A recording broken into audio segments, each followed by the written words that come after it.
bbc.co.uk/cricket, where you will now find Kevin James. If you stay with us here on BBC Radio Southampton on our FM frequencies, so you'll welcome still get to the cricket because the you Oval, will get the updates where in the news sun is every hour. shining. Enthusiasts are drawn together in the pursuit for steam. Nick Cook and Alex Wolff are leading The locomotives they're drawn to from the far end of the British Railways workhorses. I always remember getting off the electric. So Surrey resuming this morning, 113 for 1. They trail by 500 on July the 9th, 1967, the Southern Region ran its final scheduled steam service. I was actually on the last day. Now, 50 years on, and with the help of those who worked on the railways, historians and enthusiasts will remember the South's last day of steam. 50 years, it doesn't seem so long ago. Sunday afternoon from 3 on BBC Yes, Radio. good morning, Mr. James. Good morning, everybody. Hope everybody's in good form this morning. It's a perfect day here BBC Radio in South London. We've got blue sky. We've got the most beautiful view outside. Everything all right there, Jamie? I can't hardly hear anything. Can you not? No, why is that? Extraordinary. I mean, I know our programme was in my ears, but Yes. actual effects and everything, I can't hear a thing. Oh dear, that's no good. Hang on, just a second. Everything was absolutely Very fine. muffled. Oh dear. There we are. There you are. I can hear you loud. Oh, there you go. What Just was that something. I think you had it all tangled up there. Oh dear. There we are. There you are. You're back. Just put that up there. There we go. I've no idea what's going on here. Never had that before. There we go. It might be that. Yes. Who's doing it, I think. Dodgy Anyway, thing. yeah, so this will be a fascinating day, I would have thought, today. Can Hampshire find wickets? Can Surrey just bat all day? So it'll be very interesting to see how the day pans out. Rory Burns 45 not out, and well, on the scoreboard, Conor McCurr up there, of course, the night watchman, and he's yet to get off the mark. But as I say, it'll be a fascinating day today. I thought Hampshire played very well yesterday, and I know the pitch is flat, but you still have to make your runs, and I thought Hampshire did that extremely well yesterday, and now Surrey have got to sort of follow suit today. And as I was saying to you earlier, it'd just be very interesting to see how Hampshire go about this. Well, you've just got to be patient, that's for sure. This game very much mirroring the fixture at the GS Bowl last year, where, I mean, for large parts of that game it looked like it was going to be a draw. Then it all started unfolding in the second half of the last day. Yeah, and we'll have to see whether this pitch does anything. Here's Fidel Edwards then from the pavilion end, and that first ball to McCurr sees him pushing that up to mid-on. Maybe slightly late on that. It looked a little bit of a sort of a jerky shot, but he is the night watchman. Not expecting anything particularly fluent from him. I'll be very disappointed if I'm still mentioning his name about 3 o'clock this afternoon, but you never know on this pitch. Well, it's happened before with night watchman, hasn't it? Jason Gillespie, of course, famously got a double 100. That'd be a story if Conor McCurr manages that. Oh yes. Now Edwards got through 5 overs yesterday, didn't he? Went for a few runs, 30, but the ball was doing nothing for him. Here he is, change of ends, bowls, that's on the line of leg stump. I think that's wrapped McCurr on the pads, wait for the signal as he goes down to fine leg. Mason Crane comes in, maybe an inside edge onto the pad, so he's picked up a run, and the Surrey total moves on to 114 for 1. His first run for Surrey, Conor McCurr, Nice. on his championship debut for Surrey, so he has a run to his name. Chris Yates on the tweets at Southern Sports says he's come down from Norwich. Old man's come from the Isle. I presume he means Isle of Wight, not the Isle of Dogs, which is closer. Looking forward to seeing Hampshire bowl for the win. It's a long haul, this one, that's for sure. Steve Bone, morning to you. Must read this one out. Number of people in the commentary box to outnumber the number of wickets that will fall in the day. That's a nice and positive Hampshire comment, isn't it? There's 4 of us in here at the moment. That's going to be a long day if there's 3 wickets fall. I'm sure Mark Church though and Johnny Barron would be particularly pleased with that. Here's Edwards, length ball, and that's pushed out behind square on the offside. Crane is quite deep, so they are able to pick up a single. 115. Text to you that was buying him some time, having woken up late this morning, but obviously it wasn't true. No, he's here. He looks in fine fettle behind us. I am genuinely fascinated by how both sides go about this today. Yeah. And look, from a Hampshire point of view, somebody somewhere, I think we said this one, somewhere's got to do something pretty inspirational. Now, it can happen. Yes. It can happen. And I'm just going to be very interested to see how George Bailey captains this today as well. You'd think Mason Crane will do a fair bit of bowling today. You would think so. And has to bowl well enough, of course, to stay on all day. Edwards bowls, length ball to McCurr, who placed that quite easily, actually. Just pushes that, stabs that up towards mid-on. For me, for Hampshire to have a chance here, Edwards needs to start reversing the ball, which he can do and does do. It may not reverse. This may not be a game that it will happen, but if he can, that will cause problems. That needs to happen. Mason Crane just needs to bowl accurately and just hope for a little bit of luck. There's not a lot in the pitch for him, really. And Abbott needs to get one or two of those nip backers to the right-handers and the nippers away as to the left-handers to go in as well. Edwards bowls on the line of Midland leg. That's punched quite hard up to mid-off this time by McCurr.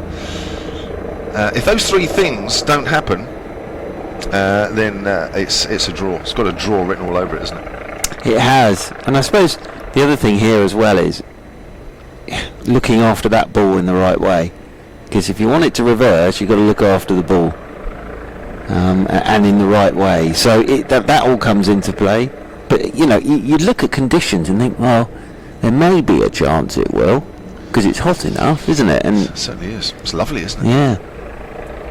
There's obviously a helicopter above us somewhere. Here's Edwards comes in again and bowls to McCurr. Oh, he's beaten outside the off stump there, and he had a little follower, that one.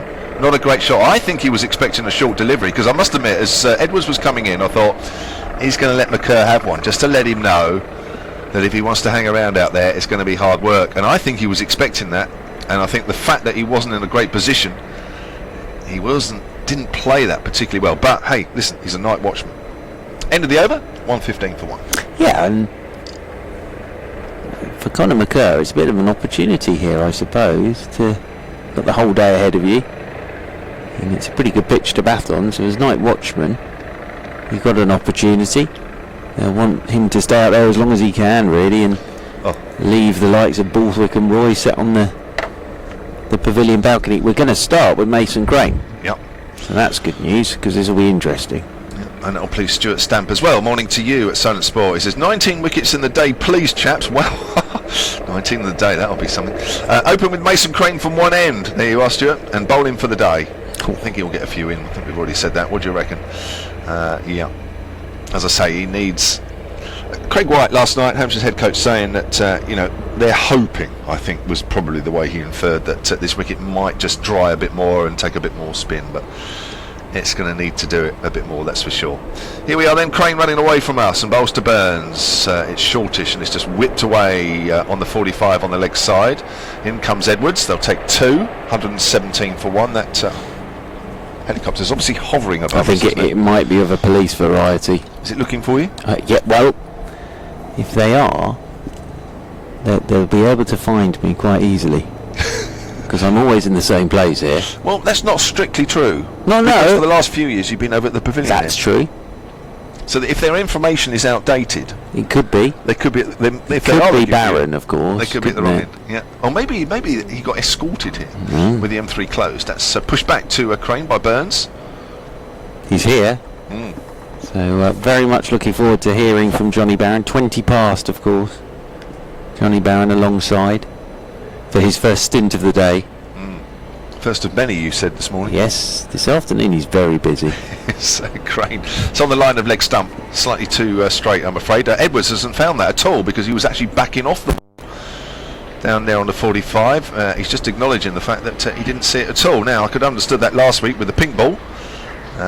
In this light with the red ball, I don't know, maybe he's got the wrong contacts in. I don't know, contact lenses. 119 for 1. Burns has moved on to 50. This is half century. Yeah, a little ripple of applause for the captain. Not a lot, was there? Not a huge amount. Not too many in yet today, but I'm sure it'll sort of, as the sun continues to beat down, build up. That was, if I was batting, I'd have been quite disappointed with that applause from my home crowd. Well, I think people got slightly confused with what happened in the field as well there. Yeah. If they were watching Fidel, it was a bit odd. That's a better line. Burns plays that quite happily off the front foot on the leg side. Yeah, 99 balls and 7 fours from Rory Burns. That's the sort of applause that's reserved for the opposition. Maybe there's a lot of Hampshire fans in. Yeah. Oh, it's particularly unpopular amongst the supporters here. I shouldn't think that's true. Oh, no, that's a little googly there, and Burns plays it into the ground, and the ball actually trickles past the off stump.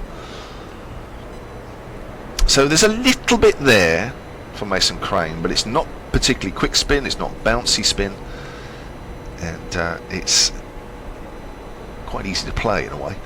That's pushed away on the leg side. Now this time Fiedel Edwards does pick the ball up a little bit earlier, and he races in, does well, because I think Burns might have been looking for 2 there, because he certainly ran the first one quickly.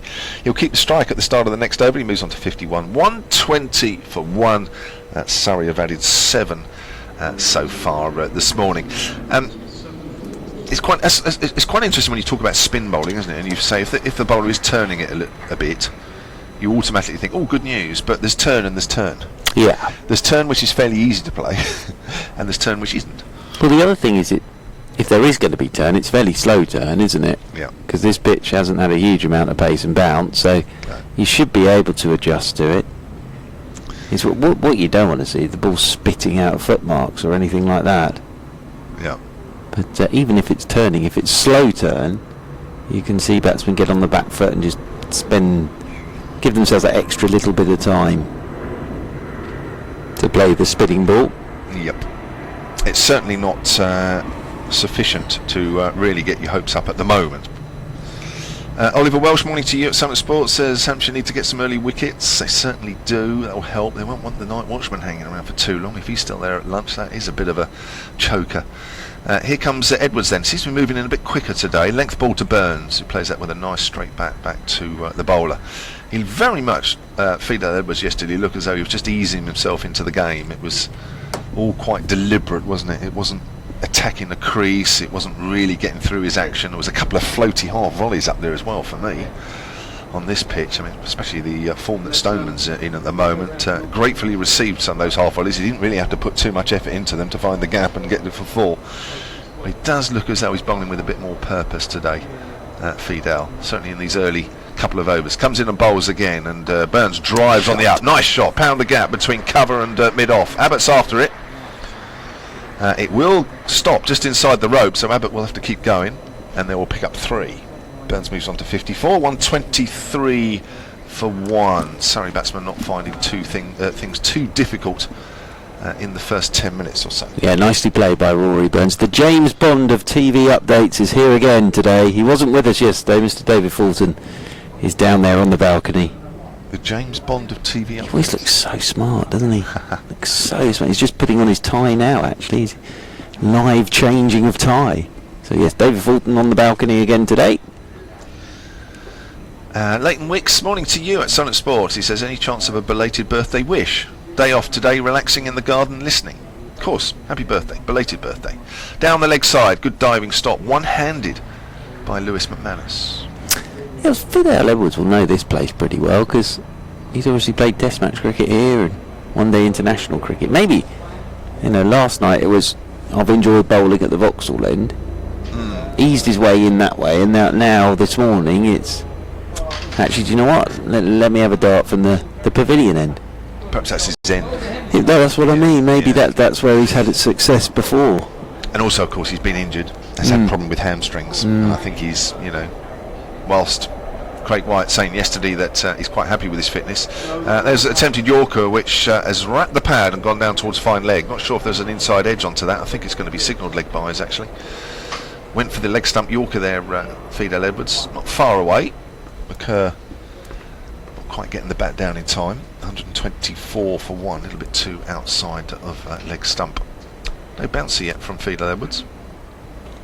Yeah, there's Peter May boys are here, regular watchers at the Oval, of course, away to our left-hand side in the Peter May stand, the new Peter May stand. People in the shade in front of the pavilion, but it's midweek today, of course, day 3 of this one, and on a Wednesday.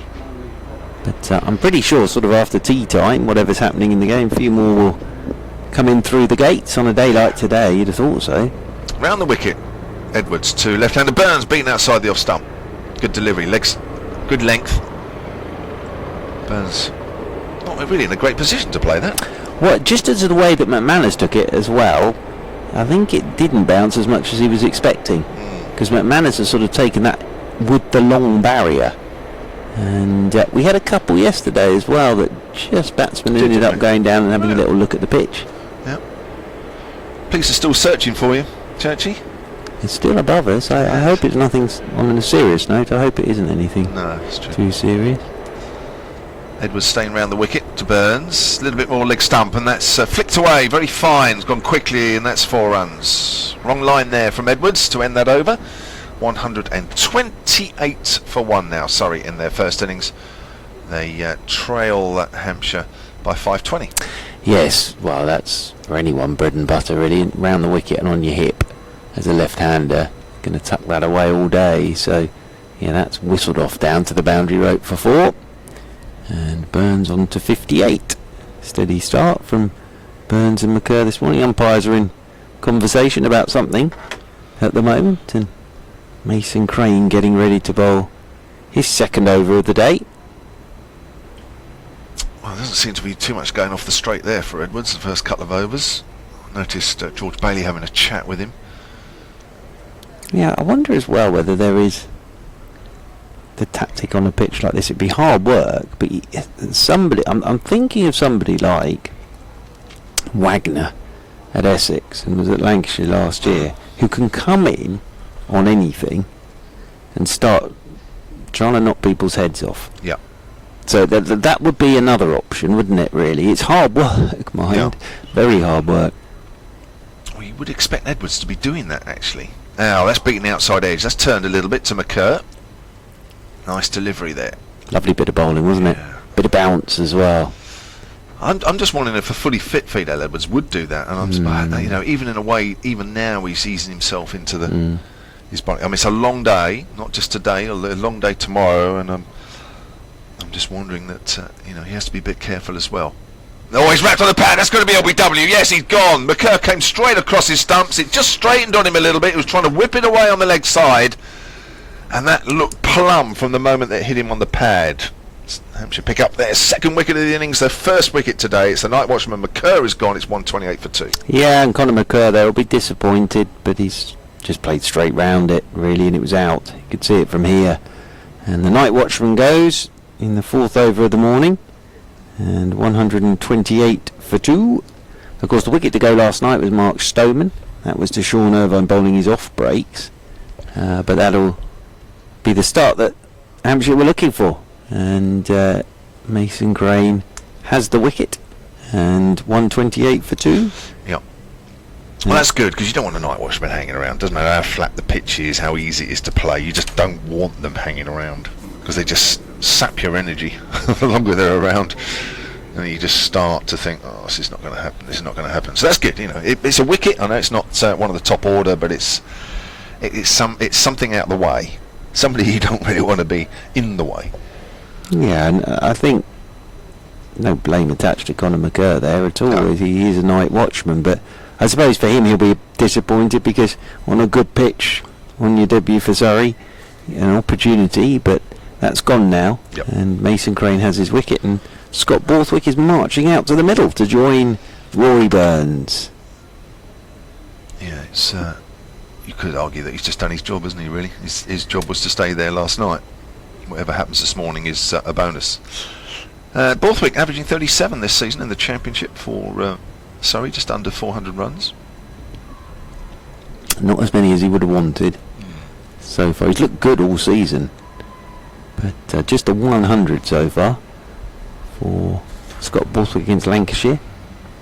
So an opportunity again today, and that was sort of what Michael De Venito was saying last night in interviews. You've got to look at this as an opportunity, really, as much as anything as a batsman. And you're going to have to work hard, but I think he also made the point that with no Sangakkara, someone else got to step up and make his runs. That's right. and that's big shoes to fill.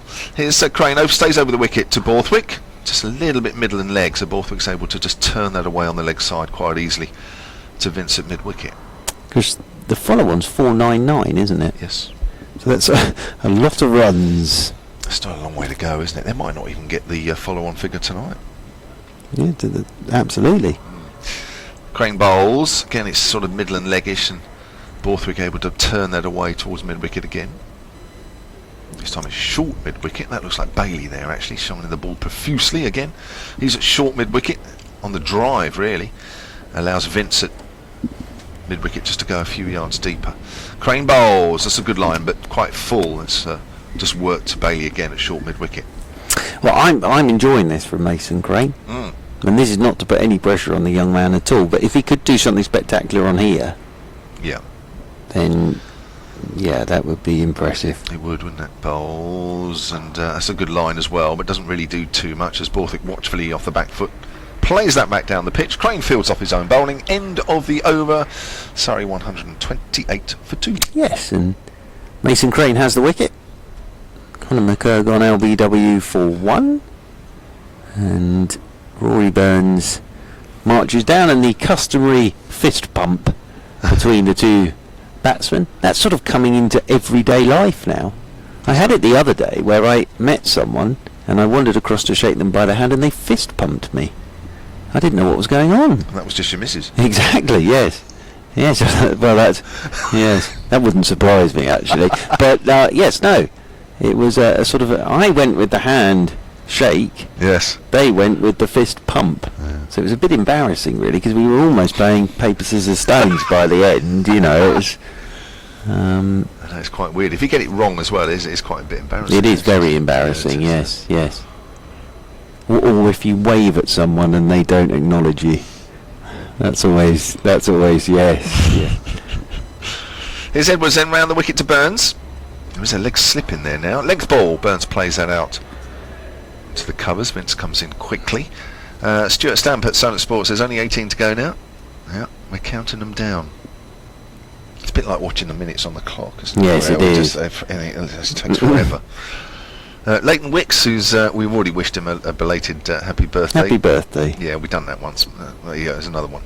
Why don't bowlers make good batsmen when you would expect them to read the ball being bowled at them and know how to play it? That's very true. I've always thought spinners, especially leg spinners, why don't they make good batsmen? Because if they know what goes into bowling a googly, surely when somebody bowls one at them, they should pick it, but they don't really, do they? Like the rest of us. Edwards comes in again to Burns. That's on the line of leg stump, and that's whipped away. That's a good piece of fielding on the boundary by Ian Holland, away to our right. Had to move smartly to his left. That went quite quickly. Although these days there aren't that many genuine number 11s. No. Most players these days work a lot harder on their batting because they want runs from everybody down the order, don't they? Yep. Fidel Edwards is one, though. Yeah, Mark Footett's not had the best of seasons with the bat. But apart from those two, but I think they were both playing in this game. Yeah, but Mark Footett works very hard on his batting. See him in the nets.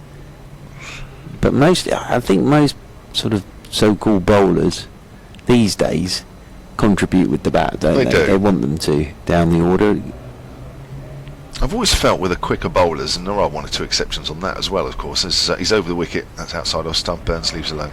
I always felt with the quicker bowlers, and as I say, there are exceptions, of course there are, but generally, the amount of effort they put into their bowling, they never put the same amount of effort into their batting, ever. Yeah.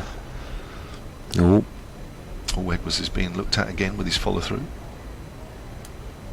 Definitely noticeable that he likes to get close into the stumps, and that's when the problems occur running down the wicket, and then of course he has to go a little bit wider. And I thought yesterday when he had to do that with Nick Cook looking at his follow-through, he ended up just sort of bowling without really going through his action. He's a little bit wider there. Burns gets one that's quite full, guides that out to point, but it's fielded by Crane.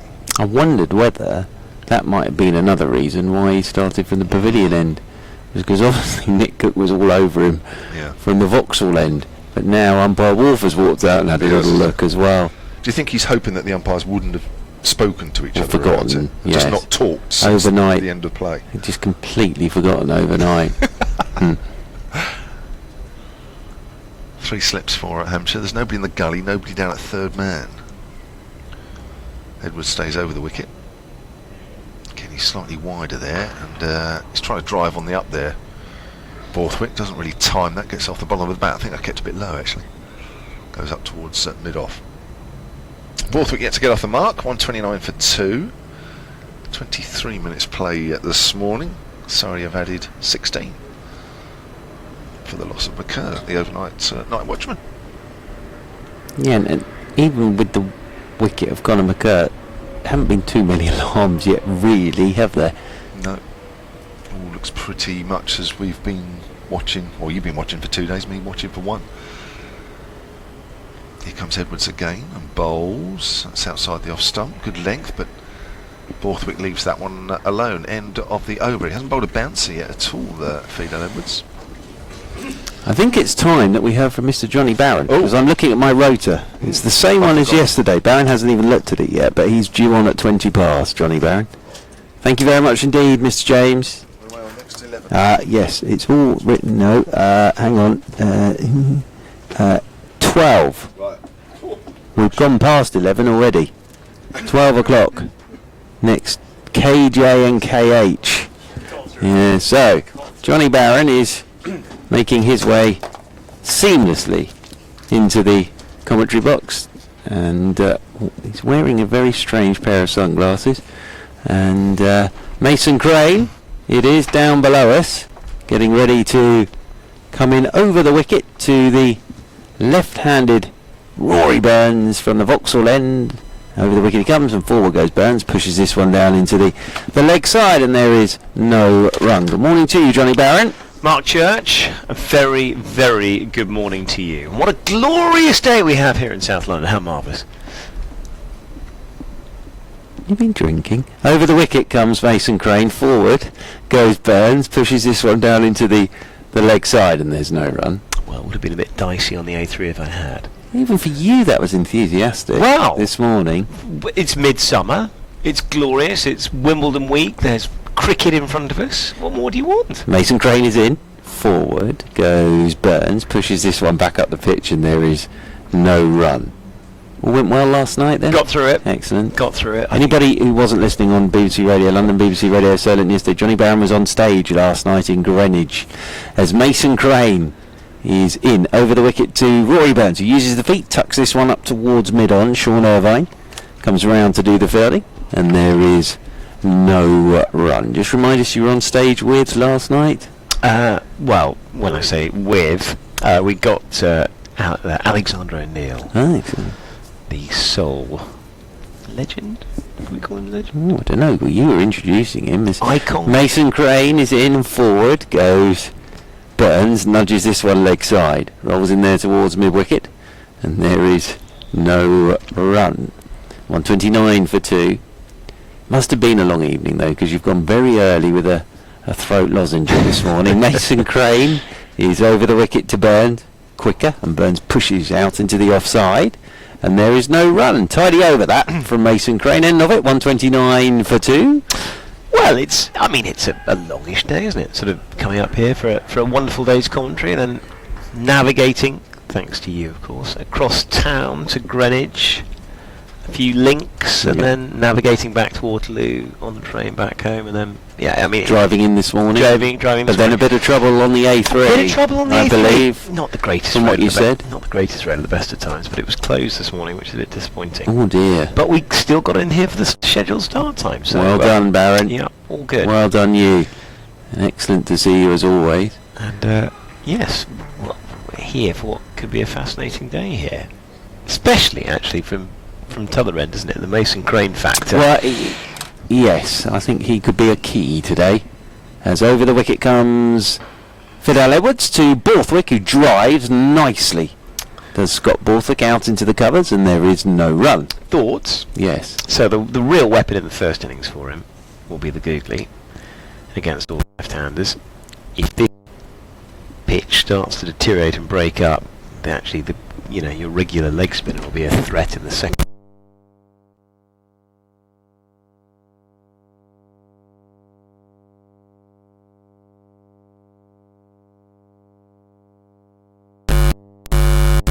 fiddling with some knobs.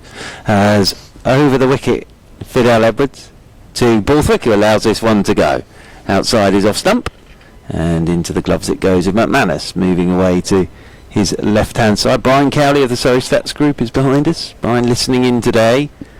And we've got a number of people coming up to the commentary box today, which is very nice. So it'll be nice to see everybody today. Hearing me loud and clear, Baron, there? All right? Wonderful, yes, excellent. wonderful. Good, good. Your production is fantastic. No, it's just that we had a bit of a problem with this green cable earlier. Yes. Sort of knocked the headphones off for a sec, but everything now is hunky-dory.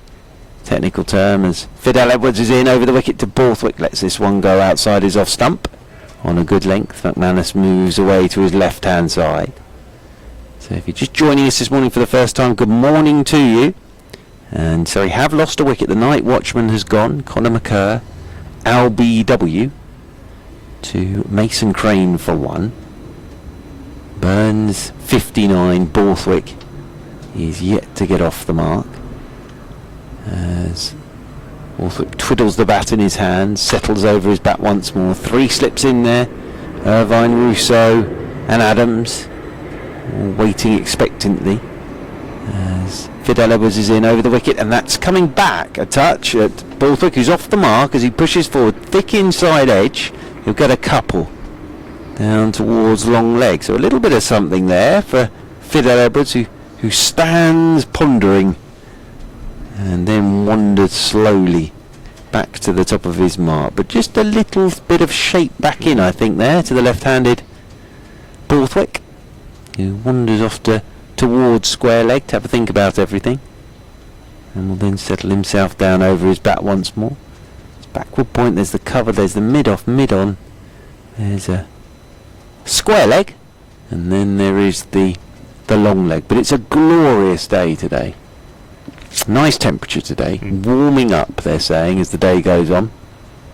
Fidel Edwards is in, wide of the off stump to Borthwick, doesn't have to bother with that. Scott Borthwick. McManus takes it low down to his left-hand side. Bit of a hot snap, I think, for a few days, which is good news. Great, isn't it? Because Friday, of course, NatWest T20 Blast starts. Yes. So tomorrow, of course, Test match starts at Lords. Friday, you're at Lords. I am. Not in a working capacity, though. Well, I'll be networking. Ah, handshaking. Until the champagne kicks in, and then all bets are off. Have you ever had that sort of handshake fist pump moment that I was talking about earlier? In over the wicket comes Fidel Edwards, and that's a good quick ball right up to the bat of Borthwick. He was just trying, I think, to steer that down towards third man, but as it is, he got nothing on it, and it's taken by McManus away to his left. 131 for 2. No, I've never come across that one. It happened to me the other day. Did it?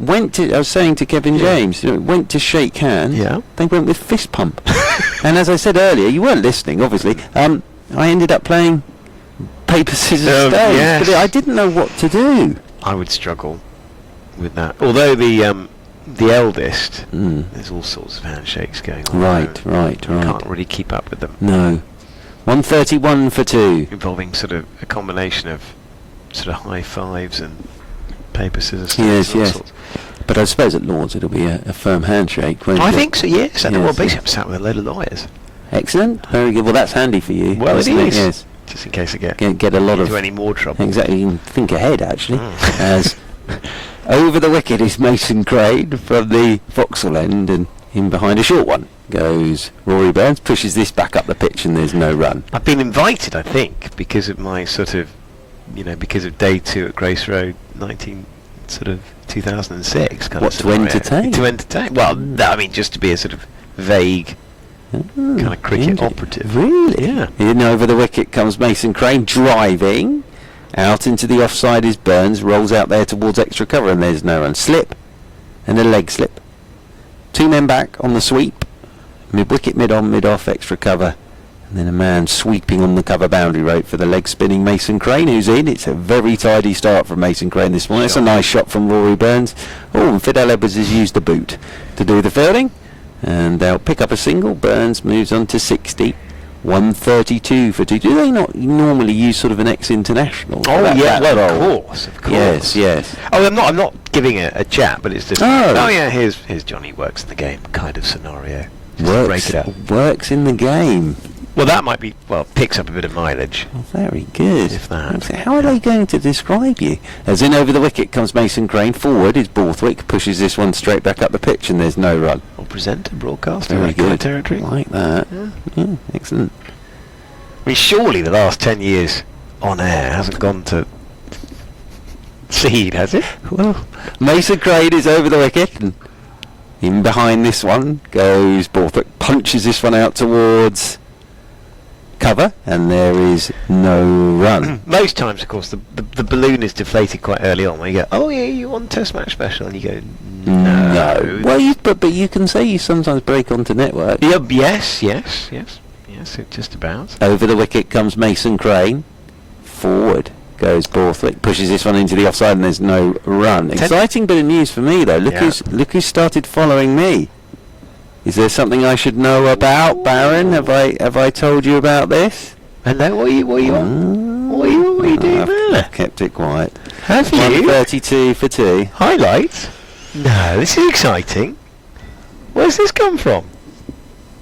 No, you can't let that go, Church. Otherwise I'll blurt it all out. This is very exciting. So when are you doing that? Start tomorrow. Really? No. No. It's not. I'm joking. I don't know why that. No. It'd be great if it, 132 for 2. Simon Hughes, Michael Vaughan, various other England captains busy, were they? Boycott? He does that as well.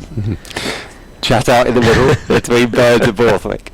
Anyway, getting back to you at Lords and how you're going to introduce yourself. Well, I tend to get in BBC 5 Live Sports Extra early. Good for me. Very good from you. I tend to get in my IPL commentary early because I like that as well. I'd love that. And of course, you used to write an article in Spin magazine. That less of that. It's a shame. Major match day host. Major match days. Okay. Although to people I know well, I say, well, I've been moved upstairs. Right. Like all the best ones. Literally. But literally upstairs. Well, up over there, in fact. Oh, lovely. Now, we're getting a change in bowling. Fidel Edwards out the attack. Kyle Abbott into the attack. And Burns will be the man on strike. 132 for 2, sorry. Round the wicket is Abbott then. And Burns is forward, pushes him into the offside. They'll take a single. And off the mark is Rory Burns. I watched Carl Abbott and Riley Russo on the Teddy last night. In that extraordinary World Cup game where de Villiers got his 140 odd in 60 balls against the West Indies. And Carl Abbott, Russo got runs and Abbott got wickets. But I'd forgotten that de Villiers innings. How you could ever forget it? It's beyond me. But wow. 133 for 2. As shining the ball up once again is Abbott down there in the distance. Settles himself down over his bat. Abbott in, round the wicket to Borthwick. Borthwick lets this one go on a length outside his off stump, and into the gloves it goes of McManus, away to his left hand side. So yes, it was good to watch that again last night. I was still feeling for Holder at that point, 2 years later. Yes, I do remember that one. Oh, he's an incredible talent, and it's a crying shame we won't see him across the rest of the summer. Turns again, top of his mark, comes round the wicket Abbott, and putting the bat inside the line is Borthwick, and into the gloves it goes of McManus. Alongside Carl Abbott, of course, who won't be playing, and Simon Harmer, another man. Well, that's that is a topic of conversation for you when you're hosting. Well, it's doing the rounds already. Obviously, just due to this, you won't be with me at Chelmsford on Friday night. Yes. Due to your obvious broadcasting. You very kindly said there might not be room for me. Well, no, I didn't say that at all. Carl Abbott in, round the wicket, and this one's left alone outside the off stump by Borthwick. What I pointed out to you was, when we were at Lords on Saturday, was, it might be a shared commentary. Yeah. At which point you jumped straight in with, well, if if it is that, and I said to you, didn't I, I'll let you know next week. And you very kindly did yesterday. Well, no, yes, but you told us on Monday morning that you were going to Lord's. Straight away for this, so we knew. No, Harsh, you very kindly suggested that Lord's might be a good option if I wanted to. Absolutely. Go. Round the wicket once again comes Abbott, pushes this one out into the offside, does Borthwick, and there is no run. Borthwick marches off towards square leg and will then settle himself down over his bat once again. Please use Kia Oval, capital P. There you go. There you go. If you want to know.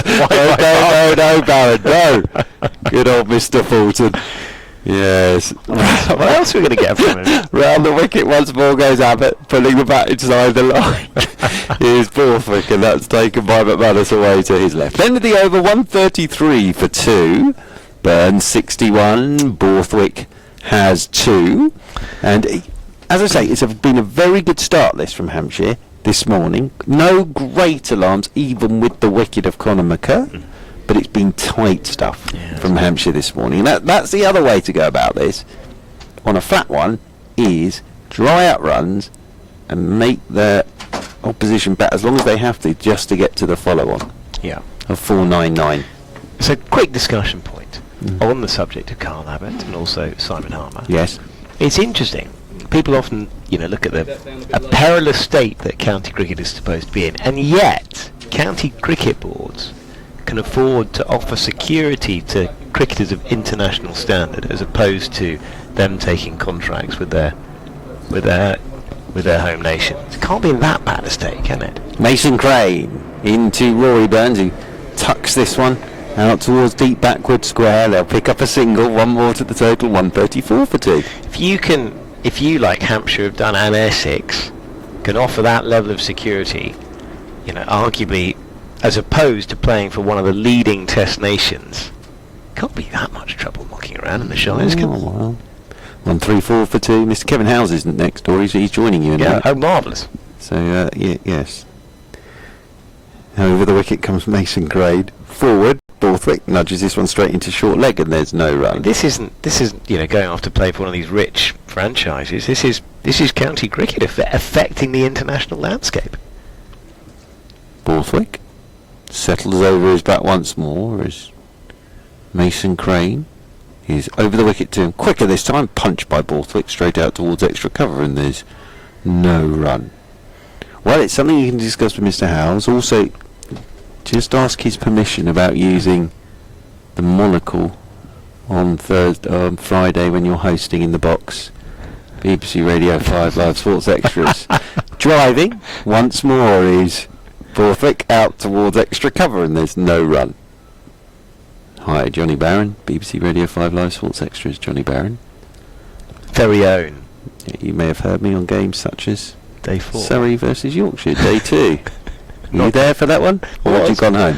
Over the wicket comes Mason Crane, and kicked away by Borthwick. Just got to be a little careful with that as Borthwick. Outside that off stump, little bit of purchase for Mason Crane. Of course, leg spinner.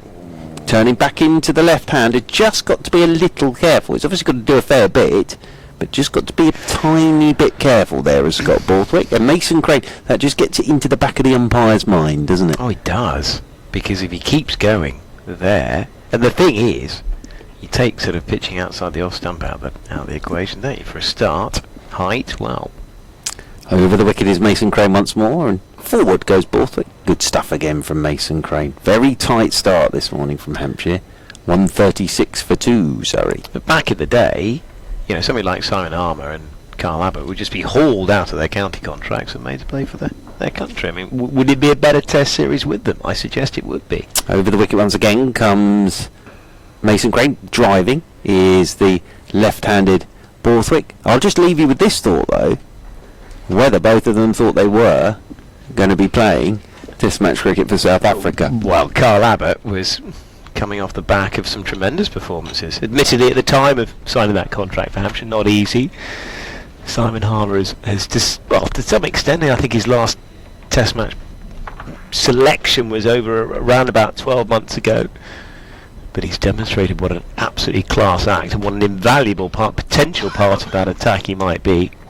But of course that is all hearsay, of course, because they won't be playing tomorrow. Kevin Howells rejoined us in the commentary box. Slight adjustment of the system. Very nice, Kevin. Good morning, sir. A very good morning to you. Lovely day here in South London. Beautiful. You billeted nearby? Yes, that means am I staying in a hotel nearby, doesn't Correct, it? correct. Yes, well, an hour's walk. Oh, lovely. Lovely, An hour's lovely. walk, yeah. Better walk today. I walked closer to the river Oh, very nice. instead of through the Battersea Power Station, which is undergoing some redevelopment. Here's Carl Abbott into Rory Burns. He's driving pleasantly, only as far as extra cover. And there is no run. So we walked by the river, and it was pleasant. How did it go last night? Yeah, Big well, owl. no clangers from my point of view. Talent all arrived on time. Well, they didn't actually. Support got in just under the wire. Oh dear, who were the support? Shola Amma, former Brit Award winner. Yeah. Back in the day. Debut platinum album.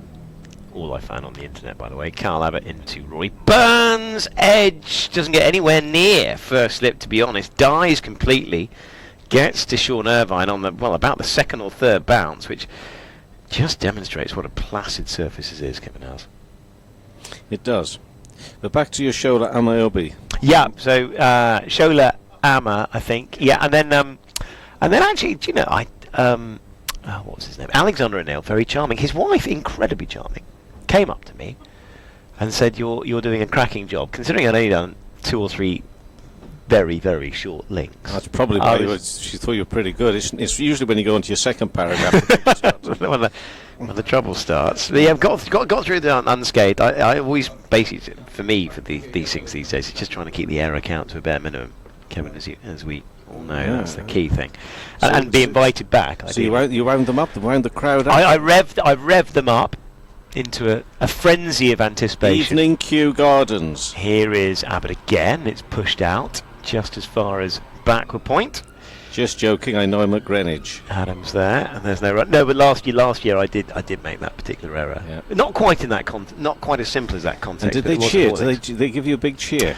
You occasionally get a little. Yeah, it depends. It depends sometimes, but I don't often. I don't wait for it. I just plough on. Oh, you don't wait for them? No, I don't. Because just in case case. there's nothing coming. So at Kew, it's a slightly more gentle narrative because they've got picnics and they're sort of, making their way through some Taramara, Slaughter and Humus and stuff. Here is Abbott in, driven again, just back to the bowler by Rory Burns on that occasion. No pickle. Well, they can be, but, Prosecco, Humus, Tzatziki, other dips are available, tends to be the formats. Kew. I like a good pickled onion and a Scotch egg myself. I love that, absolutely. Yeah, no, that's absolutely to be encouraged. Well, so this is good. And so you're going back to the Jacksons? The Jacksons tomorrow, yeah, that should be fun. Yeah. Can you feel it? All of that. Well, Dave Brayscale's more excited about it than I am. He was texting me all sorts of stuff last night about the show. I hope he was there. Yeah. Here is Carl Abbott again. Rory Burns just tucks it into the onside, just as far as mid-off. Shake your body on down to the ground. Yeah, all of that. But that should be quite fun. Sold well as well, I think. And Walk right now. That was a good one. Yeah. But you see, the whole event packs at the same time as it's going on at Greenwich. My client, Cuff and Taylor, are currently building a stage at the Aegeus Bowl. Because they've got Brian Adams, Little Mix. There's another show. I think there's 3 shows there over the next few days. So, yeah. But you haven't been invited down to that one? one? I'm not doing that one, no.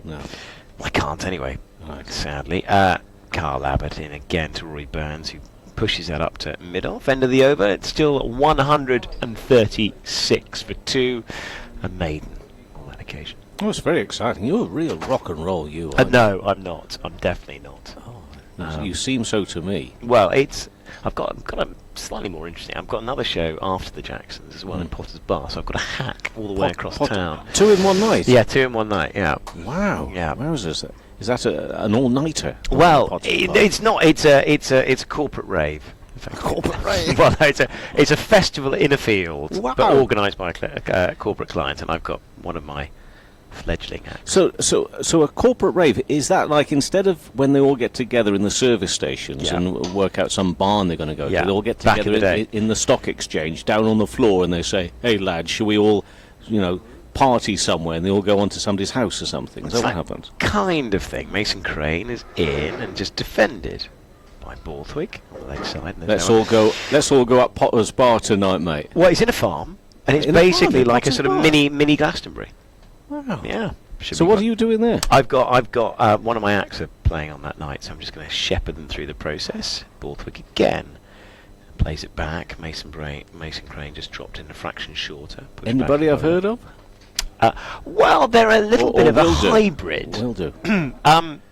They're three very talented musicians Okay. who are in a. Here is Mason Crane again. Leg spinner to leg spinner. Borthwick just pushes it out to Fidel Edwards at mid-off, and there's no run. The three of the talent that are in my little band are in another rather big global operation, which I can't tell you about due to non-disclosure, Oh, this is just non-disclosure fantastic. agreements. But Brilliant. they're rather good fun. I'll show you a video a little later on. But they're good. It's good fun. You like this one, Kevin? Yeah. Another dot ball is. I've never Borthwick known pushed you out be involved offside. with an act that I've not liked yet. Oh really? You like it Oh all, do you? no! Oh, all of them. Oh, do you? Excellent. Even Basement Jack. I You fans of think theirs? very much so. Oh, excellent. Here is Mason Crane again to Borthwick, who just shapes up and pushes out on the leg side. Shake your head off or whatever. Yeah, Love absolutely. that one. Yeah, great. Big on They that were one. great fun. Yeah. Really nice to work with as well. Great fun. Relatively straightforward show, that, considering we were taking 30 people to Berlin. Here is Borthwick. Shorter. And an attempted pull by Borthwick off Mason Crane. Just goes as far as James Vince. Actually, It's mid-wicket, and there is one run. First run after a couple of overs, 137 for 2. It's Where's Your Head At? Where's Your Head At? Yeah. That's one of my favourites. Cracking tune. Very Cracking much. tune. No, they're Well, great fun to work with. But it is an interesting life you lead, though, isn't it? Well, yeah, I mean, at times, at this time of year, it always looks a little bit more glamorous than it is, if I'm honest. Most of the time, I'm stuck in Starbucks navigating all this nonsense in the winter. Wow, but in a coffee shop doing it all.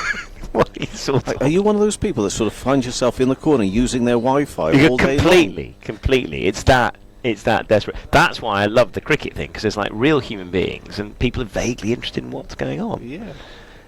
Even on a day when not a lot is happening here. No, it's going to be a quiet one, I think, for the next couple of days. Well, I'm not sure. I think. Well, we can't be sure. I mean, who knows? But I think that the quicks are going to struggle on this. yeah. But Mason Crane has got the X factor. People are talking about a tour to Australia, of course, this winter. Yeah, but even he Still a needs teenager. something. Yeah, no, true. Will it I'm not sure deteriorate there's enough? anything, is there?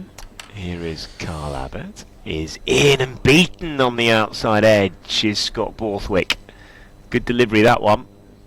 But well, Carl Abbott hasn't conceded for a while here. Made in the last over. Couple of slips in a ring as well. Mm. Now, Well- Q next week's quite fun. Got Q. What you got? What have we got? We've got Hacienda Classical, James on Saturday, Mary J. Blythe on the Sunday. That Hacienda Classical, is that Pete Tong set? That kind of thing, yeah. With the Heritage Orchestra and Right. Bez from the Happy Mondays playing the Oh maracas. my gosh. Amazing stuff. Here is Carl Abbott again. Again he beats. They go up for the court behind and they get him. And Scott Borthwick's little vigil ends as he goes for 3 off Carl Abbott. Excellent bit of bowling by him. Just offering the ball outside the off stump, and Scott Borthwick reduced to playing a shot there as well. Third wicket goes down, 137 for 3. Surrey find themselves, and Hampshire take their second this morning and third overall. Body language suggests that Scott wasn't convinced he got a bottom edge on that. I don't know. I reckon that's a haunted look of disappointment for me. Right, maybe so. It's impossible to say, unless we had an intrepid reporter who could run out on the field now and as Scott was leaving the field, say, Scott, what are your thoughts on that one? Can you imagine if it gets to that level? It wouldn't be good. And why shouldn't it? Access to the players at that level. Well, But anyway, look, it was a very good ball, wasn't it? And Yeah. and adjudged to have got a little bit of a nick. It's only the slightest of touches, I think. through to the keeper. But there we Chipping are. away. There's another wicket down. Absolutely. And a mammoth number of runs still to gain before the follow-on. So something could happen here. Well, it will if Surrey continue to bat in this fashion, because at the moment they're not looking to score, and they're losing wickets as well. Thus far this morning, we haven't had a great... How many runs have we had in the first 52 minutes? Not many, I don't think, have we? 113 for 1 overnight. So 24 in the space of 52 minutes, and I'm not sure that's actually the way to go about this. Actually, I think getting something going, because if you get in a defensive mindset, all you're doing is pushing at the ball in positions like that, where you might be better off either leaving it or trying to thrash it through the covers. Last 10 overs, 14 runs, 2 wickets. Yeah. One of which, of course, Conor McCurr. So this Surrey batting lineup does go on a touch. The next man in will be Jason Roy, who's been in pretty good touch. Runs in the Championship last week, Kevin House, of course, which we witnessed. Sawn's slightly off in his prime. 80, did he get 87? Something along those lines. Trying to look at my notes.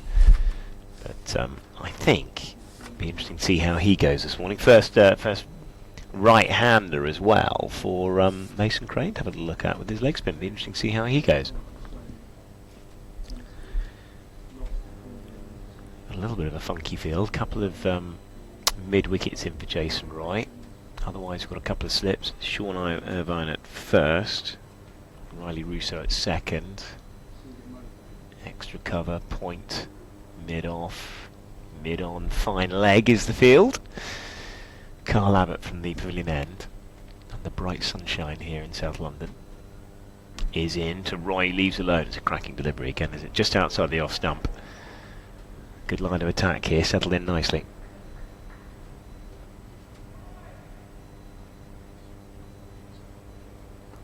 But yeah, there's a next week run of gigs, so that goes Tuesday to Sunday. That's pretty much the last of my music stuff this summer. But summer goes on much longer. Are you off on your holes? On your jollies? Not quite yet, no. Another week of T20s and various other commitments. Here is Abbott again to Jason Roy, sharp for LBW. He's a little bit concerned where he's ended up there. He had a quick look down at his front pad just to see if he found himself in line. Just trying to work the ball across through mid-wicket. He's got done that way a couple of times in recent times. Lucky to get away with that one, I think. This is potentially big time in the game here. Big huge moments. Absolutely. Just get the impression that they're having a little natter and chatter as well with Jason, because he's that sort of a character, isn't he? He's competitive and full of confidence. Well, he likes to get on with it as well. He's been playing almost exclusively white ball cricket and pink ball cricket. Here is Abbott in to Jason Roy, who pushes up to mid-off, and there's no run. Yeah, you can feel the tension round the ground, actually, can't you? The Hampshire know they've got Surrey pretty much where they want them. Surrey aren't really going anywhere on the scoreboard. I wonder it. Jason Roy just might look to just push proceedings on a touch once he gets himself in. Not easy, I think, Kevin, to just adjust from playing white ball to pink ball and then suddenly to red ball. Here is Carl Abbott again to Jason Roy. He's late on that. Ends up going up to Fidel Edwards at mid-on. And the end of an excellent over from Carl Abbott. Third wicket is lost during the course of it, and Surrey find themselves at the end of that over 137 for 3. Rory Burns still there on 62 not out, and Jason Roy yet to get off the mark.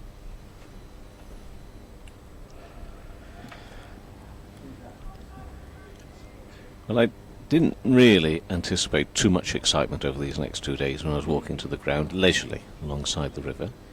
But I'm intrigued right now.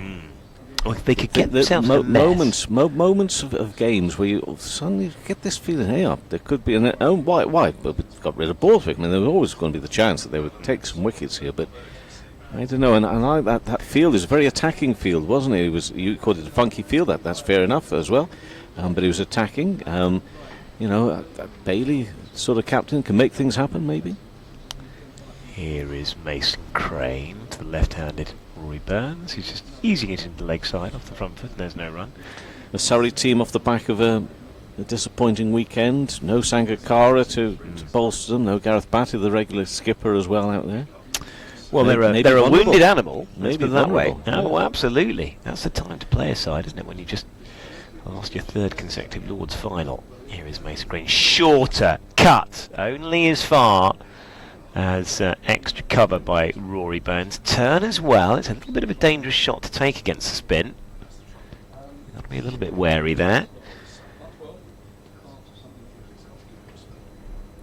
Mason Crane in again. Is in. Swept very nicely. Swept beautifully, in fact. Oh, lovely bit of fielding down there, just behind a square leg on the leg side. They get through for a couple. They think about the third. Lovely bit of work.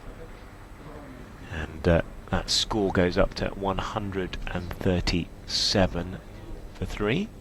Sorry, that'll be 139 for 3. Rory Burns going on to 64. Good running and chasing down there. I think it was it Carl Abbott? Yes, might have been the big fast bowler. Impressive from him. Here is Crane again.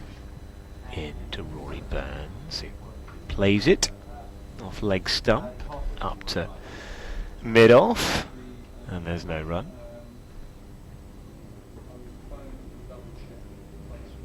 Yeah, Hampshire will be sensing an opportunity here. It's gone well so far. Here is Crane again, full of length. Played quite nicely in the end by Rory Burns, just trying to slip it under that back lift of his, and there's no run.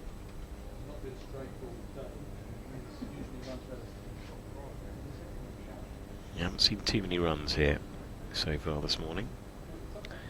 Mason Crane again, full of length, driving, stretching forward is Rory Burns, just as far as, pushed it as far as Fidel Edwards. The end of that over. The score is 139 for 3, so just 2 added off that one. And the producer. You're not supposed to hear instructions like that. Talking to us in our headphones at the moment from the back, and so too I. However, that's very abrupt, isn't it? The way he does that. Very abrupt.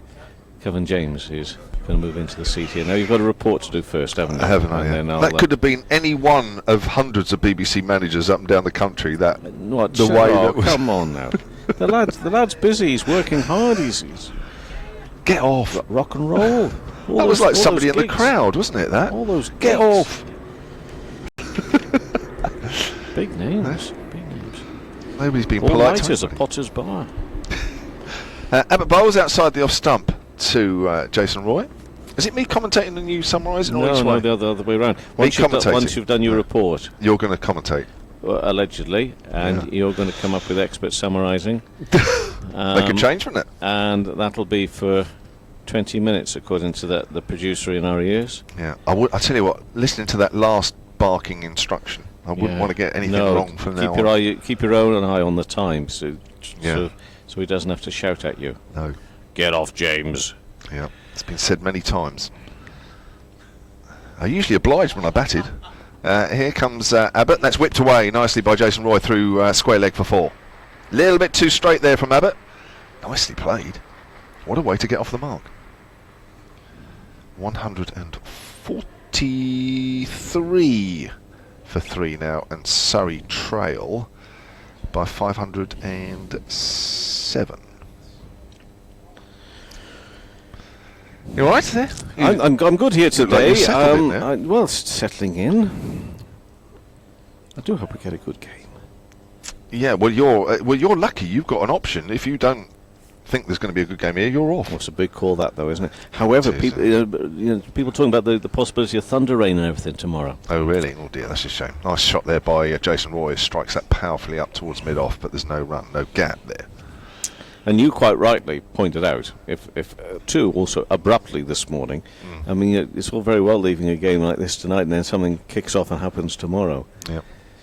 Well, I'd hate for you to regret. At the moment, I'm staying here because just this little moment. I'm not saying it's disappeared now, but just for that, just 4 or 5 minutes, you think, oh yeah, what's going on here now? Just because a wicket goes down and new batsman's in, Hampshire seem to be They bowled well this morning. Full of haven't themselves, yeah. they? Abbott bowls again. That's whipped away by Roy. That's a nice shot as well. It's behind square this time. Not quite as much power. A little bit more whip in that shot.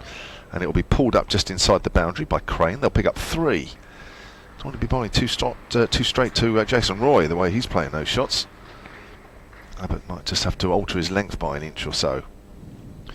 146 for 3 now.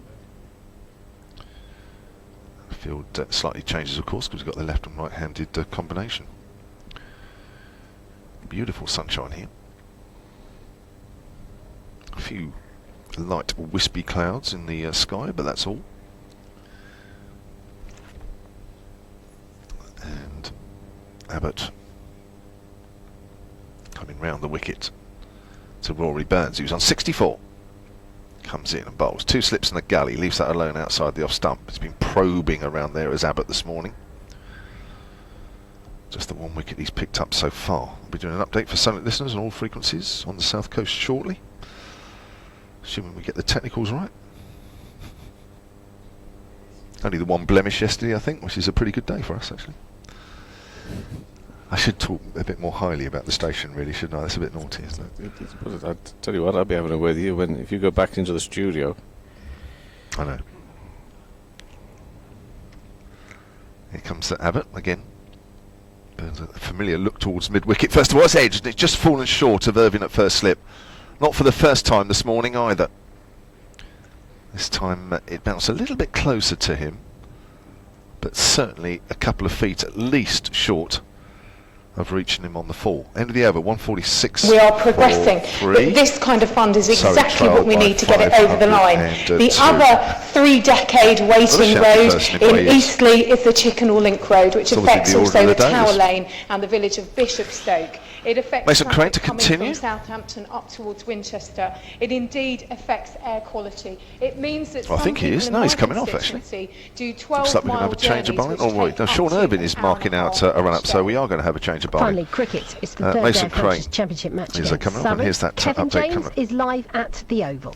Well, Surrey are 146 for 3 in their first innings. They still have a massive deficit to make up. They're 502 runs in arrears. It's all about Hampshire starting the day needing 19 wickets to win this game. It's going to be a long, hard 2 days, but they have picked up 2 wickets this morning, which bodes well. Conor McCurr, the night watchman, LBW to Crane for 1, and Scott Borthwick caught behind off the bowling of Kyle Abbott for 3. Hampshire bowled really well this morning. It's a very unresponsive pitch. It's all about patience and hoping that you can get through those 2 days taking those wickets. 146 for 3, Surrey trail by 502. Live commentary of that game on both our AM frequencies. And understandably, Kevin thought that Mason Crane was coming out of the attack, but he isn't. No. He's continued to bowl. Pushed into the offside, there'll be no run. There was a gathering, wasn't there? There was a gathering of 3 or 4, and it looks as if Mason was walking away from it all, whilst everybody kept on talking. And Sean Irvine did pick up the marker, the bowler's run-up marker, but he's just putting it somewhere else, I think. Yeah. Anyway, so Mason continues to bowl, 146 for 3. Delivery which is smothered into the offside by Roy. For 7, turning away from Roy. He came down the pitch just a little and had to stop and adjust things. I do love a score like this. We've got a Birmingham where Warwickshire made 334 and Middlesex in their first innings made 334. So should we start again and see how we get on second time? Yes. Mason Crane bowls and driven straight into extra cover, and there will be no run. So good close game there. Couldn't be much closer. What's going on? Yorkshire all out for 213. I tell you, that could be an interesting story with that Yorkshire season. But anyway, Somerset made 268. Yorkshire all out for 213, trailed by 55 runs. And Mason Crane bowls again. Shorter delivery, which is pulled away out to mid-wicket for a single. Roy moves on to 8, and the score 147 for 3. Wasn't that corresponding fixture between those two ended in a 3-run win for Yorkshire? The other week down at Taunton. Yeah. Exactly. And of course, if you're not careful, you'll come away from that thinking, if you're a Yorkshire supporter or a player, well, more the supporters than the players, but you think to yourself, oh, that was fantastic, didn't we do well? Well, sort of. However, it was a close game, and therefore up at Scarborough, clearly Somerset have the advantage at the moment. This one is played behind square on the left side, far leg side by Burns, 1 to 65, 148 for 3 now. Ryan Sidebottom did bat. He's got an injury. I don't think he's going to bowl again, but he got 2 runs 14 deliveries faced, and Lewis Greger picked up a couple. Tim Grunewald picked up 3. See how many Craig Overton ended up with. He was 5 for overnight. I think that maybe is where he ended. This delivery a little fuller, and again doesn't get it perfectly timed. He was a little uppish on the leg side by Roy. He'll get 1 onto 9, and 149 for 3 the score. Just double check on Craig Overton's figures. Yeah, finished up with 5 for 87 there. So that game moving along quite nicely. We're into the third day up around the country, apart from one game at Arundel. Talking of places, if this does turn into a Dullsville here today with very little opportunity to see anything exciting tomorrow, get myself down to Arundel. That is the most beautiful place to watch cricket on a good summer's day. Get it on a bad one, it is the worst place to be almost. But Sussex are 43 for 2 against Leicestershire. Sussex winning the toss, electing to bat first. Back with you again next week, actually, talking of Sussex. T20 game. Are you going to do that one down at Hove? Yes. Yeah. You guys are there, aren't you? You guys? I'm there. I don't know about the guys. I'm going to be there. Well, I mean, you big boys from 5 Live. Are they? I don't know if they are. Right. All I know is that I've been told I'm going to be there. So you'll be there as well? Looking forward to it. Carl Abbott in bowls and driven to extra cover. There should be no run. Roy remains on 9. So hang on a minute. So there's the Sports Extra commentary. Yeah. It's the way you were referring to us as us guys. I'm talking about me. I will be part of that. In fact, I might have to set it up. Right. Looking forward to that. That's usually a good atmosphere down there at Hove, isn't it? Yeah. That's always a good night. And then at your place again the following week on the fortnight Thursday. Who have you got fortnight Thursday? Is it maybe Surrey? Is it? No. Anyway, definitely going to be at your place on a Thursday evening, which I'm looking forward to. Oh, LBW appeal. Look to umpire Alex Wharf. Comes back in, maybe doing too much. Umpire Wharf is not interested. The ball itself flies out towards Gully. This is an interesting little period in this game. 149 for 3. But meantime, what game are you doing? Sussex. That's the return fixture at our place. So you're at our place? Yes, please. Would you like directions? Very well. No, I don't need directions. I will need directions to where you broadcast from now. Yeah, well, I'm not sure. I'm not sure. I don't think we've ever had 3 commentaries or 3 people. I don't think it's going to be a commentary. No, I mean even to allow you to get on air. Oh, right, good. So in other words, you may not be able to fit me in. Well, I think we might be doubling up with BBC Sussex. Okay. So I need to find that out. I will find that out for you. Abbott bowls full, driven very nicely, but very nicely fielded as well. Good stop there. It's extra cover. I'm liking what I'm seeing and picking up from Hampshire here this morning. I'm not saying that teams would ever go out there not enthusiastic, but I think they're backing themselves, aren't they? Yeah. At the moment, that's Gareth Berg with that piece of fielding there. Good dive to his right-hand side. Yeah, a couple of weeks ago up at Old Trafford on a easy-paced pitch, the bowling was a bit ropey at times, but yeah, there's much more purpose here, isn't there? Much more from everybody. And you'd almost excuse it if they think that there wasn't anything going here. But this is a great field setting as well, as this one is played more defensively than anything up to mid-off. You've got, on the leg side, you've got sort of a backward point, but more or less directly in front of the man at square leg, umpire that is, Cook. Then you've got 2 more at shortish mid-wicket. Clearly they feel this is an area of weakness for Roy, because they put them in there straight away when Roy came to the middle. There's one slip, and on the offside then you've got backward point, extra cover mid-off, and that's this full delivery past the off stump through to the keeper, McManus. So here you see you've got a skipper as well who clearly knows his onions. He's got a lot of experience and trying to make things happen. Well, what I find fascinating is the 2 shots that Rory Burns whipped away on the leg side were actually both really good shots, weren't they? And yet Hampshire clearly feel that just maybe one of those shots, if he does it again, there might be some room for error. And of course, if it's in the air, he's struggling, because he ain't going to pierce 3 of them if it's in that area. So this is Abbott to Roy, straight back to Carl Abbott. A little juggling from Abbott into the over. 149 for 3. The follow-on 499. We're in agreement on that? I think that's right, isn't it? Burns on 65, Roy on 9. Abbott 5 overs, 1 for 8 this morning. It's interesting, a few moments ago I just read out the last 10 overs, which were at that stage 14 runs for only 2 wickets. Oh, Warwickshire already 4 for 1, by the way. Last 10 overs now, 18 runs for 1 wicket in the last 10 overs. I think there's a lot of sides in Division 1 in the middle that will be looking at those Warwickshire and Somerset results and just hope that they stay down the bottom 2 where they are. I think 1 or 2 was starting to get a little bit nervous, the fact that Somerset might come out of that game with a victory. One of them being Yorkshire, I reckon, being nervous. Let's see. Should be. This one is floated, full, and Burns drives it to mid on, no run. You just want to see 2 sides be adrift, don't you? I mean, that's horrible to say. Well, you don't if they're your teams. No, of course not, but if they're the others, it's fine. Well, people are not happy with the 2 going down, are they, from a division of only 8? A lot of people, anyway. And that's hit more or less on the full toss and driven very nicely by Rory Burns for 4 runs through extra cover. Good use of the feet as well. Got to the pitch the ball very nicely. And 153 for 3.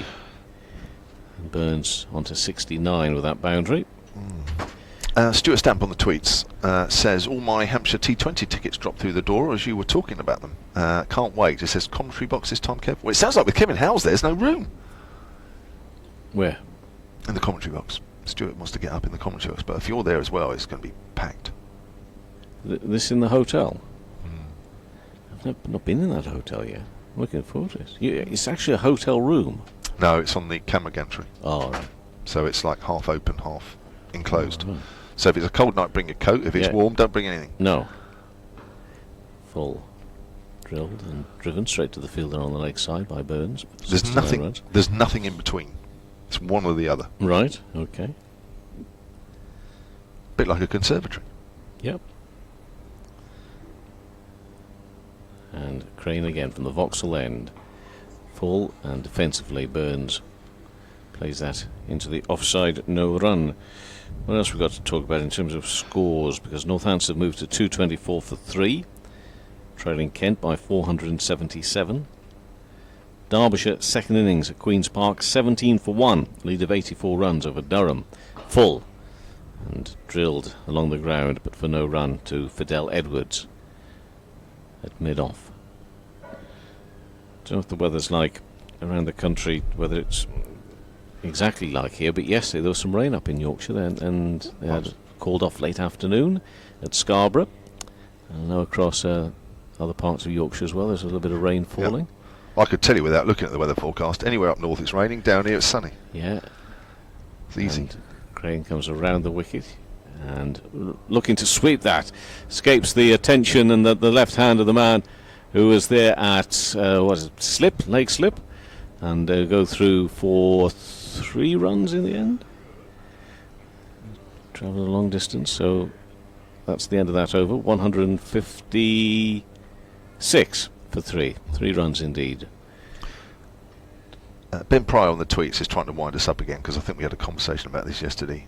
He says at Surrey Sport, what is your opinion on cold pack players? Should there be a limit on them like there is overseas players? We were talking about that yesterday. I think he must have been listening and winding us up. I'm not too sure if it's still legally that you can put a limit on cold pack players, can you? I think so. At the moment, and of course we're still waiting to see the full implications of the Brexit, aren't we, on all of that? So time will tell. Well, and certainly that's why players have. That's why there's been sort of mad rush this year to get in, because South African players especially have realised that if we don't get in now, then that opportunity may disappear completely. Anyway, I've got one more over before the producer will start shouting at us, and I don't want to be shouted at today. I'm not in that frame of mind to be shouted at. I don't think I've heard Church you shout at anybody before. No, his power's gone to his head. Abbott around the wicket, and Burns drives for no run. Can I just mid-off? Can I just say I particularly enjoyed the attire you turned up in this morning. The hat, you mean? The hat, the shirt. You honestly looked like you'd been fishing on the River Thames this morning. Yeah. Well, gone are the days where, unlike you, where I look in the mirror and I think, is this the look that the kids will be after today? I've given up on all that. I mean, you still put it off. Somehow you still manage. But for me, I've given up on all that. So, and when you get to that point in your life, Kevin, as you will one day, it's a beautiful moment where you stop caring. Abbott around the wicket, in bowls and worked away on the leg side. There should be no run, because that must have cost you a fortune to get all those designer labels you've got on all your gear today. Hey? Unbelievable. Especially that little St. Michael's on the back of your trousers there. Other makes available, of course. Probably. Is there such a thing as St. Michael's now? I'm not too sure. I don't think there is there? Takes us back. And those of a younger age, we're talking about Marks and Spencer's, other shops will be available and are available, but... Yeah. But not going downhill as rapidly. Is that right? Well, you can say that, and you can see your own legal advice on that one. I'm unaware of how the shop's doing at the moment. This one is hit away. Well, it's gone very fine. A bat on it, yes. Just a little tickle around the corner, and that's very fine from Burns. Helped it on its way. The bowler himself feels he's a little unfortunate. Burns on to 76 and 160 for 3. I think Abbott felt that was off quite straight, didn't he? Just tickled away. This field of 2 slips and a gully, a backward point, and in the covers, mid off, mid on, mid wicket, and fine leg, but that did go so fine that no way you could cut that off. I just say, if Robert Swannell is listening, and you can tell us more in a moment. Abbott around the wicket, bowls driven, finds a gap. There's Rory Burns, and also with a very nicely timed shot, could find himself 4. Just pulls up a little short. Good running and chasing there in the end from James Vince to stop that ball from getting to the rope. So they'll again go through for 3, 166 for 3. Maybe they've already put those runs on the board. 163 for 3 the score, and Burns on 79. Sorry, you were saying about something. I meant Archie Norman. Actually. Archie Norman. Yeah. Educating Archie. Yeah, no, he's the new chairman of Marks and Spencer's. Oh, right. If he was listening, I didn't mean that earlier. No, Archie, he used to be at Asda. Did Archie Norman. Did he? Yeah. Other supermarkets available. And ITV. Other TV channels are available. Are we going to do this all day? Well, we'll have to, because you keep dropping us in it. Yeah, no, he's... I don't know if he... He's a Yorkshireman, but he certainly was based up in Yorkshire for many years. This tickled away very nicely again, nicely timed. Can't cut it off just down in front of us, so having seen the scoreboard really slow up, it's got going again in last over in a bit. And Roy moves on to 13 with that boundary, and the score 167 for 3. I think it just shows how well Hampshire have bowled in the first hour and 15 minutes or so, how they've kept it quite tight, even though... wickets don't look as though they're around the corner. You've only got to be slightly off it, haven't you? Yeah. To see just how easy it still is to bat on here. Yes. Abbott's bowling from the far end, pavilion end. Comes running in towards us now to Jason Roy. Roy with firm bat. Up to mid-off. And no run. 167 for 3. Burns on 79. Roy on 13. Time for me to move aside. Remember that follow-on 499. So an awful lot of work to be done by both the batsmen and the bowlers. Let's see who comes out on top by the end of today and whether I get to stay another day. I do hope so in such fine company, but time will tell. Yeah, I hope so too. It's one of my wishes that you're still around for the 4th day. So Abbott a little bit disappointed with himself at the end of that over. I mentioned earlier his spell and his figures. That over not quite as tight, although I have to say Jason Roy, for me, already looks a bit ominous. He has very fast bat speed through the line of the ball, and anything slightly full, slightly on the wrong length, he does seem to bring that bat through at a fair rate of knots. Talking of somebody else who's just moved in next to me at a fair rate of knots, Mark Church. Good afternoon, everybody. I'll tell you what, Carl Abbott's getting that to reverse. Yeah. I've been watching, and you look at the field he's got for Jason Roy as well, with 3 men catching at mid-wicket. Yeah, he's bowled beautifully this morning as Carl Abbott. Proper international bowling from Carl Abbott this morning from that pavilion end on a pitch that isn't offering a great deal. You have to suddenly drop into international stuff, and he's done that beautifully this morning. And he is getting that ball just to come back at the right-hander at the moment. Which might be worth another over, I suppose. Down the wicket comes Burns to a new over from Mason Crane. Just gets it slightly on the bottom of the bat as he works that to mid-on. Joe on the tweets at Surrey Sports says we did a periscope this morning. Myself, Churchy and Kevin Howes, although Kevin Howes did a late cameo in that one. Just happened to turn up. There's a sweep shot which has gone very fine very fine indeed, which will be interesting to see what it's come off. It's going up towards the pavilion and will just reach the rope, and it's buys. It's actual buys there. So there's no bat on that, even though Burns was trying to play a sweep shot. Joe says, brilliant and great work. From Kevin Churchy. Thank you. Great work. Thank you. Thank you very much. With an entertaining cameo from Kevin Howes. Hashtag BAFTA worthy. Not that sure. No. But thank you, Joe, because I was, We enjoyed it. Slightly panicky when you see. It's all right hearing the voice. It's when you see the face with me. I think, oh no, this is awful. But I think we all prefer radio, don't we? Definitely. Definitely. In this commentary box, it's definitely, apart from Baron, of course, and your good self, we're definitely faces for radio. Crane round the wickets to Burns, who plays that on the onside. The other thing is, Mason Crane's bowled very well from the Vauxhall end. I think Roy and Burns have done a pretty good job. Roy especially has come out and shown a bit of intent. He has, hasn't he? Looks quite positive. Oh, he's down the wicket and very nearly beaten in the flight. He just turned a little bit, and Burns played at that and missed it. And fortunately for him, it turned and just hit him high on the pad. But he was a pace or two down the wicket then. Nice piece of bowling. That's beautiful, yeah. Just gave it a bit more air and dropped it into a little bit of rough stuff. And it did just spin back at Rory Burns. Yeah. Got to be careful. Crane bowls again, slightly fuller, so Burns able to play that a bit more confidently on the onside, fielded by Bailey. Yeah, the one thing that Rory Burns mustn't do, he used his feet before and picked it up on the full and drove it nicely for 4. Having seen that one, if you get it slightly wrong, it does turn. You bring leg side stumping into play as well. That's right. Because it's a slightly different wicket for him out there, straighter, so he's swept that away, and he's played that really nicely. There are 2 men out there, just in front of the square and just behind square, and that's gone right in the middle of both of them, and it's gone for 4. End of the over. Very good piece of batting that from Rory Burns. So he'd used his feet, almost stranded himself, and then big stride sweep. It's just picking the right one as much as anything, isn't it, with sweeping?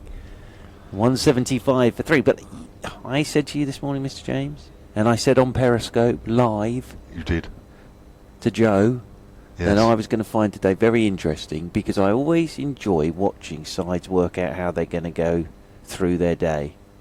And Abbott, that has been a fantastic spell. He's coming out the attack now, but that was a proper spell of international bowling from Carl Abbott.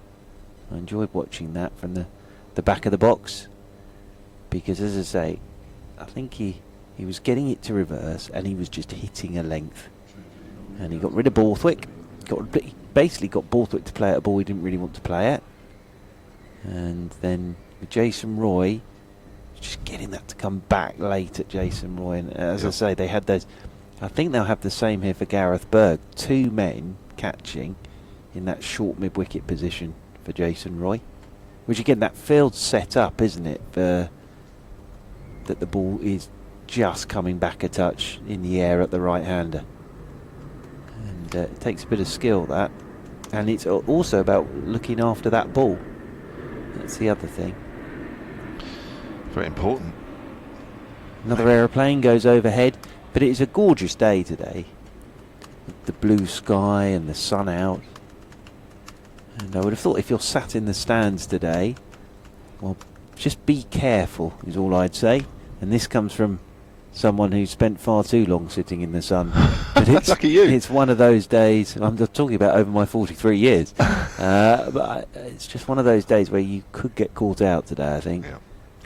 So Gareth Berg taking over from Carl Abbott from the pavilion end and bowls, and Roy pushes that good length delivery up towards mid-on, and there's no run. Abbott's spell this morning, 6 overs, 1 for 19. Picked up the wicket of Borthwick, caught behind for 3. The other spell completed this morning, early on, Edwards 4 overs, none for 12. I'm sure we'll see Fidel Edwards again at some stage. Oh yes. I did say to Craig White last night, because as I say, he had concerns over Edwards' fitness in the early part of the championship games. There's another length ball which is pushed to short mid-on this time. Riley Russo is there. When he limped off a couple of games, and Craig White said, you know what, he's got to prove his fitness now, because we can't have him walking off early on in the first innings of championship matches. Too much pressure on the others. Now, I did joke with him last night, and I said, look, I said these next 2 days are going to test his fitness a bit. So, yes, I think Edwards is going to have to do his fair share, and hopefully he'll be out there come tomorrow evening, if that's what's needed. There's a cut through hard through cover. Short delivery there from Berg, but Roy almost disdainfully smacking that away, cross-batted off the front foot. And there's been lots of talk about Jason Roy, isn't there, in his England one-day place, and you know he gets out for a few low scores, haven't they? And one or two people have questioned his position, but I tell you what, he is a player already. Some of the shots he's played this morning. Yeah, I was saying at Headingley, all right, there was that run of low scores, but he didn't look in bad nick when he came back to Surrey for the Worcester game. Doesn't look in bad nick here too much. That's quietly played on the leg side. There isn't quite the same tight field for Berg as there was for Abbott on that leg side. There's a gap there, so he's away from the strike now. Moves on to 18. 83 to Rory Burns. 180 for 3 Surrey. Yeah, sorry, but he's 87 last week at Headingley as well. He was sort of playing on a different planet to everybody else for a while there. Of course, Sangakkara sort of stole all the headlines with his 180, but he did play very well. And sort of, I think, probably the championship stuff's come at a good time, because he could take a bit more time over everything, and he'll still score his runs quickly and play gorgeous shots. But he's just indicated there that is just reversing a touch. Yeah. Just a fraction, which is good news. Good news. I did say earlier today that the ball needs to reverse a little bit, particularly for Fidel Edwards. Here comes Berg. Burns pushes that out just to backward point, fielded by Jimmy Adams. He's quite deepish there. I say gully, actually, because he's walking back to that sort of mark, but he's quite square. Almost there for a slash rather than, if you know what I mean, rather than just a defensive shot. Test match starts tomorrow. Yes. At Lord's, just down the road. Well, it's not really just down the road, but it is relatively, isn't it? Well, the weather will be like this. That'll be a fantastic occasion. Well, won't it? Berg bowls. Oh, and he pulled the bat inside the line just. Did Rory Burns. But that was a good delivery, and there's an example of the ball just every now and then, just moving away late from the left hand. Played it well, actually. It was good bowling as well. Good piece of cricket to finish off that over. Surrey trail by 468 at 180 for 3. Yeah, that's the big thing, isn't it? 180 for 3, trailing by 468. And the other thing is still 319 to go until you avoid the follow on. So that's an awful lot of batting still to do. Yeah. This is a good point, actually. Ben Pryor, who tried to wind us up on Coldpack players earlier, but this time he says at Solent Sport on the Twitter feed, how can a county guarantee an international player, in brackets Abbott for example, more money than an international cricket board? Without knowing exactly the reasons, I would say that if he's playing for South Africa, he's paid in rand, and if he's playing for Hampshire, he's paid in pounds. And I think with the exchange rate, it's pretty obvious the difference. Outside the off stump, that may just have turned a little bit. Roy leaves that one alone. Starting a new over from Mason Crane. Yeah, I think that's the answer. I think that is pretty much it, actually, isn't it? And also, I think the other thing is, and Carl Abbott sort of said this himself, which sounds a strange thing when you look at South Africa. Crane again. Oh, it's beaten! Oh, and it's beaten also the keeper, Lewis McManus. And that's going for 4 byes, or they may just stop at the far end of the ground. They picked up 2 now. That's byes. Yes, it is. But that turned. It was very full. Roy didn't move his feet. Went to drive it down the ground and completely missed it, and so did McManus. Yeah, he was looking to go against the spin there, whip it through the leg side. It did just turn on him. And Jason Roy... Lucky boy. Yeah, he didn't really get forward or back. He just sort of tried to play it from the crease and whip it leg side. He did, didn't he? It was flighted by Crane as well. Roy just felt, oh, just wait and wait and wait, and I'll hit through the line. There's Crane again. Down the wicket, and he hits it over mid-wicket, and that is 1 bounce for 4. Or is it 6? No, he wasn't quite sure. Umpire Nick Cook, for me it's 4. Yes, it is. He signals it now. Yeah, there's nothing wrong with that from Jason Roy. That's a good piece of batting. Now, Mason Crane, interestingly, won't mind seeing that too much. But Jason Roy, it's just good use of the feet, that, from Jason Roy. It is. But yeah, I think Carl Abbott, the other thing he was saying was, I'm not guaranteed to be playing for South Africa. That's the thing here. So I think that was reading the interviews and listening to the interviews. Really. Oh, yeah. Here comes Crane. That's just turned away on the leg side for a quick single. Adams running round to his right from mid-wicket. Total moves on to 187 4-3. I mean, it just how happened he started playing a little bit more, didn't he, when it all came out. It wasn't planned to come out at that point. It was planned to come out more sort of February, March, but as usual with one or two journalists, they sort of went with it anyway and forced him into Harmer announcing as well. it earlier. Look at Harmer. You know, there's a bloke taking all these wickets for Essex who can't get in the South African team. So, same difference in many ways.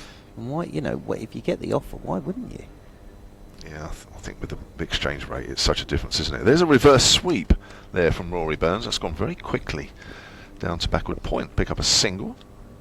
Of course, a little bit different for Burns here with Crane bowling round the wicket. There is that chance of pitching into the rough. Of course, when he pitches it straight to Jason Roy, it's hitting more of a sort of a normal part of the wicket. So if Crane gets it to turn from straight, then you can say that the wicket is starting to turn, although he did get the ball a lot of air 2 or 3 balls ago. That's straight down the wicket comes Roy. Gets it low on the bat, but he still hit it and he still pierced mid on and mid off, and that's going for 4. Didn't seem to time that, yet there was still enough power behind that shot to take it to the rope. Yeah, great battle this. Mason Crane and Jason Roy. England teammates, a week ago, and now going head to head. Yep. And it's good to watch. It really is. Mason Crane did Jason Roy with one delivery, and then Jason Roy's come back with a couple of boundaries, so it's excellent stuff. It really is. And the partnership now, just looking, is worth 50. Yeah, 55. Isn't it now? 55. The partnership worth. And they're scoring over 5 and over. So Hampshire have more or less, without taking wickets, been in control, and now this partnership is threatening that situation. And of course, it's all down to Rory Burns, who Jason Roy, who's comfortably the most positive of the Surrey players that we've seen so far. You don't necessarily want all your batsmen to be playing like that. You need a bit of a nice mixture. But Rory Burns is injecting, Jason Roy is injecting a little bit of momentum into the innings. Here's Berg, bumps to Burns, a little bit too straight, and Burns whips that away through mid-wicket for a single. Burns moves on to 85, 193 for 3. Sorry, still trailing by 455. Still a long way behind. Yeah, the modern buzzword is intent, isn't it? So he's come straight out and shown intent. Yes. Warwickshire, 17 for 2. Ooh, back to normal. That's leading by 17, because as Mr. Howes was saying, Warwickshire 3-3-4, Middlesex 3-3-4. Could have just turned up today. That's right. Scrub the first 2 days to say we'll play a 1 innings game. Berg's just waiting. I think Roy was just taking a bit of time to settle down. Berg comes in again. Bowls to Roy. Oh, Ray's got Rath on the pad. He's gone. That's just nipped back a little bit. And Roy wasn't very far forward at all. I think he was going to leave that initially, and then very late on he brought his bat down, but it was behind the pad. And that's good bowling there from Berg. And Roy, who was looking pretty dangerous out there for his 27, has gone. And Hampshire have picked up their 3rd wicket this morning. Surrey 193 for 4. Well, just the way that wicket's fallen does make you think that Gareth Burr's got that swing back a touch at Jason Roy as well. Because I think you're right. I think he was going to let it go, and then all of a sudden he's trying to jab the bat down on it, and it hit the pad. So it's good bowling from Berg, that. And Jason Roy's innings of 27 is brought to an end. And Surrey 193 for 4. This is very good stuff from Hampshire this morning. Very good. And they're in a huddle down there to our right, having a chat about everything. The other thing I would say as well in all of this is, you know, Mason Crane got that wicket of Conor McCurr, but he's bowled nicely from the Vauxhall end, which has just enabled his quicker men to go from that pavilion end. You'd have thought, you know, the game plan was always going to be Mason Crane's going to bowl a long spell from whichever end. But the key thing is, I know he's got a lot of runs to defend, but there haven't been many bad balls in this spell from Mason Crane at all. So it's just enabled George Bailey to let his quicker men go, who have bowled very, very well this morning and are definitely getting this ball to reverse a touch now.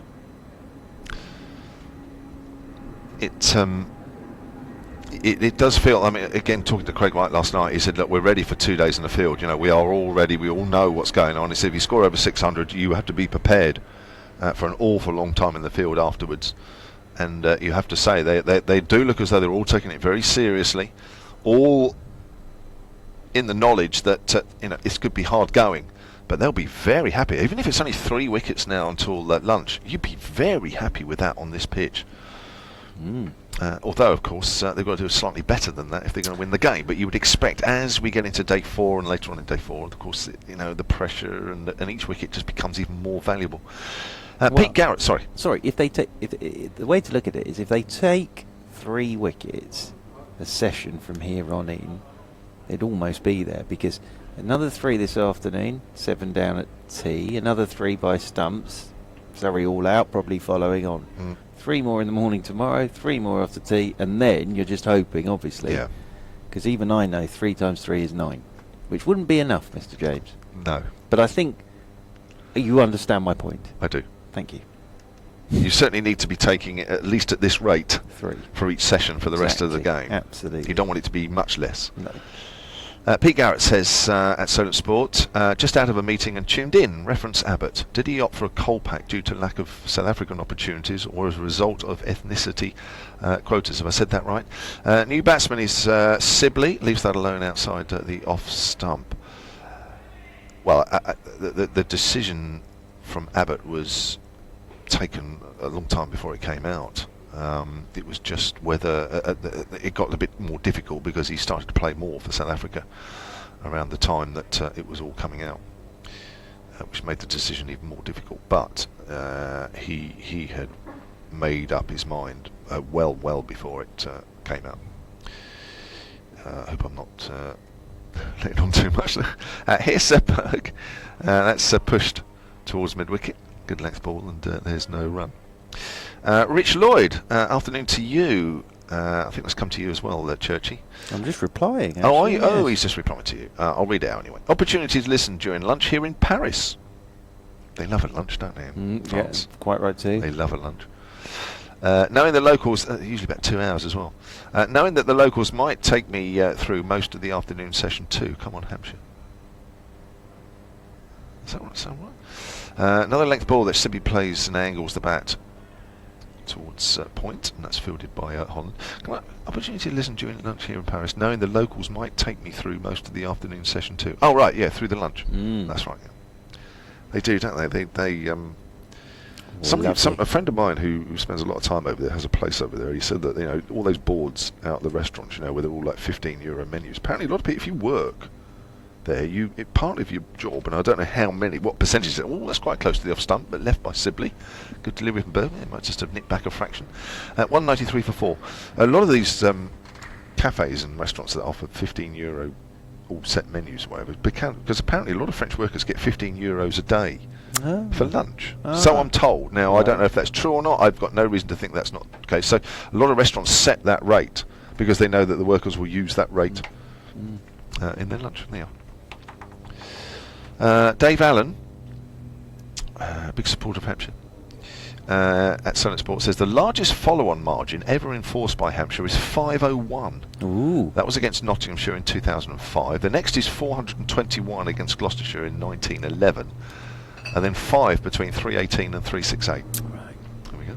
Keep an eye on that one. Good stats as always. Are you off or am I off? I think it's you, old boy, Is actually. Barron's here. He's even looked at the rotor. Mason Crane is round the wicket from the Vauxhall end. Thank you, Mr. James. We'll all be back with you after lunch. I think yesterday it was Mr. James and Mr. Barron opening up after lunch, which was a very nice way to that would have bowled you, Barron. 193 for 4. Burns 85. Sibley yet to get off the mark. Surrey have lost McCurr, Borthwick and Roy this morning. Mason Crane round the wicket to Burns. Burns tucks this one away into the leg side. Think about 2. Should get 2. Will get 2 as the throw comes in. Burns moves on to 87. Surrey move on to 195 for 4. Welcome back, Johnny Barrett. Captain. Well, interesting this. Hampshire have bowled very well this morning, haven't they? Well, they have. Well, they've got the ball off the straight, haven't they? They've got it to reverse. That's the thing and that is real from trouble. the pavilion end, yeah. And Mason Crane's bowling very nicely from the Vauxhall end. Burns Ooh, I thought that was going to be a full toss. Burns, I think, initially thought the same and then dipped on him. He pushes it back up the pitch. Nice flight from Mason Crane. Just going round the other scores at the moment, if that's all right. As Mason Crane is in and tucked into the leg side by Burns, and there's no run. So in Division 2, oh no, Division 1 as well, Somerset 16 without loss at Scarborough. Yorkshire all out for 2-13, so Somerset lead by 71 on day 3. Derbyshire are 41 for 3 in their second innings, leading Durham by 108. As that's a good bit of bowling again from Mason Crane. I think that's the flipper, because Burns has gone back to cut it and it suddenly scuttered onto him. It's well played by Rory Burns, well bowled by Mason Crane. Oh, a couple of wickets at Beckenham as well this morning. Northamptonshire 243 for 3. Around the wicket Mason Crane, and Burns pushes away off the back foot out towards extra cover, and there is no run. End of the over. Surrey 195 for 4. So still a long way to go for Surrey, trailing by 453 still. But Northamptonshire are trailing by 456 because Kent 701 for 7 declared. Sussex at Arundel 76 for 3 against Leicestershire. Just having a check because Messrs Pillans and Haranath should be playing in that. Yes, Pillans has a wicket. Just got rid of Luke Wells as Matthew Pillans. Of course, Aaron Haranath should be in that Leicestershire team. He is indeed. That's a useful loan signing, isn't it? Well, Pillans got wickets and runs in the first game. It's going to be Gareth Berg continuing from the pavilion end with Dominic Sibley, the man on strike. So in terms of bonus points, Hampshire now have 6 with a bowling point and their 5 batting points. Surrey just have the 1 so far, the 1 bowling point, and they're 5 runs away from an opening batting point. As Berg is into Sibley. Sibley is forward. Look at the field at the moment though. 2 men catching at short mid wicket. Slip, short extra cover catching, cover point, cover mid off, mid on, and then the long leg. Well, it's not enormously dissimilar to that reverse slip cordon we saw at Yorkshire when they were last year. 3 men, isn't there, in front of the bat for the mistake. Over the wicket goes Berg to Sibley, who lets this one go outside his off stump. That's into the gloves, moving away to his right hand side of McManus. Mr. David Fulton about to do an update down below us. We'll get the full benefit. We will indeed, yes, excellent. That's very good indeed. Hope he's as polite as he was last time. 195 for 4. It kicked off with please. Yes, it did. That's always handy. Berg, blonde hair flowing in the wind. There's a short ball to Sibley. Is tucked into the leg side. He's very strong there, Dominic Sibley, off his hip. Just a single as Jimmy Adams goes scampering back. Throw comes in over the top of the stumps, and Sibley's off the mark with a single. Surrey move on to 196 for 4. I think there's a bit of a lunch taking place in the committee room today. Very nice. I think sort of Hampshire, Surrey ex-players luncheon over there in the committee room. Tough day out there. Lovely day out that, isn't it? Lovely Very day nice. out. You had lunch in there? I've never had lunch in there, no. I've had dinner I've had lunch in the restaurant. Have you? Very nice. Before, which is lovely. Very nice.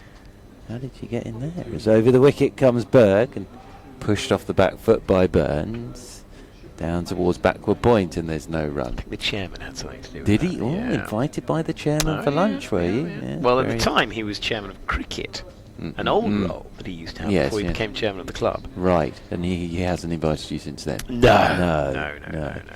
On the basis I'm sort of here. Yeah, well, you are, yes. I am. But no, very nice. It was at Flintoff and Hart. I think Steve Harmison were putting on just about 100 for England. In over the wicket goes Berg, forward goes Burns, pushes this one back up the pitch, and there's no run. It was against South Africa, the cracking series it was too, in 2003. Alex Stewart's last test, actually.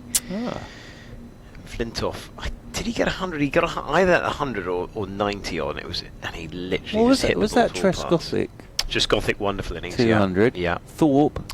Thorpe Comeback got runs, test. yeah. 100. Age 34. Yeah. Bicknell played in that. As He forward did. goes Burns, pushes this one straight back up the pitch, and there is no run. I think Bicknell got 7 in the match, bowled beautifully. I think that might have been his final test. Well, I think you'll find that Stuart, Thorpe, Bicknell and Butcher all played. Yeah, in the yeah, first they match, did, apparently. yeah. 196 for 4. I remember then trying to find out where they all were after the game finished.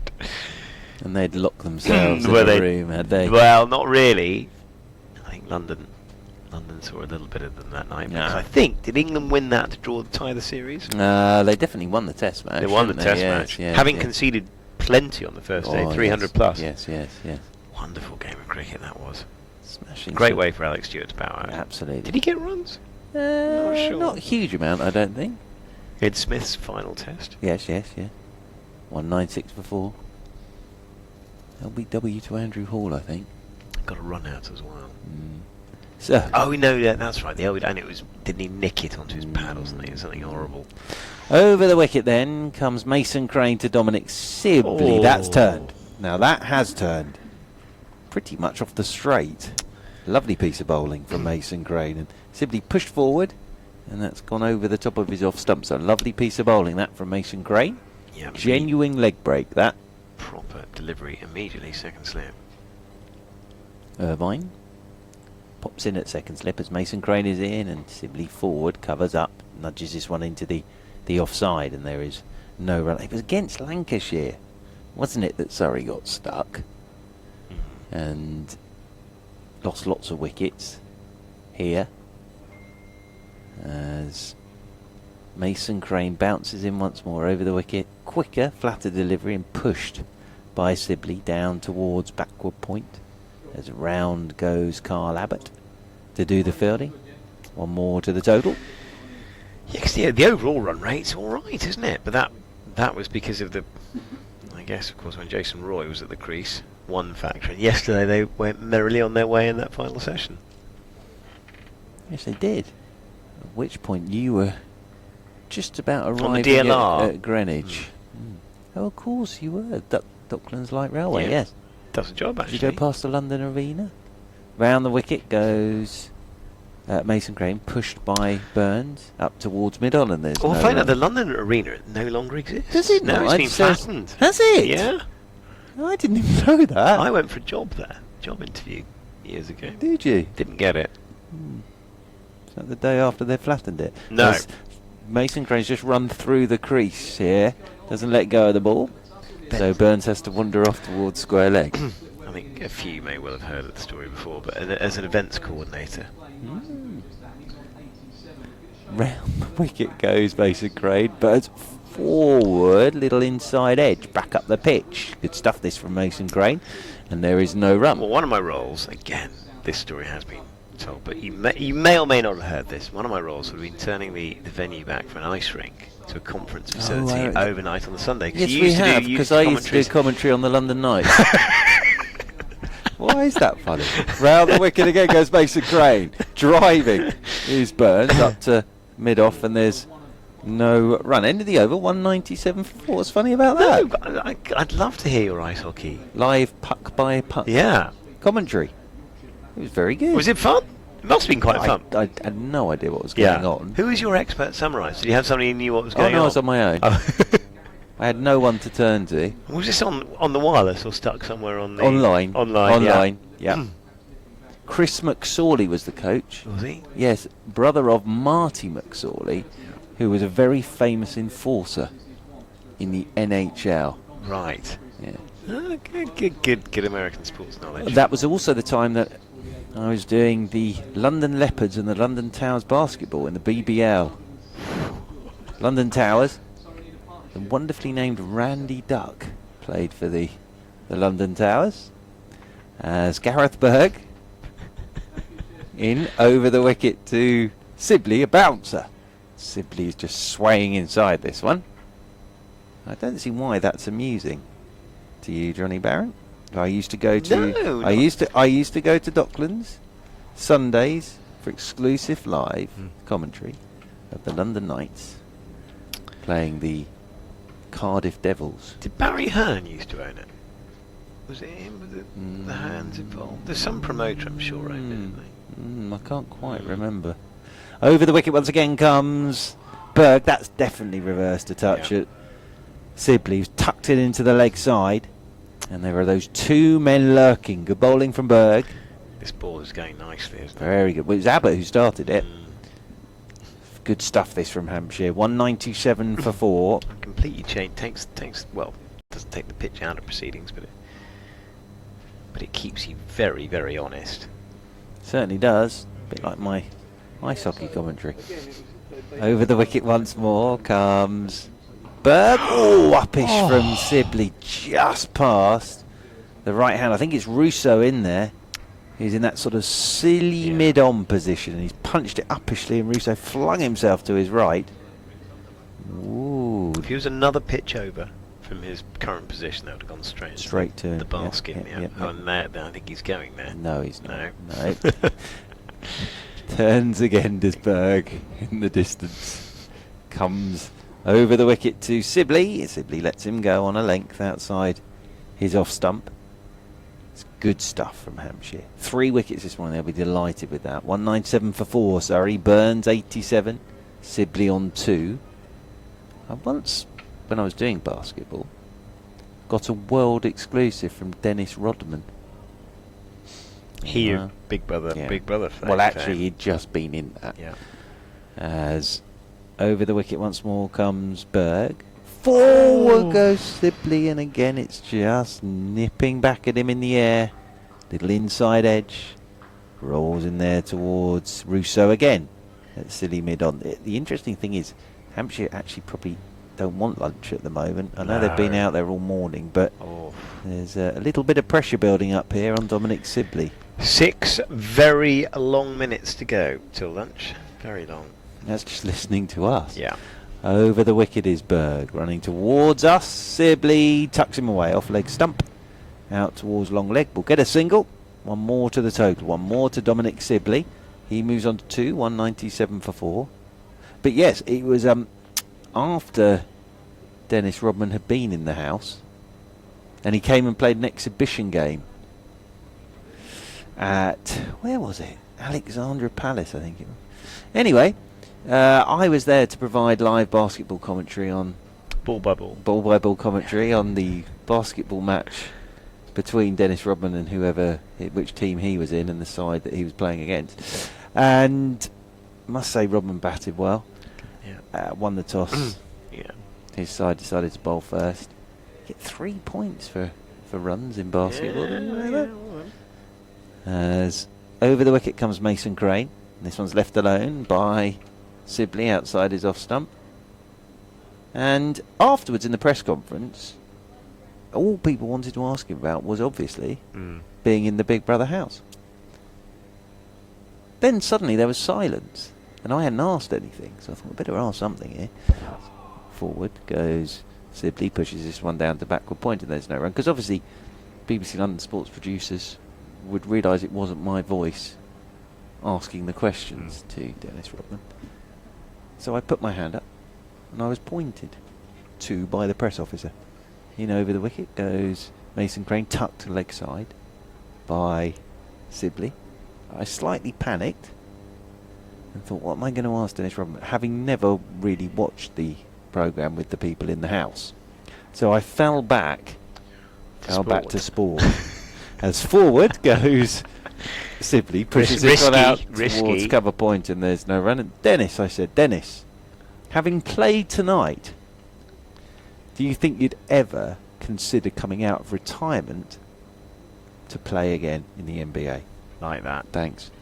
In over the wicket once more comes Crane, cut. Little short and wide to Sibley, and cut away by Sibley, and over the boundary rope and away for 4. Nicely played by Dominic Sibley, and that'll bring up the 200 for Surrey, so it's a first batting point for Surrey. Sibley on to 7.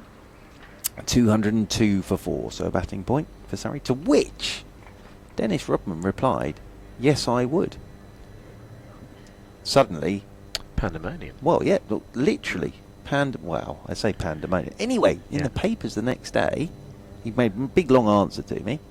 As forward goes Sibley, pushes this one into the leg side, and there's no run. 202 for 4, Burns 87, Sibley 7. I'd slightly switched off by this point anyway, because I was just pleased I'd thought of something to ask him. Sent the audio back to BBC Radio London. World exclusive. Huge. Amazing. It's in the papers the next day. Yeah. It was even in the Sun. Rodman considers coming out of retirement for comeback in the NBA. And did he? No. No. No. But that was story a at the time. genuine world exclusive from me. Kevin House is looking at me with that look of not quite contempt, but it's almost along those lines. But yes, that's one of my only ever world exclusives, and that was when I was doing live ball-by-ball commentary of basketball. 202 for 4. As same time as I was doing my ice hockey commentaries. I don't know why you're laughing at me about doing ice hockey commentaries. You were doing squash earlier in the year. Yeah. Polo, you've done. Rugby league. Rugby. International handball. This is tucked by Burns as Berg is over the wicket from the pavilion end. This could be our last over before lunch. Single to Burns, 88 to Burns, 203 for 4. How did you go with the names for handball? Really tough. Yeah, I bet it was. Thought I just went loudly and clearly, old school. Well, and I thought my rationale was the only person or people that would know I was mispronouncing them to a UK would be the players. Would be the players. Yes. And they had other fish to fry at the time. Yes, yeah, true. So Very I thought good I'll from just you. battle through.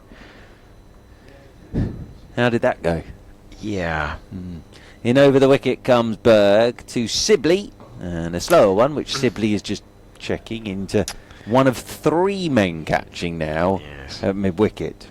Well, there's another JB commentator online, or on Twitter, John Bradley, I think is it John Bradley? Anyway, JB commentator, who commentates a lot on Russian games and various other things for ESPN. And he said he made a suggestion telephonically of how I should say that, and I got them all wrong. Horribly wrong. In over the wicket once more comes Berg, and this is tucked by Sibley again into one of those 3 men catching in there at mid-wicket. I think this is worth a photo, isn't it? Do you think this particular... Oh, the field, you mean? Field, Oh, yes, I didn't think of that. Because This is the kind of thing... Well, it was Sibley, of course, when he was batting against Yorkshire. And the photo I did then on Twitter, that almost went viral. As Berg is in. Over the wicket to Sibley, who allows this one to go outside his off stump. And into the gloves of McManus, away to his right-hand side. Doesn't like slip on Actually, I'm going to let predictive test. You do that. Oh, yeah, that's very good. Go on then, Baron, you do that. I'll let you go viral. Berg turns. Oh, it's 4 now. Coming in over the wicket to Sibley. Oh, disappointing, Baron. You only took the photo when they had... Oh, no! They've now got 4 catching at mid-wicket. No, I've got 4. I've got 4. Oh, well done. Have you? Are you sure that's 4? That isn't Rory Burns at the non-striker's end? No, 1, 2, 3, 4. Well done. 1, 2, Get it out there, Baron. Get it out there. Get it out there. Yeah. Sibley's off strike now, unfortunately, for you, if that doesn't get out there soon. Hang on. 204 for 4. Oh. And Burns waiting over his back. This might be our last ball before lunch, I think. Burns is 88 not out as Berg is in. Burns lets this one go outside his off stump, and I think that will be lunch. That will be lunch. But a very good morning for Hampshire. Bowled very well this morning. Rory Burns has batted very well for 88, but 3 wickets for Hampshire this morning. Conor McCurr for 1, LBW to Mason Crane. Then Carl Abbott had Scott Borthwick caught behind for 3, and then Jason Roy was LBW to Gareth Berg for 27. So, sorry, 204 for 4. They still trail by the small matter of 444 runs. Yeah, they do indeed, in that they've got another tough couple of sessions this afternoon, and very likely more of the same tomorrow. Thank you, Johnny Barron. Off you go, please, because Kevin James needs to come in and do his update. Yes, that's very good. So off you go, Barron. I'm not hearing anything as yet from BBC Radio Solent, so you're all right. But yes, very good photo that, Johnny Barron, as well, of your reverse slip cordon. Very good indeed. Welcome back, Mr. James. Thank you. Good morning, that for Hampshire. Yeah, they can't have done it. They couldn't have done any more, could they? Really bowled really well. It was never going to be 5 or 6 wickets in the session, but they'll settle for 3. And of course, in and around that, to keep some sort of semblance of control and whatever, you need to bowl tight, and they've done exactly that. Mason Crane unchanged all morning, and Abbottson Berg getting a little bit of reverse there after a little while. And I would have thought Fidel Edwards would have loved a little bowl there just before lunch, because he can get that to do that as well. So a little bit of encouragement for the bowlers this afternoon, after putting in a bit of spade work this morning. Yes, indeed. Yeah.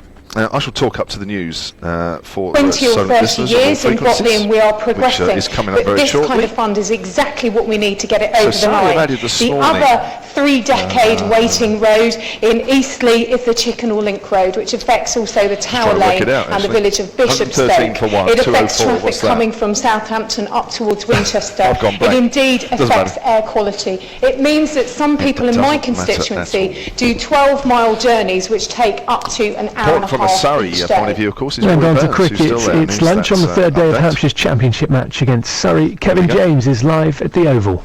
Well, Surrey going into the break 204 for 4, still a massive 444 runs behind Hampshire. It's still a good batting pitch, but Hampshire could have done no more this morning than pick up 3 wickets, and in and around that they bowled pretty well as well. Conor McCurr, the night watchman, didn't last too long. He was LBW's and Mason Crane for 1. He's going a few to turn, Mason Crane, but not really big and not enough bounces yet, but he bowled unchanged this morning and bowled well. Scott Borthwick was caught behind of Kyle Abbott, who started to get the ball to reverse a little bit, as did Gareth Berg, who got the dangerous Jason Roy out, LBW for 27. So 204 for 4 then Surrey, 444 runs behind. When play gets underway again at 20 to 2, we'll have live commentary on both AM frequencies and online at BBC. Mike Dead. Thanks for your help. BBC Radio Solent News. It's 4 minutes past 1. Very welcome, Kev. Go enjoy some sandwiches. I will. Hopefully. Thank you very much. Weather now. Yes, it was lovely. Yes, it was lovely. Oh no way! Spam. Yeah. So good. Yeah, we didn't spam this morning, so I know, I heard that. you've avoided the spam. Thanks.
I'll give you the state of play in a moment, but as always, if you're listening to us in the BBC Radio Centre transmission area and you want our main programmes, Alex Dyke, I believe, is either talking to the Hampshire chairman, Rod Branscover, or he's about to, so there'll be a cricket-related thing, although I don't think he's talking about cricket, I think he's talking more about music.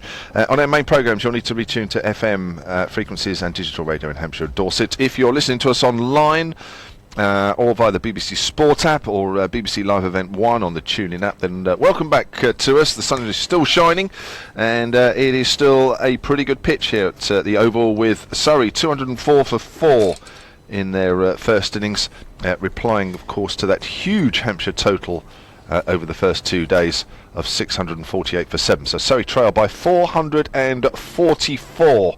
Hard work for the bowlers, as it has been throughout this game, but collectively Hampshire bowled well this morning. Surrey adding 91 runs in that 2 hours for the loss of 3 wickets. Rory Burns, steadfast, resumed this morning on 45. He's 88 not out at lunch. Dominic Sibley with him on 8 not out. 3 wickets that fell this morning. Conor McCurr, the night watchman, LBW to Mason Crane for 1. Scott Borthwick caught behind off Kyle Abbott for 3, and Jason Roy LBW to Berg for 27. I'm Kevin James, and next to me is Johnny Barron. Kevin James, a very good afternoon to you. Very good afternoon to you. Well, what does this afternoon have in store, do you think? Probably not anything as exciting as you experienced last night, or even tomorrow night, but we'll try and do our best for you. Well, I think there's plenty of cricket, and the fact that the ball has started to reverse, and Mason Crane's bowling a pretty good line of length as well. It looks almost like a completely different game out there. It does. I mean, you have to get the ball off the straight to even begin to cause any problems. And if you don't, then it's quite easy, isn't it? But Hampshire, I have to say, Hampshire have bowled there on a wicket like this about as well as I've seen them bowl this season for 2 hours. But of course, they're not only have to bowl well for 2 hours, they're going to have to bowl well for the next 2 hours, and then the next 2 hours, and then the 2 hours after that. So it'll just get progressively harder the longer they are out in the field.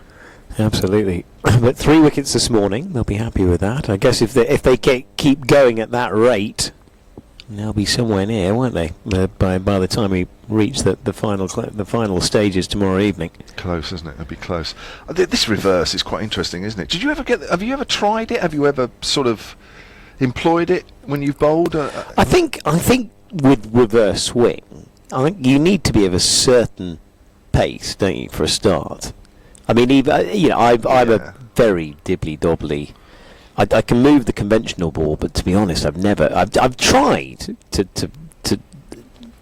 get reverse swing going, but I think it's quite an art.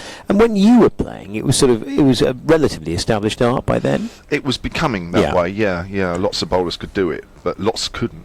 Yeah. I mean, it's very hard. I mean, I'll be honest with you, I never. Was it a combination of state of the ball and action, or? I think action has a lot to do with it, if I'm honest, and maybe I just didn't have that sort of action to be able to do it.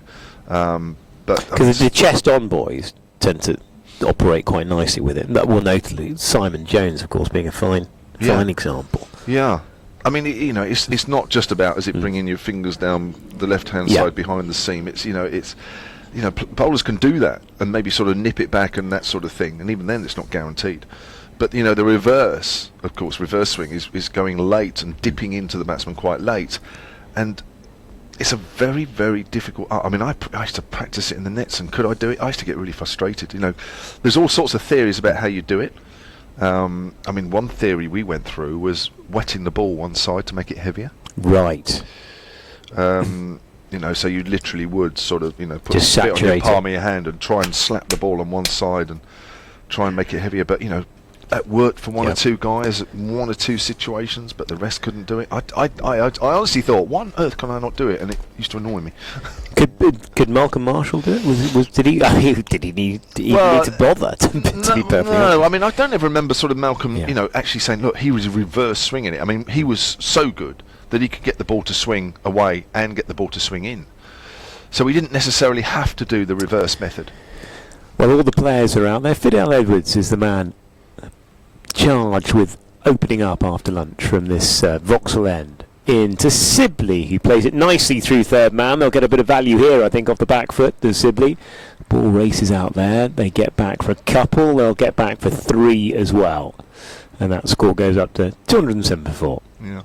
I mean, the whole idea of reverse is to get it to go a bit later, isn't it? You know, there's one thing swinging the ball in, but you know, the reverse is when it's sort of straight going back in quite late, and the last almost like the last 2 or 3 yards is travelling. Well, I always remember that rather iconic Test match at Lord's 1992, where it first really burst on with who was it? Wakar Yunis and was it Matt Graham? Were tearing the rule book up really. And now it's Rory Burns who's not out on 88 as the man on strike, just taking his guard once again. There's a first slip backward point as well. I think the first guy I can ever remember doing it and people saying he's doing it was Imran Khan. Yeah. And he was doing it in the 70s, wasn't he? Yeah. Yes. Fascinating. Because it's such a skill, and if you do get the ball to go, of course, the advantages it presents on days like this, on a flat track where the ball deteriorates quickly. Here is Fidel Edwards into Burns, wide of off stump, and just helped really to extra cover. And there's no run. Well, it's what separates the really good bowlers from just the good bowlers, doesn't it, really? If you can come off after a day's play like this with 3 for 70, you know, you've done well, whereas, you know, a lot of bowlers on here would be looking at 1 for 80, 1 for 90. Yeah. Plus a few more as well with this mammoth deficit, which is worth 401 thus far. Surrey on 207 for 4 so far. Phil Edwards, again from the Vauxhall end, is in to Burns, who's driving or pushing just out through backward point. Get through for a single. Score goes up to 208 for 4. I mean, this might be early days yet, and Fidel might be still sort of warming up, but in the 2 spells he's bowled so far, he hasn't got the ball to reverse, and yet out of everybody on this side that you would say gets the ball to reverse a bit, it's Fidel. And yet we didn't see it in the first spell this morning. Yeah, such a slingy action. Well, Gareth Berg and Carl Abbott both getting to get to operate.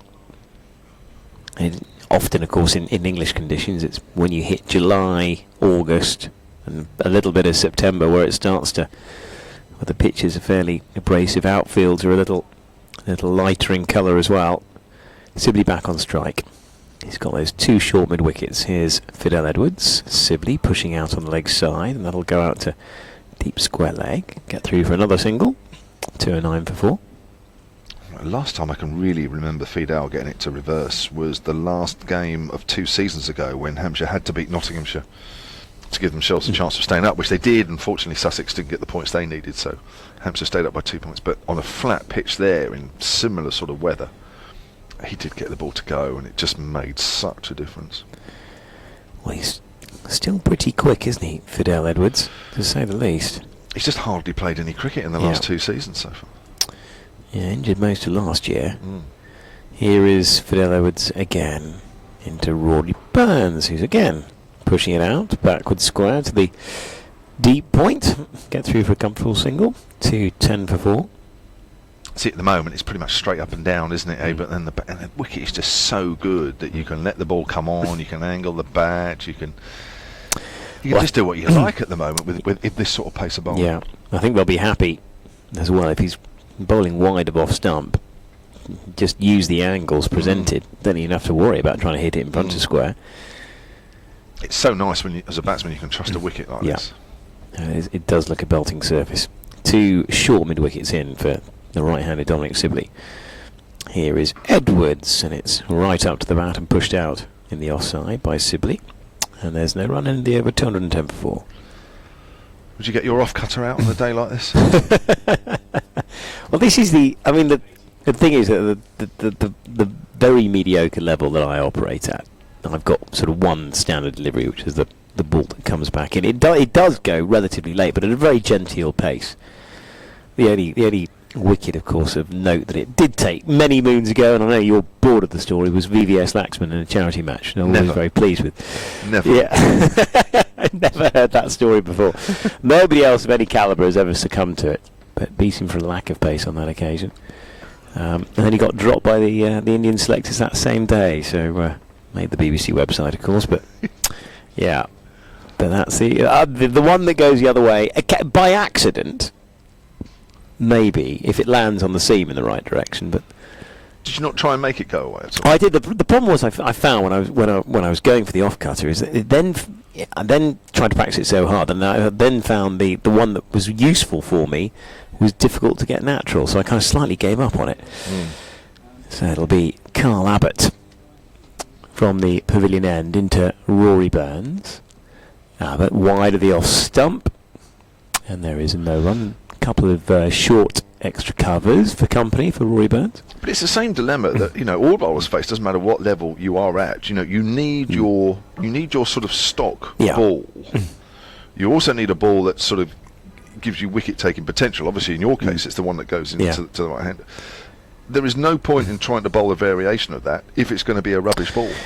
Yes, absolutely. That's the trouble. Well, the one interesting thing, which I'll come on to in a second, here is Abbott again into Rory Burns.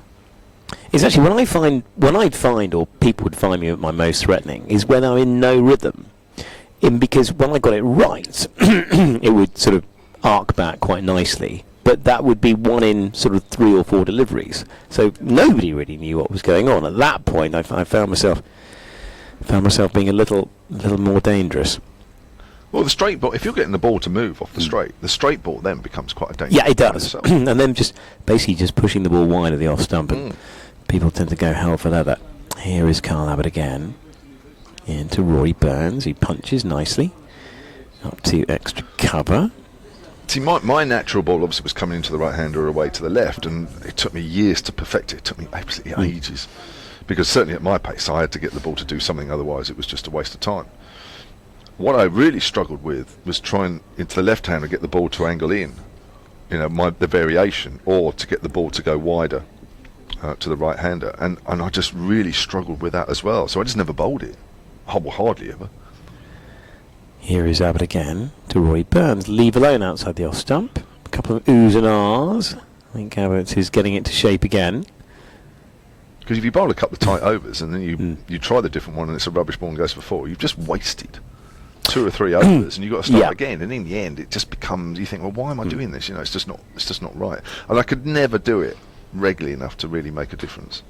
It was the slower ball that I used to find was my sort of my alternative option, but it tended to disappear into most pub car parks, to be honest. Can't believe I'm discussing the merits of my slow ball. Here is Abbott again. Outside the off stump, but no outside edge. But that definitely swung from Abbott, and the 2 short extra covers know it did as well. The lovely delivery. Well, if nothing else, Mark Church is enjoying listening. yeah, I know. It's like I think one of the kind of golden rules of commentary. I've broken every single one of them through the course of my career, but one of which is, unless you played at a decent level, never refer to your own cricket at any cost whatsoever. Well, I always find it quite fascinating how it doesn't matter what level, what thought processes there are from certain people. I find that interesting. Here is Abbott again to Rory Burns, who leaves alone outside the off stump. Yes, it is an interesting point, but it's often if you looked at, say, Test match specials, somebody like Daniel Norcross would never go anywhere near his cricket capabilities because it wouldn't translate. But I know what you mean. I think it provides perspective, and I guess my understanding of the game comes from playing it to a certain level, and obviously witnessing what we have done in front of us over the last sort of 10 years or so. But it's such a graduation in class, going from even high-level club cricket into the first-class game. It's such a massive gulf that it doesn't bear. I mean, certain skills are there, of course, aren't they? They're just exaggerated in this form of the game. Just the speed of the game is the critical thing. That's the difference.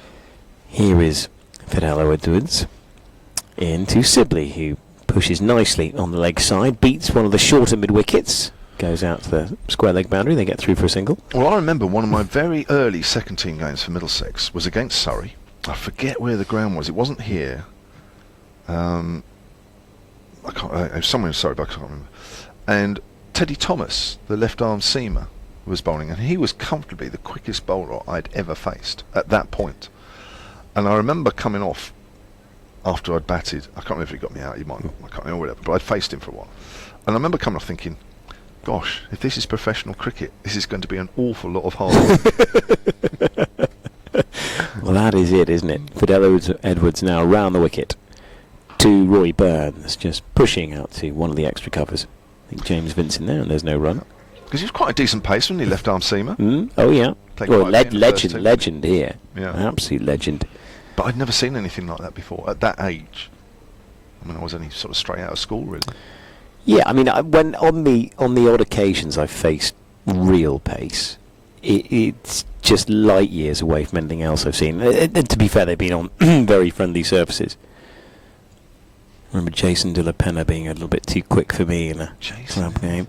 Here is Fidel Edwards again, and Rory Burns pushes back to him. He was playing for Hurlingham, and I was playing for... I can't remember who I was playing against them for, but... for my level, and that the former... I was dropped, actually, by the former PCA chairman who would have played alongside you. I can't remember his name now. But yeah, Jason Ratcliffe? What was it? Jason Ratcliffe? It wasn't. It was... Another one who was there at the PCA quite recently. He was also chief executive of the Rajasthan Royals for a period of time. But would have played in your era. But yeah, I remember that being significantly quicker than anything else I'd faced. Fidel Edwards again. Into Rory Burns, who laced it nicely through extra cover. He might get value here. He does. First boundary of the afternoon by Rory Burns, and it's a loose, wide one from Fidel Edwards. He's carved through the offside. Score goes up to 2.15 for 4, and Rory Burns goes up to 94 not out. Yeah, too much width on that one. The thing is, I know a lot of people say, "Oh, I'd love to face this guy," or just to see how quick they are. The thing is, on good club wickets, fine. Yeah. But you wouldn't want to face them on a lot of club wickets because they'll just they get close to killing you. Yeah, well they do. Especially the left armers. The left armers, almost unplayable on something nasty when it's at my humble level. Here is Fidel Edwards again, is in, tucked again nicely by Rory Burns, off his toes. That'll race away towards the Peter Mace down. That's another boundary for Rory Burns. He goes up to 98, and the score goes on to 2.19 for 4. Well, Hampshire bowled really well this morning. Only conceded 91 runs in that 2 hours. Fidel did his bit this morning. 4 overs done for 12, kept it fairly tight, but here... as of last night, really, where it was a little bit expensive, 5 overs done for 30. He's just leaking a few runs because the ball for him is not doing much, if anything. Well, he's serving it up a little as well, isn't he? Because he's going for that full attacking length. It's ending up as sort of things that could be tucked away off the legs, or half volleys that could be laced through the offside as well. He's not bowled one bouncer yet. Fidel Edwards is back to over the wicket. Is in to Burns, who leaves alone on that occasion outside the off stump. Bit of shape away. End of the over, 2.19 for 4. Yeah, you just get the feeling with Fidel that he's just feeling his way still. I've said that a couple of times before, or during each of his 2 spells in this game. This is his 3rd. That he just looks like somebody that is either making sure that he gets through 2 days out there after his injury problems, or he's just not quite into that groove that we know he can get into. Yes, he's not a dissimilar performer to somebody like Mark Footed in the Surrey side, who, when they get on a bit of a roll, are almost unplayable. In these kind of conditions, always valuable, that extra pace. But, he can afford to bide his time, and there's a long time between now and this time tomorrow and beyond. Plenty of time for him to sort of drop into that groove. I'm sure he's not frustrated. I don't think he's that sort of guy. Well, he might be underneath, but he doesn't show it. But there's a few more spells that he'll have to bowl yet. Carl Abbott, with this reverse field once again, is in to Sibley, who's pushing out to the first of the short men on the leg side. Kind of reverse leg theory, isn't it? We've got a short mid off, short mid wicket, another short mid wicket, and square legs in the game as well. It's an amazing field, isn't it, really? I mean, you'd almost be tempted to throw the bat at it, anything that's a little bit leg stumpish, wouldn't you? Absolutely. Well, he's played a couple aerial in that area. That's the problem for Sibley. Here is Abbott again. Into Sibley, who's defending on the offside. A few more gaps on that side.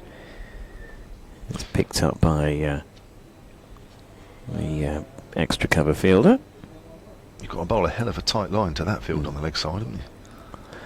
And on the offside. Absolutely. Absolutely. There's no margin for error with this one. Yeah, just the slip. And we've got a point that's deepish. Extra cover mid-off. And then the ring on the leg side. Here is Abbott again, and it's pushed out again by Sibley at the offside, and there's no run. It's lovely and tight, isn't it? You just get the feel with Abbott today. He's in a groove, isn't he? He's dropped into one. He's a fine player. He's a wonderful signing, and you can completely understand why he chose. It was unlucky for him actually the timing, wasn't it? Because he really was the mainstay of the South African bowling attack when the news came out. And of course, why wouldn't you look for is it 2-year, 3-year contract? 3-year contract, absolutely. God, we'd all love those. Might be 4 actually. Absolutely. From memory. Here is Abbott again. He is all swished down the leg side, nothing doing. Still 219 for 4. Yeah, because in Carl Abbott, late 20s now? 30. They're nudging 30. 30 now, yeah. Plenty of responsibilities. Those mortgages don't pay themselves. 4-year deal. 4-year deal, yeah. Well, it's not difficult to see why he went for it. I guess back in the day, South Africa would probably be able to just haul him across to Lords, wouldn't they, to play in the Test? But very different these days, of course. Abbott in to Sibley, who pushes out on the leg side, and there's no run. Yes, I don't think even if South Africa are way short of bowlers, that'll happen. Yeah, That's all done and dusted. Absolutely. Yeah, a 4-year contract. You can, that'll take him well into his late 33rd year. Yeah. And you'd imagine he'd be renegotiating after a couple as well. That's a good contract. Good length. Is that unusual? Well, Hampshire know what he can do, Yeah. having played for them 3 or 4 years back. Yeah. So, and he is a wholehearted cricketer, Yeah. no doubt about that. Here is Abbott again into Sibley, who leaves alone outside the off stump, and that's shaping away. At the end of the over, a good one again from Abbott, 219 for 4. Yeah, it is the difference is, and having obviously been, I've been lucky enough to witness the game sort of close up.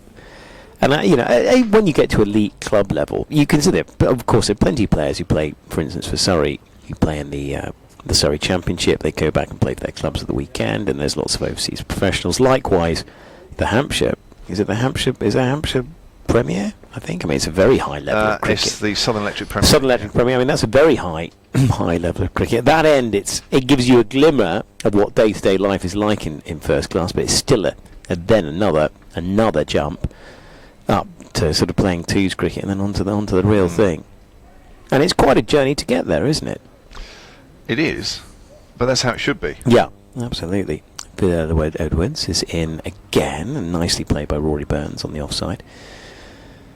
Because of course, blow by blow of your sort of early years were provided by, as we often talk about, that great text by Simon Hughes. Of course, it's all in there, isn't it? What you lot had to go through to kind of navigate your way up from the second team dressing room to the first dressing room. Sounds like there's an update coming BBC Radio Solent for Solent listeners. Some breaking news in the last hour. A former South Yeah, a lot of hard yakka, wasn't it? Yes, absolutely. Yeah. Apparently in Tuffers' new book there's a story about me as well, which somebody mentioned to me. I haven't read his book. Well, there's hundreds in the first text, of course. Here is Fidel Edwards. Short. Oh, dropped at first slip. Sean Irvine, I think, floors it, and that is a massive chance. It's a naughty shot by Rory Burns, quite tight to him, tries to flash away on the offside, and it goes like a tracer to Sean Irvine, but he floors it, and that is a bit of a moment. And Rory Burns, massive life on 98. It was just a little bit too far to the left, wasn't it? It obviously went quite quickly, but I think to get a really good, strong hand on that, it just needed to be fraction closer to him.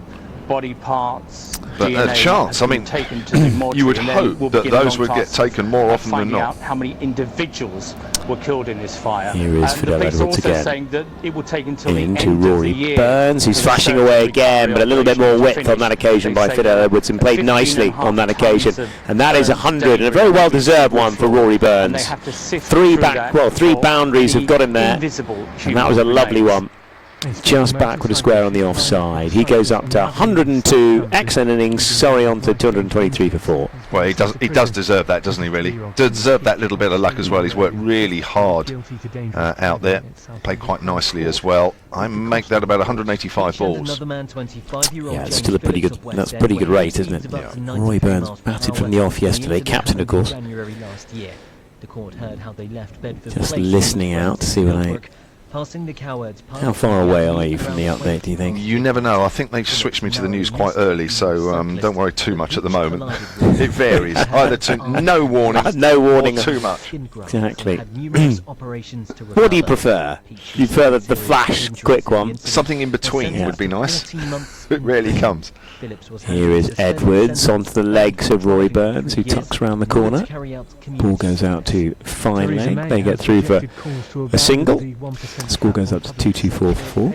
I think Edwards during this over will feel that he's done his job there, really. Just a little bit of extra pace, a little bit of bounce, caught Rory Burns out there a little bit, didn't he? Couldn't keep it down. He was definitely trying to angle it down to third man, couldn't keep it down. And really, I would expect Irvine to take that 6 times out of 10. Would that be fair enough? Yeah, he was certainly travelling. Yeah. Came at him at a bit of a rate. Sibley, the man on strike. Here is Phil Edwards over the wicket.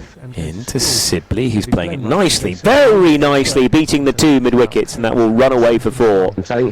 Shot very nicely played. That score goes up to 2-2-8 for 4. Sibley on the 17th. Have on their phone. But Edwards will be really disappointed with that. He's got 2 short mid-wickets, and there's not a big gap between them. I think I got the feeling there wasn't a committed dive from either of them, thinking that the other one was going, and give it the wholehearted dive. Yeah, it literally found the minutest of gaps. Shall I hand over to you here? Okay, yeah, I'll go for it, because it must be nearing. I think they're talking a bit about sport now, so they must be coming to me. 228 for 4 then, Surrey. As Edwards walks back to his mark. Here's that update for all listeners on the south coast. Surrey have moved on to 228 for 4 in the 20 minutes after lunch, so they trail Hampshire by 420. Rory Burns has just passed 100, but in the ball before, he was dropped at second slip by Sean Irvine off Fidel Edwards. Difficult chance, but you'd expect him to take those more often than he would drop them. So 420 runs that Surrey are behind. Just 3 wickets this morning, although Hampshire will be pleased with that because it's still a very, very flat pitch. A wicket this morning from Mason Craney, bowled unchanged from our commentary end. 1 for Kyle Abbott and 1 for Gareth Berg. Surrey then 228 for 4, trail by 420. Live commentary of that game continues on both AM frequencies and Johnny Barron has made way for Kevin Howells. BBC Radio. Hello. Hello. I always think it's important to make an impression with your first words. And that was very impressive. Thank you. Well, it was polite, it was well mannered. It was. Mother will be happy. There we go. However, I believe the expression these days from the kids on the street, I'm loving this Hampshire approach today. Obviously, they'll be gutted with that drop, quite clearly, but it's great from them. Yeah. You get the feeling that if you've got to take 19 wickets on here, as that's left alone outside the off stump, start of a new over from Abbott, who's round the wicket to Burns, that those chances you need to take. Well, fair enough, but we won't be saying that if they take him another one very quickly, but you can come back to that one, and I'll remind you of that one about 5:30 this afternoon, possibly, because you're quite right what you're saying. That's right. Probably won't be tomorrow, because you won't be here. So Well, you won't be able to remind me then, unless you text me. At this stage, I tell you, I'm most definitely Are you? Here. Oh, yes. Well, Wow. how can you walk away from a Hampshire team performing like this? How could you do that? None of us have the choice. Yeah. You have. Again, it's outside the off stump, and that's left alone, and you look like you were choosing to exercise that choice from a very early stage this morning. My memory, not quite what it once was, but if I go back to the first day of this game, Mark, just looking at a little bit of an assistance at the back, you and we were here Monday. Yes. Sorry, somebody seems to be saying that we haven't got a choice whether to be here or not. Where were you on Monday? Just down the road. Oh, right, okay, you couldn't quite make it to the ground. My ticket ran out about 5 miles short. I've won that one. Admit, I've won that one. You have. Thank you. Sabbath. That's straight to a thick outside edge along the ground though, past a diving Irvine at first slip. There is a big gap there between him and Adams, and that's gone to the third man boundary for 4. No, it's been terrific though, hasn't it? I mean, the field settings and everything, there's been something to watch, to engage you today. You know, because we've seen a lot of cricket, and someone like yourself been lucky enough to play so much cricket as you were, you know that there's a lot about the game that you turn up at the ground, you're not too sure what's going to happen in the day, and that's partly why, certainly as spectators, you come along, you know, what will happen.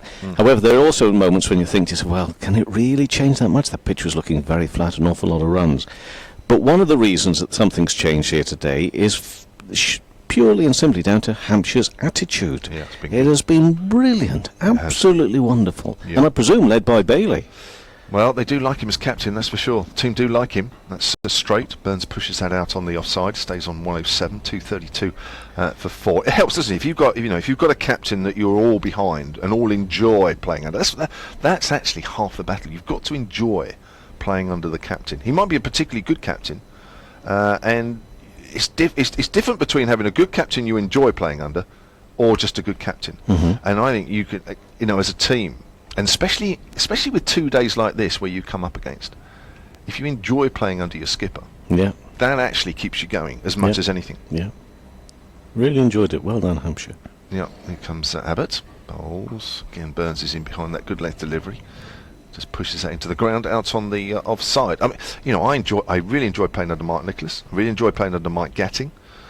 I mean, the others I enjoyed it, but the fact that I'm mentioning those two names straight away would, straight away you say, well, what was it about Mark Nicholas then? What? Well, he was great for the time. 3-day cricket, always wanted to make a game of something. Really, Warney, the guys say that Warney was great to play under. Yeah. Because there was never a dull. Well, Warney, of course, in his captaincy was the same time as Fleming up at Notts as well. Yeah. Here comes Abbott. And again, it's a length ball, which Burns is in behind, plays it out in the offside, end of the over, 232 for 4. Although I always thought it was easier for an overseas captain to be positive and attacking and the old, to gain a victory, you've got to risk, put some risks in. I thought it was a little bit easier for the overseas to do that, because one, they've got the experience, therefore they should have the respect of the players under them to follow them whichever path they're taking as random as it can be sometimes when you're trying to make something happen in a cricket match. So you've got all that, but also you've got the fact that come September the 27th or whatever it was in those days, maybe even September the 20th, you're on a plane straight out of there. You hadn't got to face the members' meetings in the winter saying, why on earth did you enforce that follow-on or not, and all that sort of thing. So it's, so there was that element. But yeah, you want there to be this element of enterprise and innovation about everything, but you understand at times, because people's jobs are relying upon it, that they can be a little bit more reserved. I mean, it's different now with more 4-day games and 2 divisions. I accept that, but you've still got to keep your team engaged. Yeah. Because nobody wants to drift along in a game. Not really. The last day you go to the last day. Oh gosh, it's nothing. But obviously we're in a slightly different situation now. But at the time, I was amazed how many negative captains there were around the circuit. Holland takes over from Edwards, slightly slower pace, and simply plays that quite easily out on the offside. Edwards' spell after lunch, 3 overs, none for 24. So, I used to be amazed, Mark Nicholas would come back in the dressing room, on the 3rd day or whenever it was, or the end of the 2nd day, so they don't want to play a game, they're not interested. And some days we would, have a last day that was really boring, and honestly, there's nothing worse than that, because you only got to get 2 or 3 of those in quick succession, and all of a sudden the game just loses its meaning. That's pushed out on the onside, and there's no run. Whereas, and sometimes we actually used to negotiate declarations which actually so really did favour the away side, because otherwise we were never going to get a game. But it just meant that we were really under pressure, and that was really good fun. Yeah, you lost some, of course you did, but then when you won some, it just keeps you going. It's just great. Here's Holland again, runs away from us, simply pushes forward back to the bowler. But this is all, Division 1 now is totally different, isn't it, really? Until you get to about September. The 4 full rounds. Well, I say full rounds, but the 4 rounds of championship matches in September. Super September, isn't it? Super September. Oh, I like that. Yeah. Yeah? So you can use that one on 5 Live? Well, no, probably not. No. But I'll use it everywhere else. What, on your side job? Your job you have on the side. That's a pushed out square on the offside. Another length ball there from Holland. Super September. Yeah. Could be. Yeah. It could be. I hope it is. And we had a cracking finish the season last year. Do you think I should patent that? No, because I thought you said somebody else came up with it. No, I've just come up with that. That was yours? Yeah. Well, no, I think there's a certain satellite channel that probably have already run that one a couple of times somewhere over something, haven't they? Anything that with the S, Super Saturday. Yeah, but nobody's said that yet. Not for Super September. Oh, maybe September. Not in a cricket sense, I don't think. Soar away September. Push back to the bowler once more. Well, please do go ahead and patent it if you like, but I won't be paying you anything if I use it. Well, what I'll do is I'll listen in to any of your reports or any of your commentaries. I know you often do. I shall bill you. I know you're often listening in. I'm very, very much appreciative of that. Should we do a couple of tweets? As Sibley pushes that to mid-on to Fidel Edwards. They'll pick up a quick single. He's quite deep there, actually. 233 for 4. Jamie Early and a couple on the thoughts about Liam Dawson. I think it was announced earlier officially that Liam Dawson's in the starting 11. Jamie Early says, yeah, Liam Dawson in the starting 11, thank you very much. And also this one from Ben Pryor. Thoughts on Dawson being included in the England Test 11 for the first Test? Kevin Howes. Well, why not? I mean, because Toby Rowland-Jones was really... I imagine he'd be the one to miss out, won't he, in that team?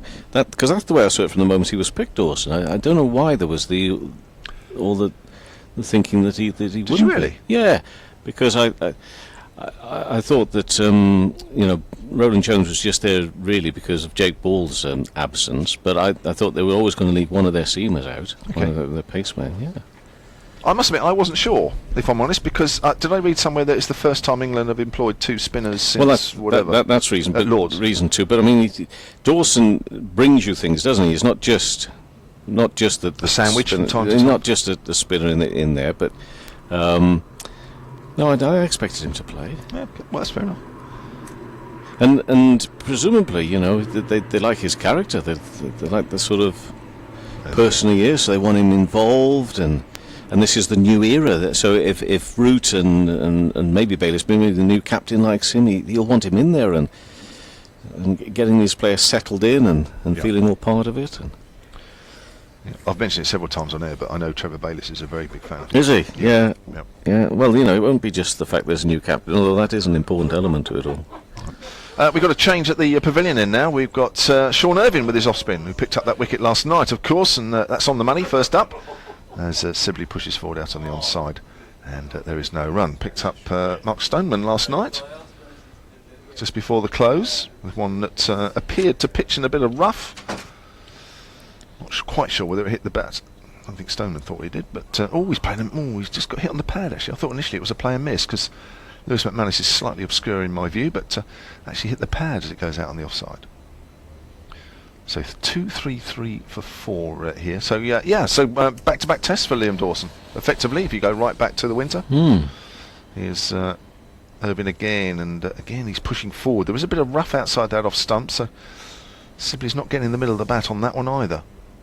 I was surprised he was in the squad. To contradict myself, but once he was in that squad at 12, I thought he was going to play. Only surprised because I thought maybe it was just horses for courses almost there in India, but they clearly like the man. Yeah. Sibley pushes that on the onside this time.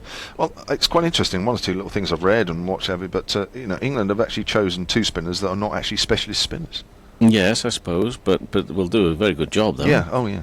Dawson's on top of his game at the moment. Yeah. Bowling wise, that's for sure. Irvine bowls again. Oh, thickish outside edge. Just Sibley just pushed forward there a little bit, and it sort of spews out square on the offside. There is a man deep, so they come through for a single, and Sibley moves on to 19. 234 for 4. So yes, it's great news from a Hampshire point of view, of course. It's a shame, of course, he's not playing for Hampshire, because at the moment, as I say, he's bowling very, very nicely indeed. Dave Allen on the tweets at Sun Sports says, just back from a delightful lunch in the sun overlooking Portsmouth Harbour entrance. Easier than fielding at the Oval. That's for sure. Needs lots of concentration out there, especially when you know that a wicket could be a long way off. That's a length ball which is played back to Irvine by Burns, and that ends Irvine's first over today.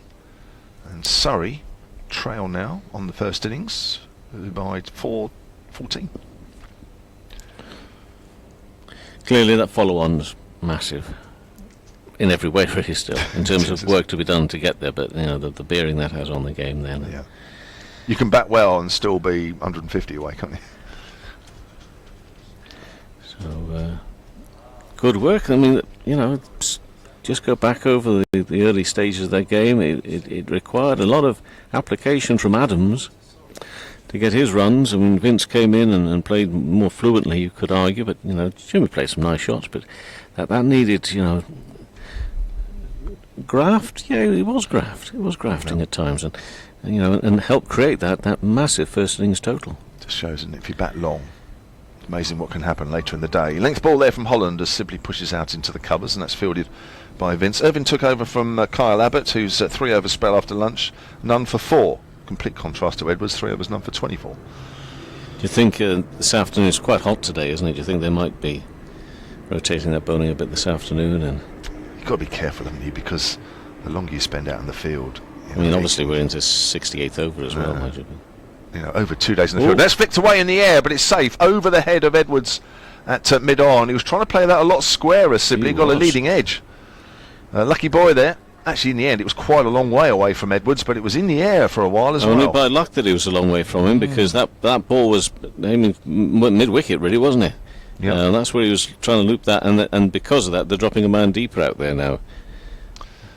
Sort of where he was aiming it in the first place. I think that's the sort of mistake that Hampshire are looking to induce, isn't it? Where he's got 2 men in close, so he's trying to flick that away, either square or over them, and Sibley, with a straighter bat, pushes that up to short mid-on. Well, you pass this field as set, and you're going to get 4 runs, aren't you?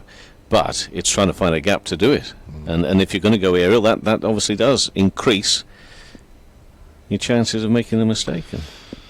So this is great from Hampshire. It is. No, I've really enjoyed watching them bowl here. Really enjoyed it. Holland's, of course, his pace has got to keep it very tight. That's Fuller, and that's driven to mid-on and Edwards Fields. But isn't that what Hampshire have done this morning? At that time, when nobody could be certain whether there would be any turn, whether there would be any reverse swing or anything like that, during that period of time, they were keeping it tight until they started just to expand a little, find out what's going on. There was like a feeling sort of morning, wasn't it? First hour, what's going to happen here? Yeah. Oh, we are getting a little bit of something. Yeah. But it was so difficult to score runs in that first hour. It was. Yeah. They could have done absolutely no more. As that's pushed back to the bowler, and there's no run. Ben Pryor on the tweet says, should Vince be considered for the test side soon? The international arena is missing his big, booming cover drive. The trouble is, that was, as much as that was his trademark, that was also his downfall, which was a shame. But did do a lot of work on it during the winter. On the whole, it's worked. Sibley drives, again, finds Edwards at mid-on. And that's the end of that over. I don't know. Has Test cricket passed Vince by? Well, has it passed Gary Ballance by?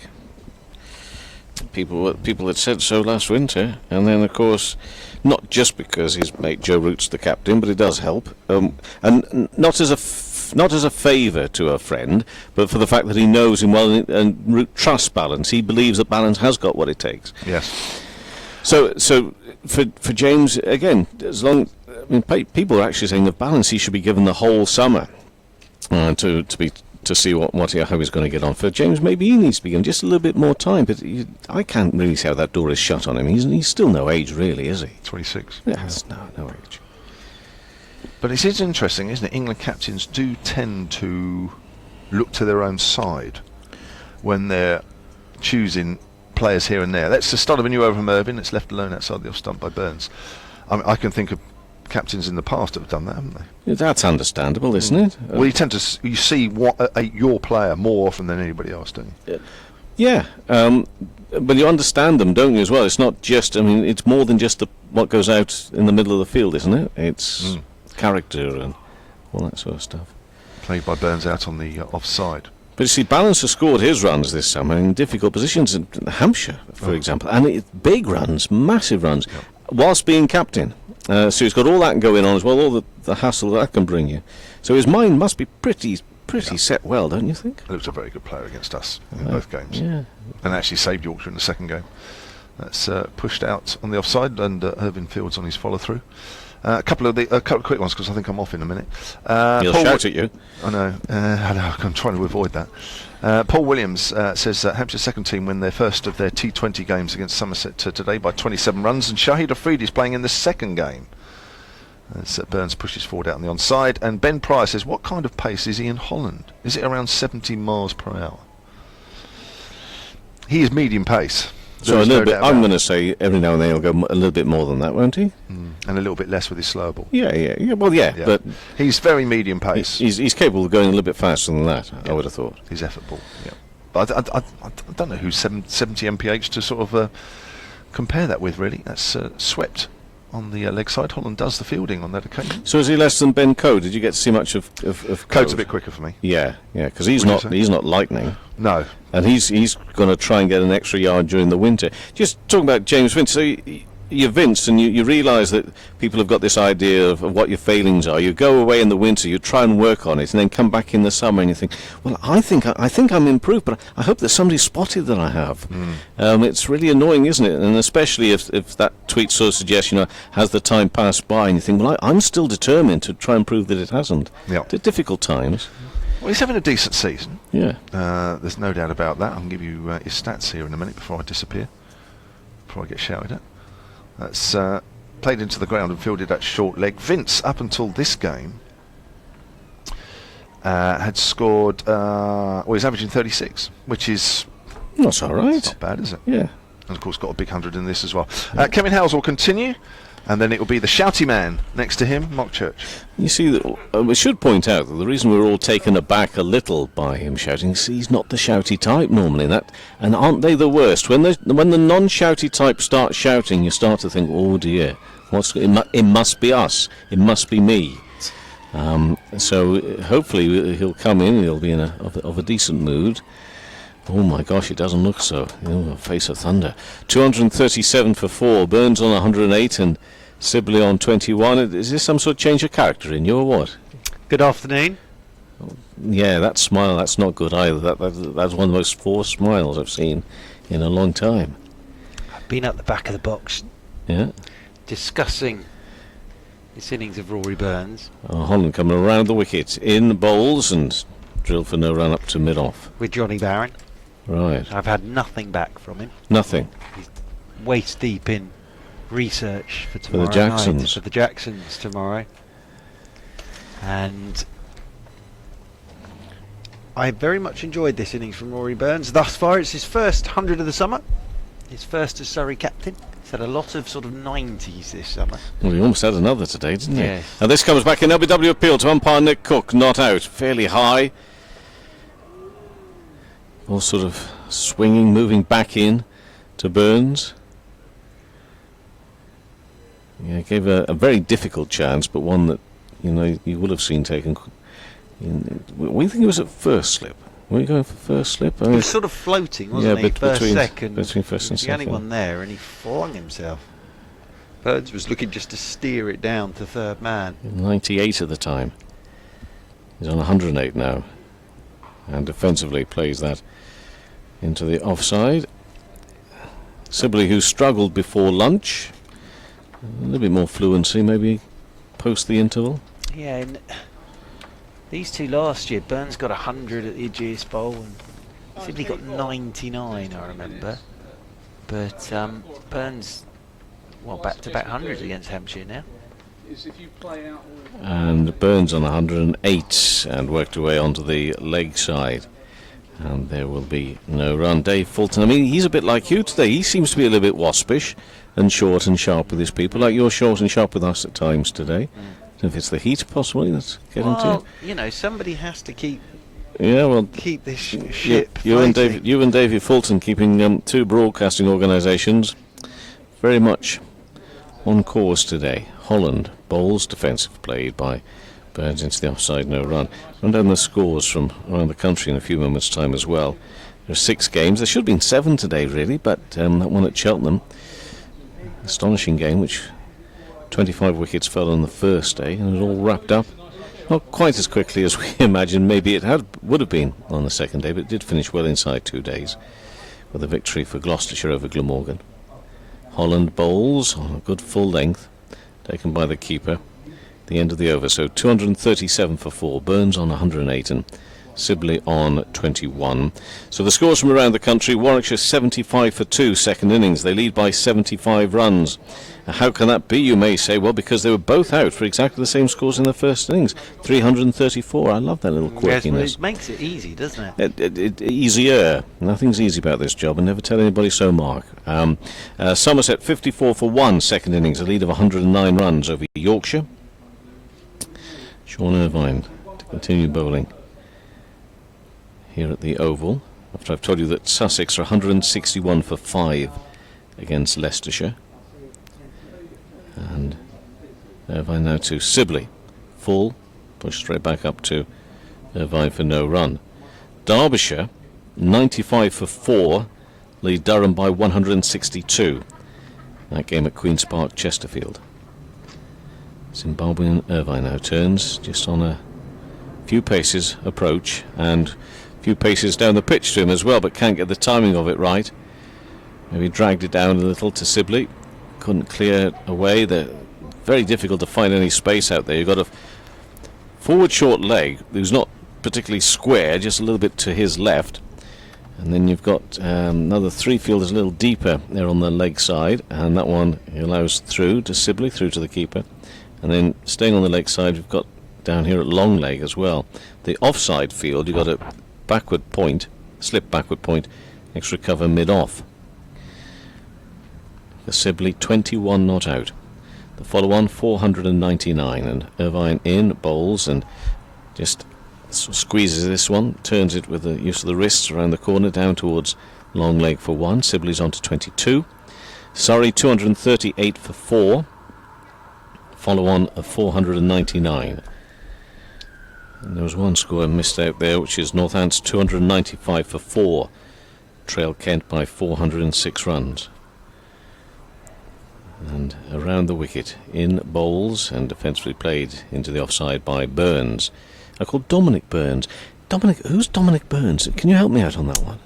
Is he a BBC reporter or something? I'm going to have to look. Yes, I was doing a little turn onto TMS, and I called him Dominic. I mean, I quickly corrected myself. I'm trying to think where I got Dominic Burns from. Next delivery. That's struck by Burns out to deep extra cover on the boundary. That's for Del Edwards out there. That wide area. Out there to our left, my commentary position. 239 for 4. Burns on 109. Sibley on 22. And Norcross, Daniel, of this parish, off the back saying, oh, Will sorry to do this, Will sorry to do that. I said, well, I'll do that, but what about Hampshire in all this? Well, I think... And then he accused me of being pompous or something, or I don't know. Well, no, not pompous, but sort of, What's wrong with everybody today? Trying to, trying to be fair. Well, what's wrong with being fair? Next thing, people will be calling me old-fashioned and traditional by trying to be fair. But, yes, I did have to point out to him there's two teams playing here. There's nothing wrong with a bit of fairness. And at the moment, in terms of the game itself, it's the visitors Hampshire who are getting more of the plaudits. Oh, absolutely, and because of the way they bowled today, I think they've been terrific today. They always knew as well, probably, that there was going to be a patch where, again, not a lot would happen. So they're probably, at the moment, just getting Edwards, Abbott, Berg, Crane, a little bit of a break. It's nothing against Holland and Irvine, but that those would be the ones you would expect to do the majority of the bowling. Well, I like this setup alongside the keeper here of sort of the way that's that slip cordon gully and backward point. That one, well, it's a grubber rolls along the ground on pitching just wide of the off stump through to the keeper. But you've got a slip which is sort of a little bit wider, could be at second slip, and then you're going to call that sort of a fourth slip or maybe gully area with a backward point. Anyway, 3 in there, all spread out, which again is, it's not unique, but you don't see that all the time. So... Well, that's cutting out the little dab down to third man for Burns, so that they've left the whole of mid-wicket open for him as well. Yeah, got one fielder here on the leg side, and that one is, again, a little closer this time. But the other thing that I think that Hampshire have done very well today is in terms of runs as well. Sort of kept those runs down. So Surrey's still got an awful lot of work to do just to avoid the follow-on. It's another 260 from here. Yeah. Just to avoid the follow-on.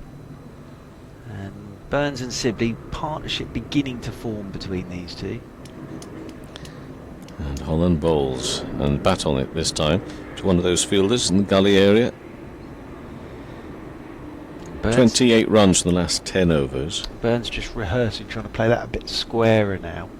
Because even with those 3 men, he's still just trying to look to run it down towards that third man area, because it's a short boundary down there as well. It is, and on that shorter boundary to him, the left-hander, you've got a man on the sweeping boundary as well, deeper. And next delivery comes across his stumps and moves forward to get to the pitch of the ball and push back up to Ian Holland for no run. But proper captain's innings this from Rory Burns. Only his second game in charge of Surrey, of course. Two good tails for the captain, I think, today. I think Bailey's led Hampshire brilliantly and got Burns doing the same with the bat here for the home side. Dark-haired figure of Holland around the wicket in bowls and very full and driven to Fidel Edwards, who has a shot at the stumps and then a ricochet off the stumps. They're not going to go through for any overthrows as a result of that. They'll settle for one. For one moment, Burns with a little extra zip in his step. Thought he might, but thought better of it. 240 for 4. That's just reminded me of the moment on Saturday where I thought this might not be Surrey's day at the final. Do you remember when Gareth Batty threw at the stumps and it hit the stumps and the ball went straight over Ben Folkes' head for overthrows? I was probably eating a piece of cake at the time. That was the moment I thought, oh dear. Holland over the wicket. Bowls full, puff of dust on the middle of the leg stump as Sibley gets a single out there through square leg. On to 23. There's many things I've enjoyed about today, Mr. Howes. Your company, Johnny Barron's company, Kevin James's company, of course. Brian's in the back of the box as well, which is lovely to have Brian here. The sun's out. It's a lovely day. The ground looks a picture. Very nice lunch. But I've really enjoyed watching Hampshire's brains going about how they're going to try and take these wickets, and the way that Rory Burns has constructed his innings, and Dominic Sibley just beginning now to look a bit more comfy. He's 48 not out. I really enjoy these days. This to me is interesting cricket at the moment. It is still interesting. May not be to others, but to me, oh no, it's been interesting. This is like a night out for me. 241 for 4. Burns on 110. Sibley on 23. Poor Churchy. Forward short leg as Irvine comes in, bowls and played by Sibley out onto the leg side. There'll be no run. This is like a night out for me. So it has got a bit more exciting than I thought it was going to. Surely there must be a nurse somewhere close by for him as Irvine in bowls. And this is driven into the offside. There'll be no run. Bless him. I didn't realise it was quite so warm here today. Are you okay, Mark? No, I'm fine, thank you. Yeah. So this is your idea of a good night out. Rock and roll to me. And full. And that's a lovely shot from Sibley, driven through the cover region. And this is on to 27. And that's 245 for 4 now. Follow one of 499. Are they starting to wrestle a little bit of the control momentum back here? What? Not quite yet, but I like the sort of shots we're seeing. That was a lovely shot because Shaunov had turned that tossed that one up, and it was a very confident drive. The next one, he doesn't toss up. He drills that one through a little quicker and faster and played back up to the bowler. The one thing that Surrey need, or any side in this situation need, is one big partnership. At some point, a big partnership. They haven't had that yet. So, if one of these two goes now, all of a sudden... Sibley on 27 as Irvine comes around the wicket. Hammered hard and fast. I think that's going to be 4 runs, by the way, in towards the pavilion. I think for a moment Sean Irvine thought that was going to go a little bit closer to Abbott, who was standing there at mid-on. But I tell you what, if he had have got in the way of that, even as big a figure as Abbott is, he would have felt that. That really rocketed away.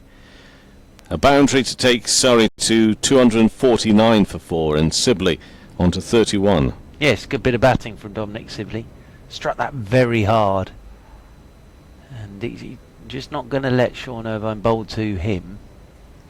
And defensively pushed back up to Irvine for no run. Dominic Burns, of course, reads the news with Chris Moyles, doesn't he? That's where I've got my Dominic Burns from. Yeah. Anyway, 249 for 4. Burns on 110. Sibley on 31. And the follow-on is 499. Well, Mason Crane coming back into the attack. He bowled unchanged from the Vauxhall end this morning. Well, very nicely indeed. So Mason Crane coming into the attack. It's a bit like... I put one of my favourite tunes on my night out. I'm getting what is one of your favourite tunes? Excited about that. Probably a bit of Barry Manilow at this stage would be nice. No, you're teasing. You're teasing. Coca Cabana. You're teasing. Bermuda Triangle is one of my favourites from. Good songs, but I don't think those are the ones you'll be putting on your list of music to be played somehow. Oh, it would be on a good night out for me. Yeah, so Mason Crane is the equivalent of a Barry Manilow song. Yeah, I think for a night out for me, definitely, because I'd be off my chair and quite excited to get on the dance floor. Oh dear. Mason Crane. Right to bowl to Burns. He bowled all morning this morning. This is his first delivery of the afternoon session. That one's on the leg stump, tickled away by Burns down to fine leg. And 111 he moves on to, and it brings up the 250 as well. Here for Surrey, first innings, 499 the follow-on. Night watchman Conor McCurr, along with Scott Borthwick and Jason Roy. The wickets to have fallen this morning. Nothing as yet this afternoon. And Sibley on 31 takes his guard. Mason's bowling from the Vauxhall end. Just moves his fielder Fidel Edwards a little deeper at mid-on. Just blows, tries to cool his dry his fingertips down a little as he comes in and bowls, and that one is pushed back up to Crane, and no run. So they've sort of rotated the bowlers quite a bit this afternoon as well, a lot of them just having sort of 3 over spells, and we've seen Crane brought back into action, driven straight at George Bailey, the Australian and the captain, at mid-off. Well, the other thing is after this over, 6 overs until there's a new ball available for Hampshire. Sibley on 31, not out. Crane bowls to him and gets enough of the bat on that down to backward point. The only reason I mention that, Mr. Howells, is that will Bailey bring Abbott or perhaps Fidel Edwards or Berg back now, just to see as well if they can still get this ball to reverse a bit from the pavilion. Crane really loops that one up, and that's tickled round towards short fine leg. There wasn't a fielder there, so I think Irvine goes running from slip to collect the ball. 1 run, shadow of a plane cast across the ground as the score moves to 251 for 4.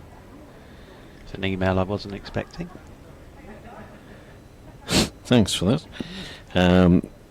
Crane around the wicket in bowls and pushed by Burns into the offside. And the end of that over.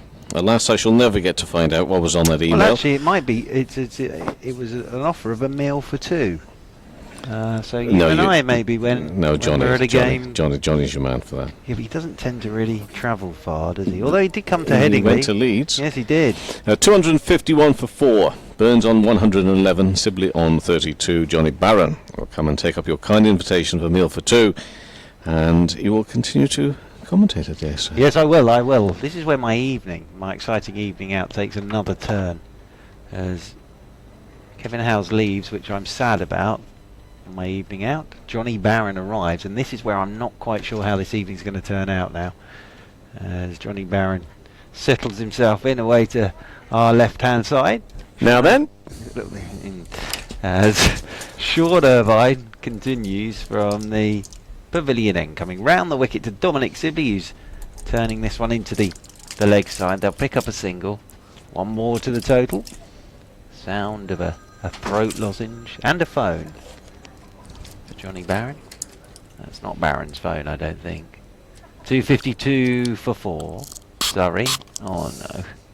For listeners on BBC Radio Solent who've never heard that sound before, listeners have on BBC Radio Solent. That was a squirt of Johnny Barron's throat spray.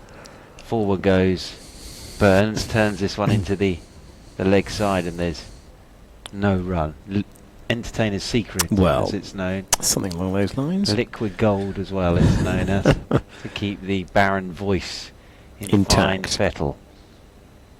Burns is forward as Irvine bowling these off breaks, just comes round the wicket, tosses it up to Rory Burns. It's been a good innings this from the Surrey captain. Well, hasn't he just? Revelling in the role. 252 for 4. Burns 111 not out as he's letting this one go outside his off stump. But as Kevin Howes and I were saying, Hampshire would just sort of say to themselves, okay, quiet patch since lunch. We've had an hour of play and haven't taken a wicket, but if we can knock one of these two over, Surrey need a big partnership from somewhere, don't they? That's the key thing here for the side batting. As Burns is forward, little edge, but all along the carpet, down towards third man. They'll pick up two more to the total, 254 for 4. I'm going to break precedent for 20 minutes at 3 o'clock, and I am going to nip round to see former England, Surrey, Hampshire bowler Chris Tremlett, who's at the ground today having lunch, as this is Burns backing away, cracking this one out into the offside, and there's no run. End of the over, 254 for 4. You enjoying a good lunch, is he? I think he is, yes, quite right too. Quite right. Where are we now? 17 minutes to go. He'll be on cheese by now, won't he? I think Till 3? Yes, I think so. It'd be nice to see him. But Nice spot to watch cricket up there. absolutely. On a lovely day as well, isn't it? Absolutely lovely day to watch a bit of cricket today. Mason Crane to continue from Do you think the we'll, Vauxhall end. In our dotage, we'll end up on the committee up there having fine lunches, Churchy? Or do you think with that particular experience might pass us by down the line? I don't think I'll be invited, but I think there's probably a chance you will be. As over the wicket comes Mason Crane to Dominic Sibley, who's forward and just pushing this one out into the offside, and there is no run. Mason Crane, I think, bowled very nicely today. Yeah. Great control he's had today. I've had a few emails on the subject of Mason Crane today. Excellent. Mason Crane is bouncing in once more, and forward goes Sibley, the right-hander, pushes this one away into the offside, and there's no run. A lot of murmurs about him making his test debut at some stage over the summer. I think he will. And definitely going to Australia. That's the chat. Well, he's shown, hasn't he, in club cricket and first-class cricket, how well he's bowled down there. Comes in again. Forward goes Sibley and pushes this one straight back up the pitch, and there's no run. Two back-to-back 7-fers, then got called up for New South Wales. Playing the Sheffield game, I think. The Sheffield Shield final. Yep. Incredible. Or what, is it still called the Sheffield Shield, or what, a Pura Cup or whatever it is? As punched off the back foot by Sibley down towards backward point, and there's no run. There aren't many that have done that, gone the other way. Both of them did, didn't he? Both of them played. Hick, didn't he play down there, I think? Not many. But by that, I know a lot of people go across and play club cricket in Australia, but go across and end up playing state stuff. As forward goes Sibley, pushes this one from Crane straight back up the pitch, and there's no run. Yeah, Botham's was a big contract. And at the time, it involved kind of missing various subcontinental tours as well. But to go out there and play club cricket and then to get selected, that is a massive jump. Forward goes Sibley, turns this one into the leg side, and there's no run. Well, interesting. They say in Australia, Churchy, don't they, that you're 2 good performances away from playing for the state side in succession. That's exactly what he did there. 7 for, plays first class cricket. And they say if that goes well for a couple of weeks, then you're knocking on the door of playing international cricket. And it's amazing how quick quick you can navigate the pyramid over in Australia. Do you remember when Ian Botham arrived late to a New Zealand tour because he was doing panto? Absolutely, yeah. Well, he arrived, and then I think there was an injury. Might have been the injury to lovely fast bowler David Lawrence. He played in the final test, that which was his 100th test, And then, of course, went on to play in the World Cup. 1992. What a World Cup that was. Sean Irvine is in to Rory Byrne, still bowling his off breaks down there at the pavilion end. 4 overs until a new ball becomes due. But at the moment there aren't any runs being scored really, so I don't think Hampshire will be too upset with this at the minute. Burns waits again and forward he comes, pushes Sean Irvine out to mid-off and there's no run. Sean Irvine, has Sean Irvine been bowling off breaks for long? Well, I think he's bowled a bit this summer. Looking at JMO behind his deep in correspondence. Sean Irvine bowled a bit of off breaks this summer, hasn't he? Yes. As here he comes again. And Burns is forward, pushing this one out into the offside. Again, there's no run. The new Mike Watkinson. Yes. Isn't it? Yes. Bit of dibbly-dobbly, turn his arm to all conditions. Yeah. Not quite Gary Sabers. Round the wicket once again goes Sean Irvine. Forward goes the left-handed Burns, pushes this one straight back up the pitch, and there's no. Of course, he played in that West Indies series, didn't he? Mike Watkinson. Yeah. 254 for 4. Surrey at the moment going at 2 and over. Quicker one. Burns pushes into the offside, and again there is no run. So, as I say, I don't think Hampshire will mind this too much in a minute. In the fact that, just having a quick look, we have had 5 runs in the last 4 overs. We had that over where Dominic Sibley found a couple of boundaries off this man Irvine. As forward goes Burns again on 113 and pushes away out into the offside, and there is no run. It was comparatively quiet yesterday at this time of day, wasn't it? I think George Bailey went 24 overs without hitting a boundary. There was a little bit more action than we're seeing here today, but I mean, Rory Burns would just be thinking time must come into it at some stage, and the longer he can occupy the crease, and in a far better position with him sorting an end out than any other scenario. Dominic Sibley's 33 not out. It's shades of a recovery. Well, 61 the partnership. Add another 200 to that. Yes. Mason Crane from the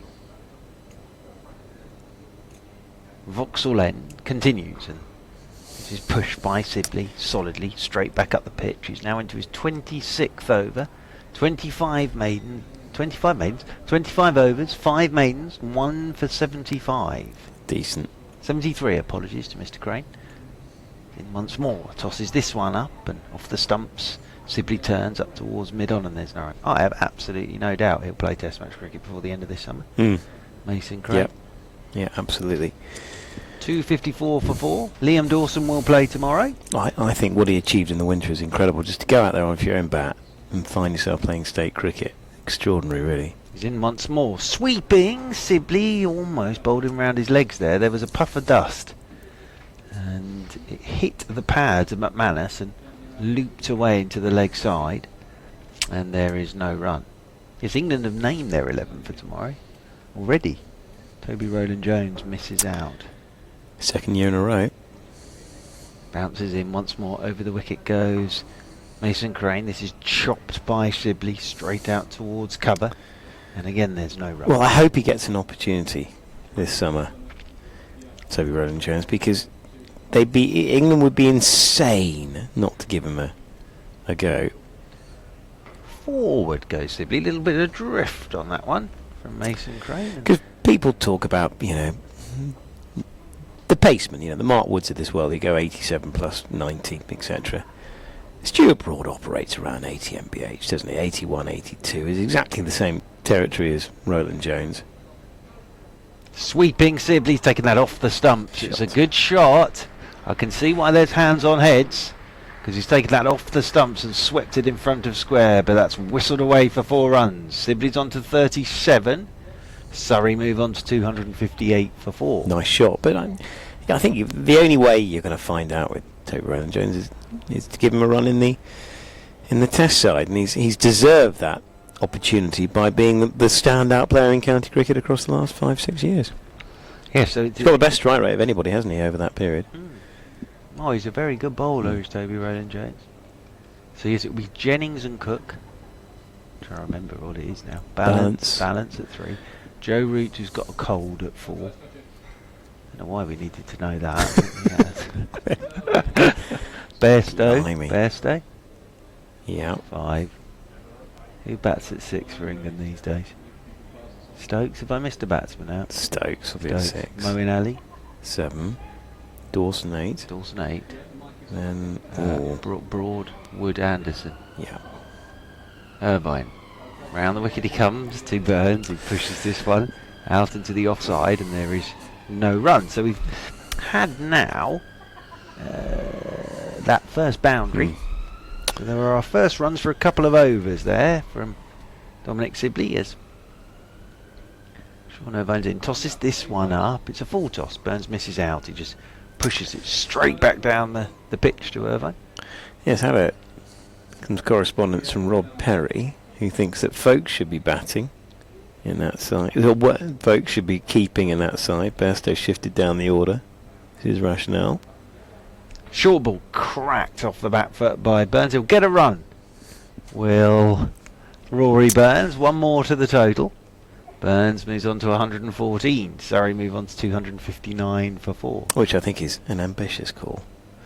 But one thing, Churchy, what are the chances of Wood, Anderson and Broad staying fit for the duration of 7 tests? Minimal. I mean, I wouldn't give them a prayer. No.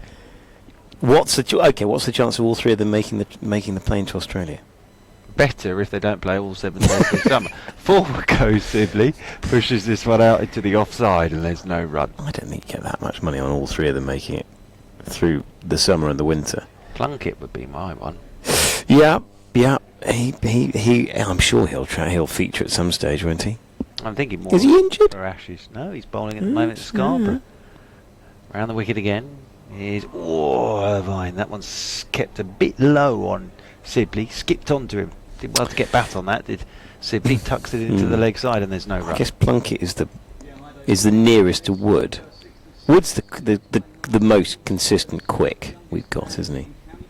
Round the wicket once again is Irvine. This is pulled by Sibley, short ball, and he's got right over the top of that and pulled it out towards deep backward square. They'll pick up another single, one more to the total. Well done to Joe, who's listening in from a sunny West Wittering. What's that between Joe's feet? West Wittering. Now that's lovely. She sent us a picture of her feet there, listening on the beach. But what's that between? Oh, it's her dog between her feet. How lovely. It looked nice in West Wittering. So hello to Joe and hello to her dog. And we're having a drinks break here, there in West Wittering. Well, it's a point. I know the Witterings very well. Beautiful part of the country. About 40 minutes from us. Do you know the Witterings? That can't be a million miles away from where you were either. Actually, back in the day. This is not a family we're talking about. The Witterings. No, as in the resort. Ah, no. Beautiful sandy beaches, and they've got there's a little sandbank that develops when the tides are right. Go out there, play a little cricket on it. Very nice. Good. Very good. Fish and chips. Yeah, Joe. Very windy. Joe may have seen you there playing cricket. You never know. Well, often trying to find little ones on the beach. No, lovely West Wittering. Well, we're having a drinks break here with Surrey 260 for 4. Rory Burns is 114 and Dominic Sibley's on 38. Their partnership is now worth 67. No, it's something I mentioned weeks ago. Anderson, Broad, Wood. Are they going to stay fit? No chance. I'm looking ahead to the Ashes, so you've got to go and look at other people. Yeah, you need about 15 bowlers. So Plunkett would be one. Wokes, you're hoping's back and fit, but still not yet. Is he side? Side. So Wokes would be there, of course. Well, he's out for Roland Jones. 6-7 weeks. Roland Jones. Yeah.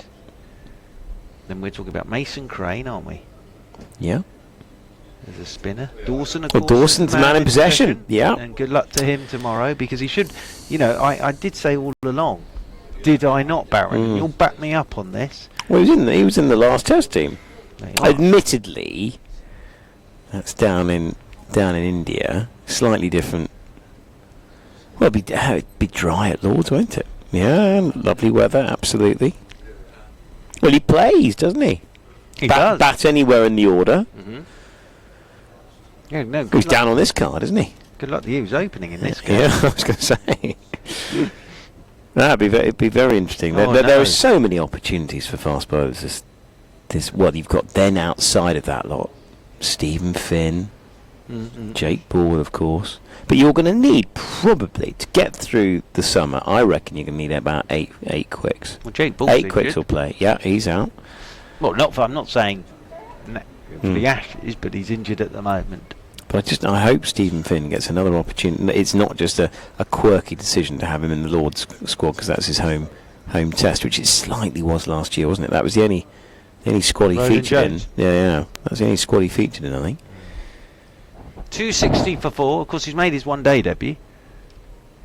Yeah, played well, batted beautifully, bowled well as well, didn't he? Got runs and wickets in that Horlicks of a performance. Mason Crane in after the drinks break. The googly big shout for LBW. Must have been tight because Sibley got a stride in, but it was the other one. So I think umpire Cook would have thought, is that going on to hit the stumps, and height would have been an issue, but it was a lovely piece of bowling again from Mason Crane. Tight. Could easily have gone with the batsman, that one. I think he just missing. Just 260 for 4. Would have been an umpire's call probably, but you could easily see that given it as a bat. You just wander off and think, well, that was a good one. Shines the ball up again, does Mason Crane. Over the wicket he comes to Sibley. Sibley's forward and pushes this one down into the leg side, and there's no run. He doesn't drop in much rubbish, does he, Mason Crane? Just trying to think of any really bad ball he's bowled today. Struggling. Over the wicket once again comes Mason Crane, and 4 goes Sibley. That's a turning leg break, nicely bowled by Mason Crane again. This is a good over, isn't it? Because the LBW appeal was a fraction shorter of length. Turned in. He's sort of had his drinks break and he's come out of this over straight away. He's gone big googly, big leg break. It's good stuff this from Mason Crane. He's in. Sibley backs away and cuts out towards cover, and there is no run. But Sibley, 38 not out. He's still there. It's the key thing from a batting perspective. Burns is on 114. I'm off because I'm getting headlines. Could you pick up Johnny Barron, please? Here is Mason Crane again down the leg side, and Sibley helps it through the onside, just in front of square, and they get through for a single. That score goes up to 261 for 4, and Mason Crane just decides to go round the wicket to the left-handed Rory Burns, who's going nicely on 114. Relating to 23 change of field here. Plenty more on the leg side for company. These offences relate to allegations 5 involving men. teenage boys and are alleged to have happened Here in the is 1980s Mason Crane and 90s. in Robert Higgins to was Rory coaching young Burns players at down the Southampton leg Football Club in the 80s, side, as and well it as might Francis disappear Liddell, down left there in towards the pavilion. I think it probably will do. He also ran his own Boundary soccer academy. incoming. What was Last that November, off? Hampshire Police confirmed they were Runs investigating from Rory evidence of Burns. Just a little historical clip round the corner. football. Effective as well. The first poor ball he's bowled, really. He goes up to Rory Burns 1-2-2, and the score 2-6-5 for 4. I think at this stage I should hand over to Kevin James, who's joined us in the commentary box for the update. Thanks, Johnny. Yeah, listeners on the south coast, Radio Sun will be updating all frequency listeners. Bit of a dilemma now for Hampshire because 80 overs has been brought up, which means the second new ball is due. But when you see an over like that from Mason Crane, would you want to take the new ball? It was a cracker, wasn't it? Yeah, absolute cracker. Just work Sibley over. Was unlucky not to get him with that second ball the over. So I think at the moment it's the right decision. You can turn to the new ball at any stage. Irvine bowls round the wicket to Sibley. Sibley pushes out on the offside off the front foot. Yeah, I'm not quite sure what to make of the Sean Irving off break. Is it in the sort of Watkinson or Botham class, do you think? I'd like to think it's Mike Watkinson. That's pushed out on the offside. I'd like to think that. Less of a doesn't do it threat. Yeah, I mean, he doesn't do it very often. It's obviously employed down at Taunton because it's much needed. Anybody that spins the ball down there is much needed, although not needed if your main spinners do the job. That's flighted a bit more. Sibley pushes that up to mid-wicket, and there's no run. Didn't bowl quite so well up at Old Trafford a couple of weeks ago with his off-spin, but he's doing it more and more, and it is another option. But you just find yourself, from a Hampshire point of view, willing that this wicket might just do a little bit more for the spinners. It's not quite enough yet, is it? Sibley again pushes forward very watchfully out on the offside. Well, all it needs is a fraction more bounce, and the odd one a little bit of up and down, and then it really would be an awkward 4.5 sessions. But it doesn't do it here, does it? Does it really? Well, it has done. Irvine again, flighted, Sibley drives to mid-wicket, and there's no run. You only need to ask Ollie Rayner. Extraordinary. 13 or 14 he took here. Or was it 16? It was a lot. This season? No, it's going back a couple of years. Yeah. Irvine bowls, simply angles the bat out on square on the offside. Here's that update then into the news bulletins for Solent listeners. Oh, Hampshire finding they're going tough. You would expect that on this pitch. Surrey 265 for 4 in their first innings, so they trail Hampshire by 383 runs. We've had an hour and 20 minutes play since lunch, and Hampshire have yet to pick up a wicket in this session. Rory Burns is 118 not out. Dominic Sibley is 39. These two are on 72 now unbroken for the fourth wicket. Just the 3 wickets that have fallen this morning then. 1 for Mason Crane, 1 for Kyle Abbott and 1 for Gareth Berg. The second new ball has just become due, but Mason Crane got 1 to turn in the previous over, and they're persisting with it all spin at the moment. 265 for 4, sorry. Live commentary of that game continues. Here is Mason Crane, and it's right up to the bat of Rory Burns, who just eased it just past. We're just out to deep point, and they get through for a single. 266 for 4. Burns on to 119. Mason Crane just a change of angle, back to right arm over. Dominic Sibley's still not out on 39. Able support of the Surrey captain. Here is Crane into Sibley, full of length, and just pushed out to extra cover, and there's no run. You mentioned the Witterings and the sandbanks. Joe's just tweeted another couple of pictures of just how far the sea is out. It's a cracking spot. It is, isn't it? Great. Oh, I love that. Used to go there with my children loads. Yeah, take them on quite a regular basis. Here is Mason Crane, full delivery, pushed back to the bowler by Dominic Sibley, no run.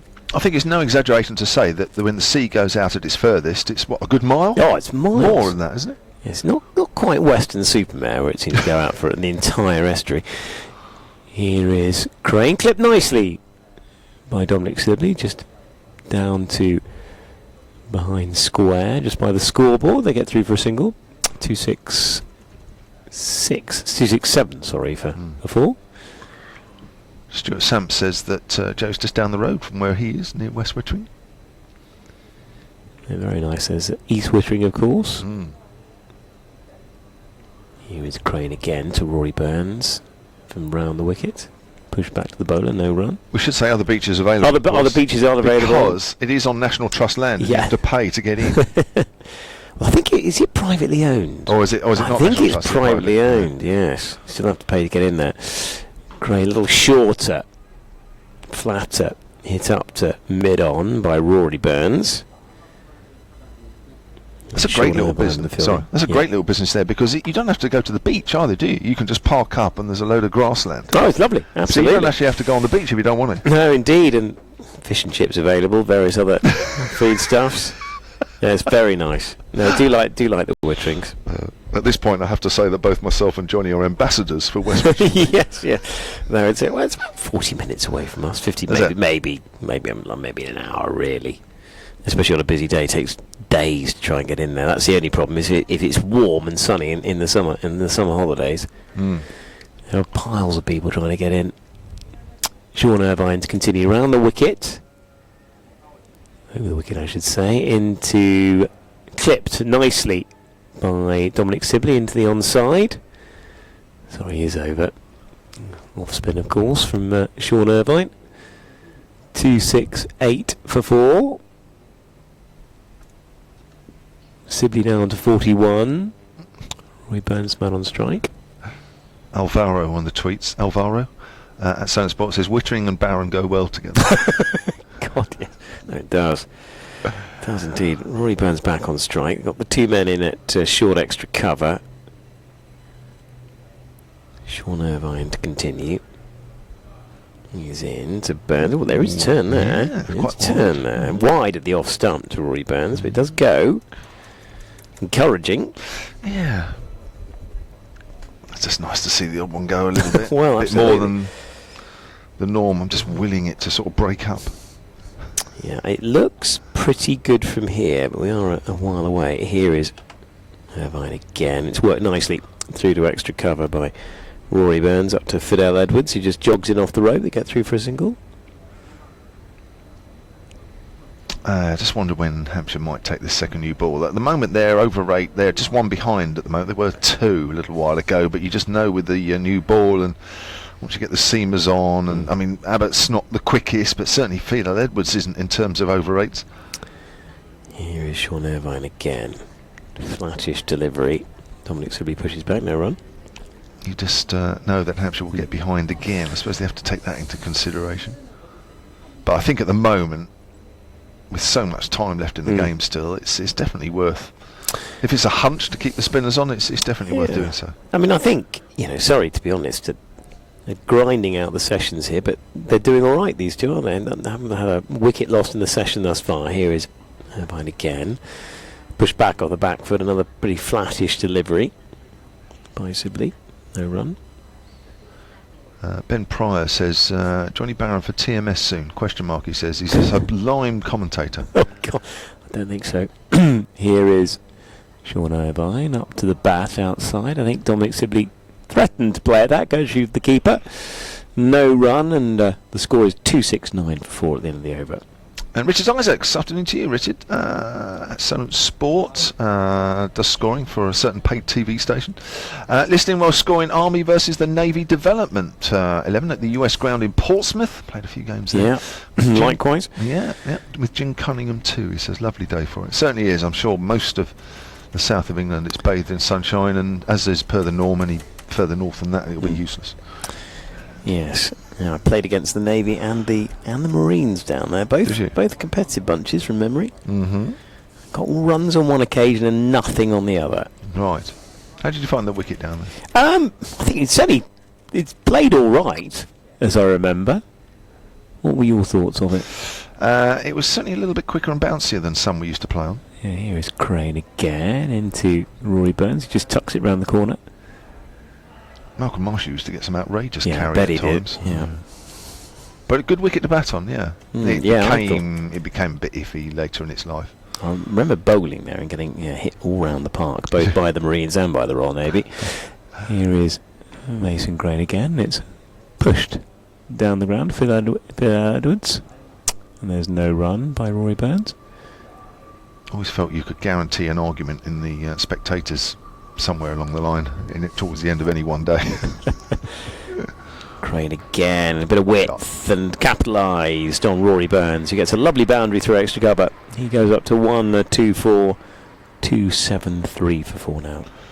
Yeah, and I thought this might happen. Bailey's just having a word with Jimmy Adams, and I'm sure now he's probably just asking 1 or 2 others of the senior players and saying, look, what do you think, guys? He's obviously got an idea in his head, but he's just running it around 1 or 2. Jimmy Adams is the first. After that one ball from Mason Crane a couple of overs ago, which just got everybody a little bit excited. It's been pretty run of the mill again, isn't it? Yeah, I think that was a very tight LBW. I have to say, could easily have gone the other way. It's one of those at first glance you thought, oh, trouble. We survived it, and the only slight problem we've got here is we haven't got a ball back as such.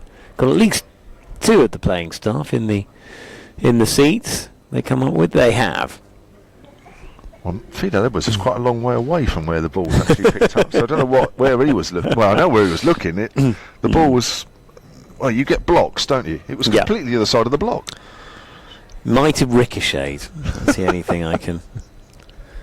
Either that or he might not have been 100% concentrating on the game, one or t'other. It's a bit like finding golf balls. They are never where you think actually they should be laying. Well, they're always in the gorse for me. Here is Mason Crane wide to Rory Burns, who slaps it again through extra cover. This will be another boundary. Nice shot by the Surrey captain. He goes up to 128. And there's not the cover he needs in that area if he's going to drop it wide of that off stump. I think this might just be the little nudge that Bailey needs to make sure that he takes the second new ball. I mean, Mason Crane can come back on after a few overs with a harder ball. Absolutely. A little trundle with a new ball. I mean, both Fidel Edwards and Abbott have only bowled 3 overs since lunch each. Here is Mason Crane onto the pads of Roy Burns. Pushes back to mid-on. Bailey with the fielding, the skipper, and there's no run. Crane again. Round the wicket to Rory Burns, who just thought it might have bounced a touch on him, but plays it quite nicely in the end of George Bailey at mid-wicket. At the end of the over, it is 277 for 4. George Slinger, afternoon to you at Solent Sport. He says, you're often talking about Hampshire's slow over rate. What is preventing our seam bowlers from speeding up their bowling rituals? Well, if you can get Fidel Edwards to speed up, you've done very well, because I don't know anybody else that can do that. Kyle Abbott, as I say, is on the slower side of getting through his over, but it's very difficult. Two things come into play here. One is that you've got a bowler that certainly in Abbott you rely on big time, and it's very difficult to sort of hurry him up when he wants to do it at his pace and performing for you. It's a little bit difficult, a little bit different with other bowlers. Sean Irvine is now operating again from the pavilion end. I can quite understand. You allowing him to do what he does in his areas, his comfort zones and what have you, that sort of thing. As I say, Edwards is just takes ages, I'm afraid. And also, when you've got 2 spinners in the side, you always know that the team can make it up anyway. Irvine again, and played from the crease by Sibley. Down to mid-on, there's no run. So there's no real incentive to really race through your overs. I mean, if you just took to the field with seamers, then you're all very aware that you can't let the over rate slack too much. But with 2 spinners in your side, you kind of know that you are going to make most, if not all of it, up. Irvine again, push forward by Dominic. Sibley, a half shout for something. A real half shout for something. Ball balloons into the offside, no run. So we've got 9 overs to do till tea after this over. We're going to be slightly over. Even if these 2 are bowling, we're going to be slightly over, I think. Yes, we are a touch, aren't we? 26 minutes technically. Irvine again into Sibley, push back out on the offside, no run. Yeah, we're not going to get through those, are we, in the time allotted? 1 or 2 on the tweets are asking about whether Stoneman should have been selected in the test squad. Irvine in, and played from the crease again by Dominic Sibley. Looks as if it might have jumped a little bit on him, pushes it out on the offside, and there's no run. I think he's a mighty fine player, I have to say, and would not look out of place in the international arena. Averaging just under 60 this year's championship. Irvine again, clipped nicely by Sibley into the onside. They'll get 1, they'll think about 2, but they won't get 2. Fielded nicely out there at square leg, and the score goes on to 278 for 4. Sibley round to 42, and Rory Burns still going well on 128. No, I think he's a mighty fine player, and the balance thing is an interesting one. Obviously dropped in the winter. Didn't have a great summer with the bat for England, but probably lucky to tour, you would say. He got a few runs, didn't he, in that series against Pakistan, but I must admit I would have gone with Stoneman, but then again, I've seen a lot more of Stoneman. I have a balance this year. Yep. Very easy to say that, but also I think Stoneman's produced it, hasn't he, for the last 5 seasons. He's one of the most consistent players in the division. Not a northern wickets to contend with, which isn't easy either, which affects that average. What are your thoughts? Well, I mean, from what I've seen of him, he's got enough technique about him, hasn't he? He's got enough. There's enough about him. I think that's the best way. Here is Mason Gray, and that's lovely shot by Dominic Sibley, who just laces off the back foot through extra cover.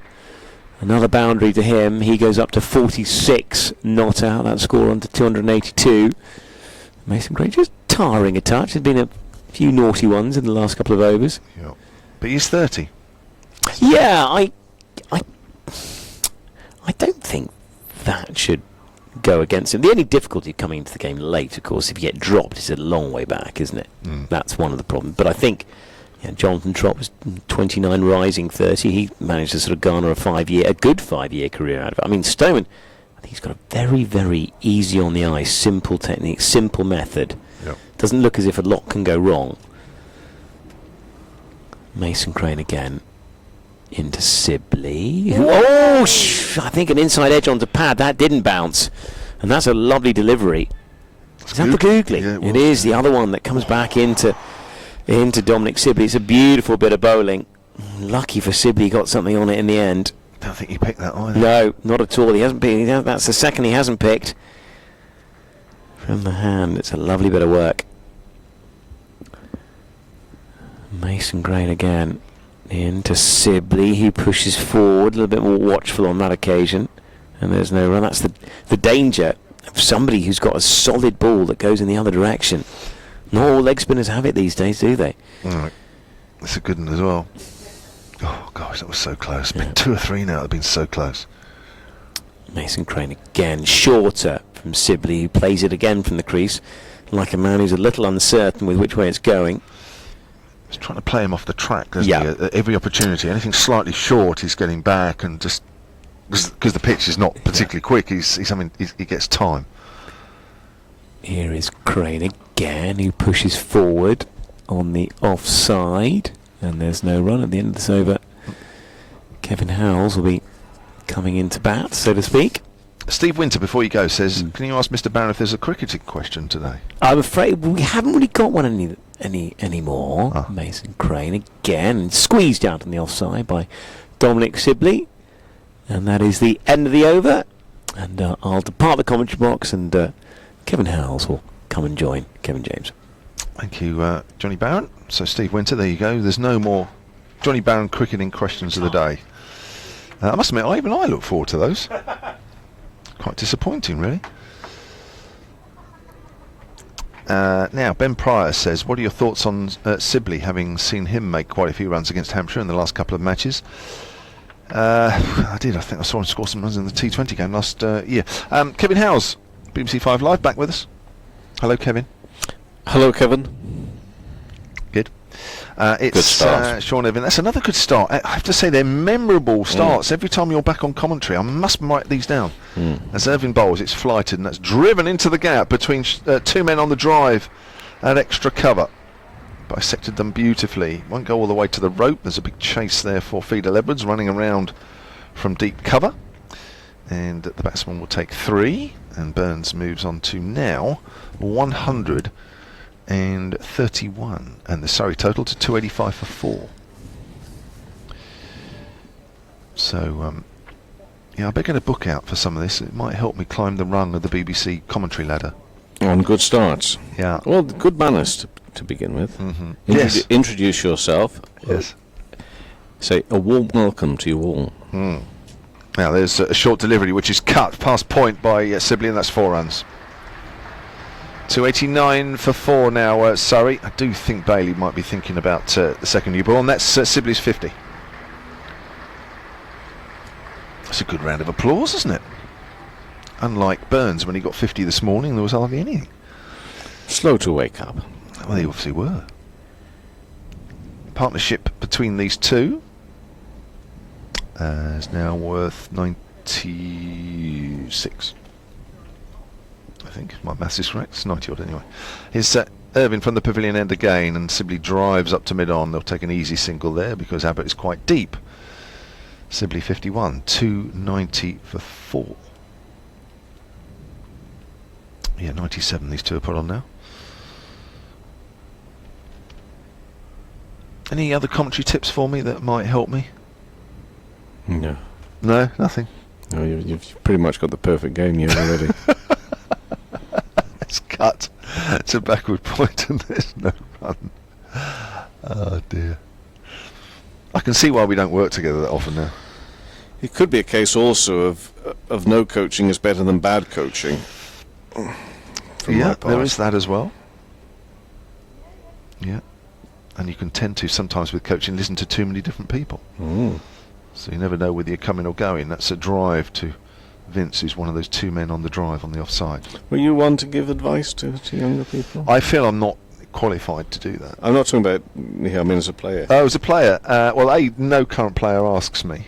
No, but when you were a player? Yeah, a little bit, here and there. Let's push back to Irvine by Burns, end of the over. Keep my eye on Bailey, actually, because I'm wondering when he's going to change it around. He's happy to keep things going with two spinners at the moment. 290 for 4. Trail by 358 to Surrey. Yeah, of course, yeah, a little bit that used to go on from time to time, but I think there were other players in the side that were a bit more qualified than me to give advice. I mean, if I was, if somebody was to come to me for batting techniques, I'd be surprised that they probably didn't go to Robin Smith instead. There was a bit of that sort of thing, so they would tend to go to him. I mean, why would you? Why would you come to me if you could go to Robin Smith? Okay, so obviously because Robin Smith, got to higher levels, whatever you might want to say. But equally, sometimes it might be the person who has found it a little more difficult at times. He may be the better person to go to. Correct. That's short, and that's cut away by... That's a great stop in the covers by Vince, diving low to his right. No, I right, and people did. No, to be fair, people did. If they wanted to know how to be dour and... No, that didn't come out the way, but know exactly what I meant by that. Of course I do, yeah. Of course I do. No, people do. You're right, because you can empathise more with people that struggle from time to time, of course. Here's Crane again. That's in the good line and length, but Sibley's well forward. But whilst you're very kindly answering that question for me, what I did notice, something you were looking for, but then you started talking to me, bless you, was the fact that Bailey had a word with both Abbott and Berg, and actually, seemingly, from the body language, said to them, you two sort out which end you want to bowl from. Right. Yeah, it's not surprising. That's short, and that's driven off the back foot, but straight to mid-off, fielded by Irvine. I think it warrants that. The last 10 or 15 minutes, there's not been much there for the spinners, and Mason Crane, for me, does look a little bit tired. Now, previously, have we not had... It's been Abbott at the far end, the pavilion end, and we've had Berg at this end. I'm wondering if that might swap now, judging again by the way that all the finger pointing went on. Yeah, maybe. We'll find out in no time at all, but certainly Berg's going through a few more stretching exercises than Kyle at the moment. Well, both bowlers got the ball to reverse a fraction, didn't they, from that pavilion end. Here's Crane. Previous ball actually stopped as he bowled, and that's a low fall toss, which is driven and not timed by Sibley, and it's well stopped by Holland at mid-wicket. I'm just wondering if they both said to Bailey, we'd like the pavilion end, so Bailey's had to say, look, one of you's going to have to, I'm afraid, bowl from the Vauxhall end. Yourselves. He definitely did leave them to... You're right. Chat about it. Berg started last night, didn't he, from this end. Another short delivery there from Crane. For me, he's definitely looking a fraction tired now. He's bowled nicely all day. And just one or two here have dropped short, and he's been a little bit lucky actually, because Sibley's been hitting the fielders. Crane again. That's a low fall toss, which is just patted back to the bowler. Sibley's, for me, has missed out there a little bit in that over, and Crane's got away with it. 290 for 4. Surrey trail by 358, and we've had 88 overs, and I'm sure now it'll be time for the second new ball. Looks like Abbott's won that battle, but then again, you would expect him to. So he's going to come in from that far end. Yeah. So 88 overs gone of this innings, and it looks like the umpires are they signalling for the new ball? They want the old ball back first, do they? Yep, they got the old ball. So we have overs to tea. They've just disappeared off the screen. I like 38. 6. You can't have the new ball, so we've got the other one back. Yeah. Where have you seen that? 36. Oh yeah. That's or 38. Oh, 30. Yeah. So sorry, 6 to do. Yeah, 6 to do till tea. Well, you see that at Wimbledon, don't they? The ball boys and girls have to gather the balls. I noticed that actually at Centre Court on Monday. I'd never seen it before, where 3 balls have to be one side of the umpire and one side of the net, and 3 balls have to be the other side of the umpire. And when she sees or he sees 6 balls, they get put in the can, and the other lot came out and go. Is that really what happened? Well, that's what I noticed. That's how you thought it worked. Well, otherwise, I suppose you can get the old balls mixed up with the new. I don't know, but there was a definite, deliberate. I'd noticed on 2 or 3 occasions where the umpire would look one side of the chair and see 3 balls, the other side of the chair and see 3 balls. So they knew there was 6, and then they got cartoned up, and then the other 6 balls would come out from some other What cartons. happens to the old balls? Somebody did tell me years ago, actually. Here's Abbott then round the wicket with the second new ball. A little bit of extra bounce, but Burns is on top of that one and plays it out square on the offside. So I'm guessing they're perfectly okay to use still.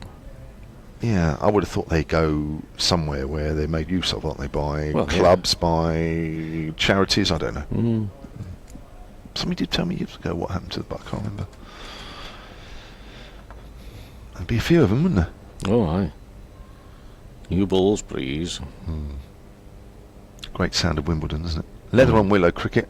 New balls, please. Summertime, sunshine, and beautiful. Abbott again to Burns on the line of middle and leg, and that's turned to mid-wicket, but no run. 290 for 4 then. That was the score at the end of 88 overs.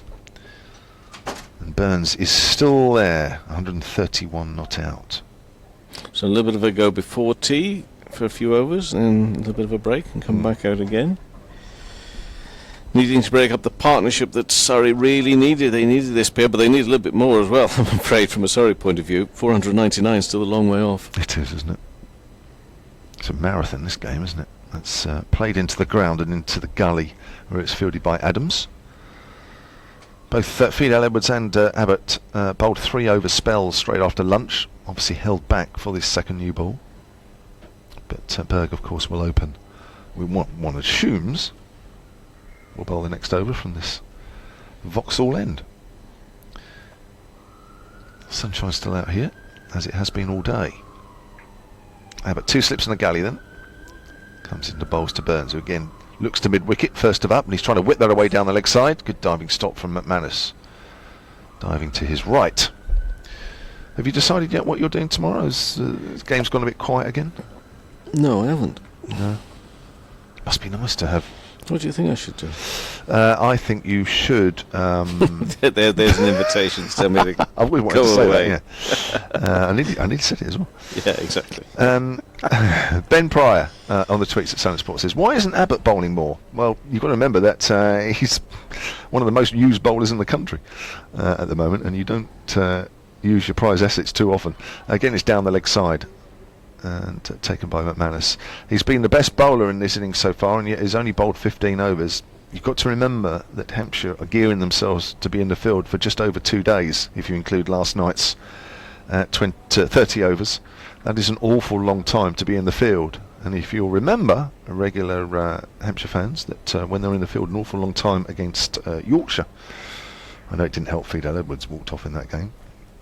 I'll just double check my facts. I know it was one of those. And that's a length ball straight, and Burns plays that out on the offside square. And there is no run. Yorkshire. Fidel didn't play against Yorkshire. He played against Middlesex and walked off, that's right. And then did the same against Essex at Chelmsford. In the end, Abbott does a lot of bowling, and unfortunately he did get quite tired. And you don't want your main your main strike bowler literally stumbling from game to game and not entering any game fully fit. You want to look after them, wrap them in cotton wool, because they will do the job for you when nobody else can. Just looking at Sibley, because he's a thick-set lad, isn't he? Very broad shoulder, looks a strong lad, and is bigger than Michael Lumb, but has a similar build, I think, in some ways, in the way he sort of walks to Michael Lumb. It looks as if just sheer power in them. It looks so strong. Possibly looks even a little bit wider and stronger than Lumb he looks, but Michael Lumb, that sort of, and as we've seen, of course, with the bat as well, very powerful striker of the ball. But here Sibley's had to be more measured. He's played a very good innings. I think it's chanceless, isn't it? Well, it is. I mean, it's not been totally comfortable. I think before lunch he was, well, actually against Berg, wasn't he? Didn't he have most problems against Berg, which is interesting, because we're about to see that contest reignited now. So 290 for 4 then. 358 the difference on the first innings as Berg comes in, Sibley pushes forward, bat and pad nice and closely together, plays it out to the covers, fielded by Vince. We will have 3 overs to do after this until tea. We'll be pretty close, won't we, to tea? Yep. Imagine we should be with so much rain today. Yeah, well, Hampshire have got the over 8 back to par. They were at one stage this afternoon 2 behind. Obviously helps with Crane and Irvine in the attack, but I imagine it will go behind again shortly. Berg bowls, it's on the line of middle stump, and Sibley just works the ball square on the leg side. And with that single we'll move on to 52, and this partnership between these two now worth 98. What a game to be a batter in, this one. Certainly, when you get in on wickets like this, you really have to make the most of it, because when you think back to last week, I don't know how much of your game you saw and were played. Were you at Headingley last week? Yeah, so there was a lot of rain around, wasn't it great? But I mean, down at our way last week against Somerset, it ranged from you couldn't get the ball off the square on the first innings to at points, because we had a bit of rain as well, but other points where it just looked like a wicket was going to be taken with every ball. Here comes Berg. That's played behind square on the offside, man deep, so it's just a single to Burns. 132 he's now. So you know, when you as a batsman, when you get in situations like that where it can actually be a bit of a lottery even to get to 20, doesn't matter how good your technique is, sometimes with the moving ball and conditions it can be a bit of luck actually sometimes, just staying out there for a while. When you get games like this and days like this, this is where you have to cash in. That makes up for all the times when the odds are against you. Sibley pushes it out square on the offside, no run. Some extraordinary performances in Dixon's 300 at Beckenham. And no matter how flat and easy the pitch might be, you've still got to keep that concentration going. You have.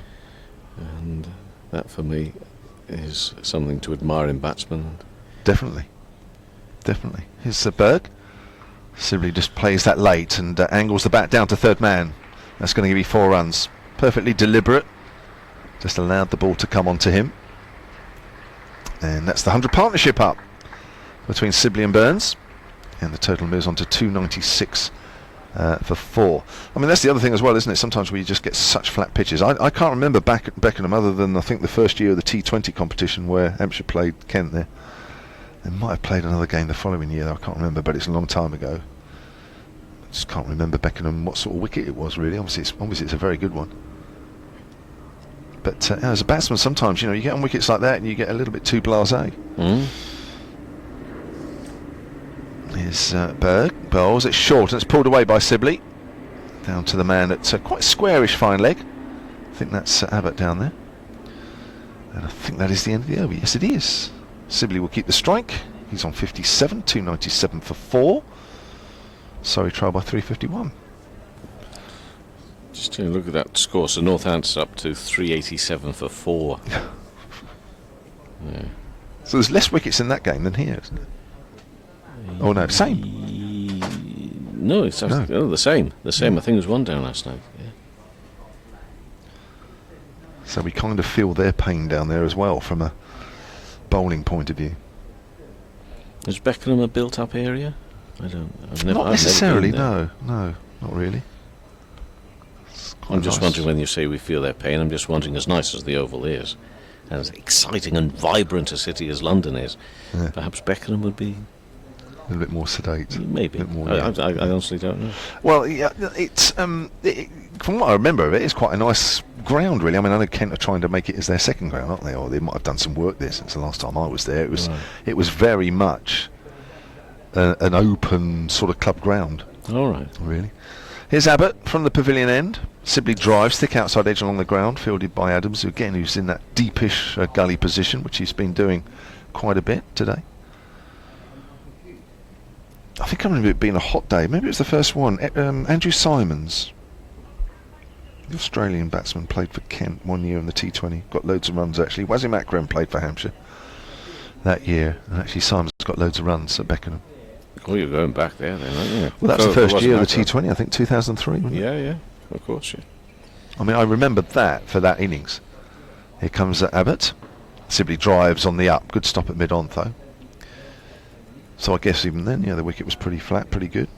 Good for T20. And always, I mean, ever since I can remember, county cricket. They're always, if you've got a period of hot weather, scores all of a sudden went up, didn't they? Now, you know, generally, I mean, obviously there were exceptions around the country, but generally you looked at some scores and you saw the big scores. Here comes Abbott outside the off stump, and Sibley leaves that one alone. And then, of course, if you go through those periods where it's always dark and dank and drizzly everywhere, then scores went down again. It's been sort of happening for years, hasn't it? But we do like a bit of weather, a bit of decent weather. Cheers the spirits up, even if it does make life a little bit more difficult for bowlers and fielders. Swings and roundabouts, isn't it? Yeah, certainly we want some decent weather when you've got your limited overs phases of the season. And you need Lord's first day tomorrow, don't you, to be sunny and lovely, what have you? And the Saturday. Yeah, and the Saturday. Oh, now he's left that alone, and it's hit him on the pad, and it's nipped back, and Sibley goes. Abbott breaks through with the second new ball. Sibley had the bat up in the air, expecting it to go past him. It just nipped back and wrapped him on the pad, and that looked so out with not playing a shot. And Sibley goes, and it's 297 for 5. Don't think he looked totally comfortable all over there. And it's a shame because he's batted well up until that point. Well, certainly this afternoon, and put together that 100. Was it exactly 100 or just over 100 runs partnership in the end? But 104. You talked about the importance of Abbott, and there he's gone and shown himself. Not a wisest decision on part of Sibley there. But Abbott is an international quality bowler. And that's given them a little bit of a sniff here, because this is now a little tricky time leading into tea, and a little bit of a rest again for the bowlers. Come back all fired up again. It's all gone a little bit quiet in the afternoon, but could this game again be about to come into life? There are 5 wickets remaining this innings. 499 is a big distance away. It is, isn't it? Yes. Don't forget, I mean, Burns has played brilliantly, but he was dropped on 98. It's difficult, the chances it seemed to be between first and second slip. I'd have put a different complexion on things, wouldn't it? Not by now. That wicket for Kyle Abbott is his 299th first-class wicket. All right. So the next one, as and when... That'll be his 300th. Correct. All done. Thank you. It's a good job you're here. So the new man for Surrey is Ben Folkes. Good player, this guy. I like the look of him. Good keeper. Just a good all-round. I think Alex Stewart described him earlier this season as the best keeper in county cricket, or the best keeper somewhere, might be more than that actually. Was it in the world? Yeah, I think it might have been actually. I hesitated saying that because I didn't want to, just in case. But I think he was in the world. I think you're right. Average is 31. Ben Folkes. 255 runs in the championship. Top score is 67, not out. Thought that might have been a bit more. So anyway, Abbott then. 2 wickets today. 2 out of the 4 that have fallen. Comes in and bowls. 2 Folkes.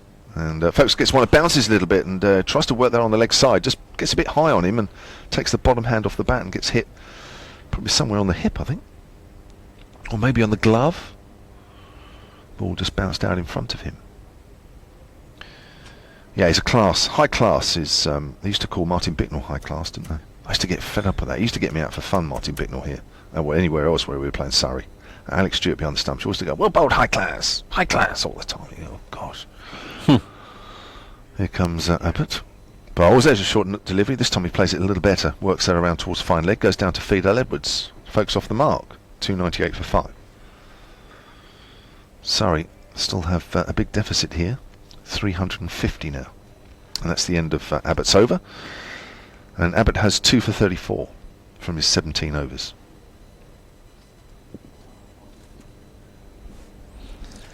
Well, how come we into tea here? I might as well stay until tea. We got another 3 overs. Oh, my time's up as well, so I ought to move out. Your time up as well? Yeah. Cool. Blimey. Well, I was only on for 20 minutes. Oh, was you? Yeah, yeah. I was only 20. I was. Yeah. That's good. I tell you what, he's a great timekeeper, old Kevin. He's not too many seconds over his time. He's got a great stopwatch to go with that fishing hat that you turned up this morning. Good afternoon, Mark Church.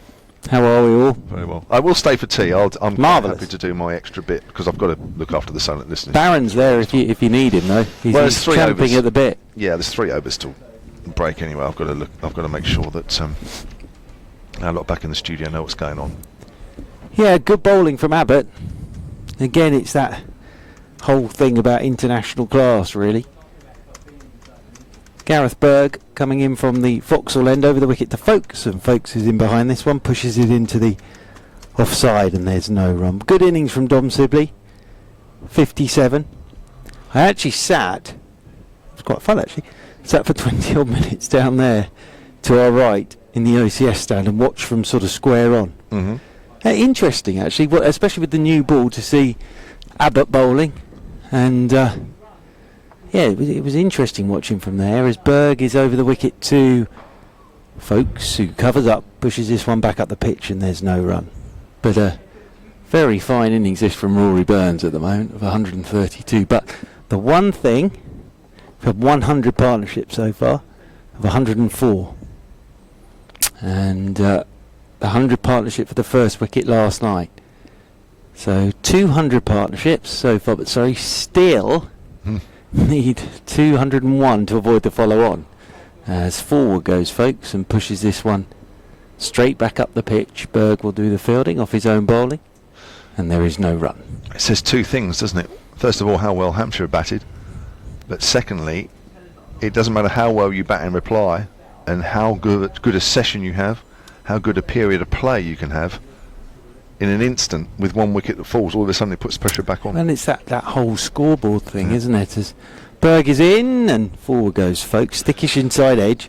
I think what Hampshire have done very well, especially this afternoon, is just stay patient. They must have known at some point a partnership would develop, because on this pitch it should do. But they've got rid of Sibley. As I say, good innings of 57. Burns still there on 132. So he's still needing 201 just to avoid the follow-on. Yep. Still trailing by 350 odd. As forward comes Folkes, pushes this one out into the offside. 350 exactly, isn't it? Yeah. And there is no run. Well, the beauty about this situation from a Hampshire point of view is that, let's just say, for instance, this was the first innings on the first day. Sorry, 298 for 5, a guy on 132 like Burns is. You'd say, well, yeah, that's not bad, is it? It's not bad. There's a chance of getting 400 plus. But even 400 is not, in the context of the game, isn't great. Over the wicket once again comes Berg, and forward goes the right-handed Folkes. Well, last year in that game down at the Aegeus Bowl last year, end of the over, good one from Berg, 298 for 5. Surrey got a couple of overs to go till tea. Surrey was at 637 for 7 declared, and then Hampshire 423. Now, they weren't that far off actually avoiding the follow-on. No. Were they? And then there was a run-out. Do you remember? I think it was Aaron Finch. Ran somebody out. Oh, right. Yeah. McManus batted really well and was left 132 not out. That's right. And then Surrey bowled Hampshire out for 201 on the last day. But that took a real effort to do that. But, Hampshire batted well in that first innings for 4-2-3 and still ended up following on. Yeah. Well, Surrey got even more than that to get. They've got to get to 499 to avoid the follow-on, so it's still an awful lot of work for Surrey to do. Rory Burns is 132 not out, the captain, leading from the front. 2 slips and a gully for Kyle Abbott. Runs towards us, round the wicket to the left-handed Burns. Burns is forward, punches into the offside, and there's no. Chris Tremlett sends his best. Oh, great! To everybody. Is he all right? He's in good form. Yes. I had to sit next to him. I had to leave a seat between us though, because he's even wider now. He is. He was always big. He's enormous now, but he was in good form actually. He sent everybody his best. He's had a nice lunch here today. There's a lot of ex-Hampshire players, I think, having lunch in the committee room today. 2 slips and a gully. Round the wicket goes Abbott, and beats Burns on the outside. It's great use of the new ball this from Abbott again. 298 for 5. Burns has been there since the start of the innings. We saw it with Jimmy Adams with his 144. Brilliant effort from him. Burns is... Well, he batted the whole of the last session last night. He batted the whole of the first session this morning. And he's got to within 2 overs of this afternoon session as well as Rory Burns. Made 100 against Hampshire last year down at that game at the Aegeus Bowl. Forward goes Rory Burns. Pushes this one out into the offside and there is no run. And then made 100 here against Hampshire in the game at the end of the season. So 3 consecutive innings for Rory Burns against Hampshire. Hundreds for Rory Burns. Loves a Hampshire attack. Does indeed. Or 3 consecutive games. He's done that 3 out of 4 innings now. 298 for 5. Surrey waits over his bat once more, does Burns. Abbott round the wicket to him, and Burns lets this one go. Coming back. Abbott just stands pondering. Tumbling take by McManus away to his right hand side. It's just great, isn't it, that, you know, a bowler can just get a bit of seam movement. It's not loads because he isn't that sort of pitch, but he can, and virtually nobody else can. It's that international amazing bowling, isn't it? Amazing, isn't That's it? the thing. You know, you watch him run up and you see him bowl. I mean, he's not particularly express pace, but it's just the difference, isn't it, on playing on these type of pitches. That's why he plays Test cricket and loads of others don't. Round the wicket he comes once again, and forward goes Burns. Fuller of length this time. Pushes it away into the offside. James Vince comes round to do the fun. Just before we head off towards tea, I'll give you some other scores from around the country. First of all, everybody, come with me, join me in the County Championship as we head to Birmingham. Yeah, we're going on a tour of the country. We are. Good. So let's go to Birmingham first. And at Edgbaston, it was all square after the first innings, 3-3-4. Warwickshire, Middlesex 3-3-4. Warwickshire 163 for 4, which even tells me that they lead by 163. Partnership of 78 between Trott and Ambrose. As Burns, that hits the thigh guard as he looks to work leg side. Leg buys will be the signal from umpire Wolf. Ice cream man's here. There he comes. Very loud tinkle. And we'll park up somewhere near the ground. Should do a good trade today, you'd hope. Otherwise, as I always say, probably find another job. 299 for 5. So we've got 1 over till tea. Should we go to Scarborough? Join me coming to Scarborough. Somerset are 130 for 2 in their second innings. They lead by 185 now. Yorkshire 213 all out. I don't like the sound of that. So There'll be some more rain. Somerset are in command of that at the moment. It'll be Gareth Berg to bowl our final over before tea from the Vauxhall. And let's jump into Division 2, everybody. And Derbyshire and Durham, our first port of call is the lovely Chesterfield, Queen's Park, beautiful ground. Berg is over the wicket to Burns. Burns forward, covers up, pushes down into the leg side, and there is no run. And Derbyshire are 174 for 7 against Durham. That is a lead of 241. If anybody's worried about that game at Scarborough, I'm just looking at my weather app, and it does say there's a very good chance of it raining most of tomorrow. Right. Yippee! Don't really want Somerset to win that game. Right. Kent, let's go to Beckenham, everybody. Not too far away from here. Left alone by Rory Burns outside his off stump, very near the Crystal Palace training ground. And we can see the Crystal Palace antenna away in the distance. Northamptonshire, well, 398 for 4 in reply to 701 for 7 from Kent. So I think there's probably been 100 there for Mr. Duckett. There has. 105. Holden's 95 not out. As in behind a short one goes Burns, pushes out into the offside, and Rosington 67 not out. Yasir Shah, the leg spinner, 2 for 107 off 38 overs, which actually there, in the context of the game, is a pretty good effort, really. Yes. That reminds me of when Anil Kumble played his first game for Surrey at Guildford. That may have been the game where Langer got 300 on a flat one, followed by Ricky Clark getting a double 100. Mr. Kumble didn't take a wicket. As over the wicket comes Berg. Forward goes Burns, turns this one into the leg side. We'll get a single, will Rory Burns, and that will bring up the 300 for Surrey. So Surrey's 300 arrives, of which Rory Burns has 133. Third batting point for Surrey, 300 for 5. Surrey trail by the small matter of 348. At Arundel, lovely ground, 225 for 7 Sussex on day 1 against Leicestershire. And just from a sort of Surrey perspective, both Haranath and Pillans are playing in that game. There's a bouncer from Berg, ducking underneath it is Folks, and Pillans has 1 for 48. They're underusing the bowling of Haranath at the moment, I feel, Leicestershire. And those, ladies and gentlemen, are all the other scores from around the county, approaching tea time, across the country. Very comprehensive. Nice little tour around the country there for scores.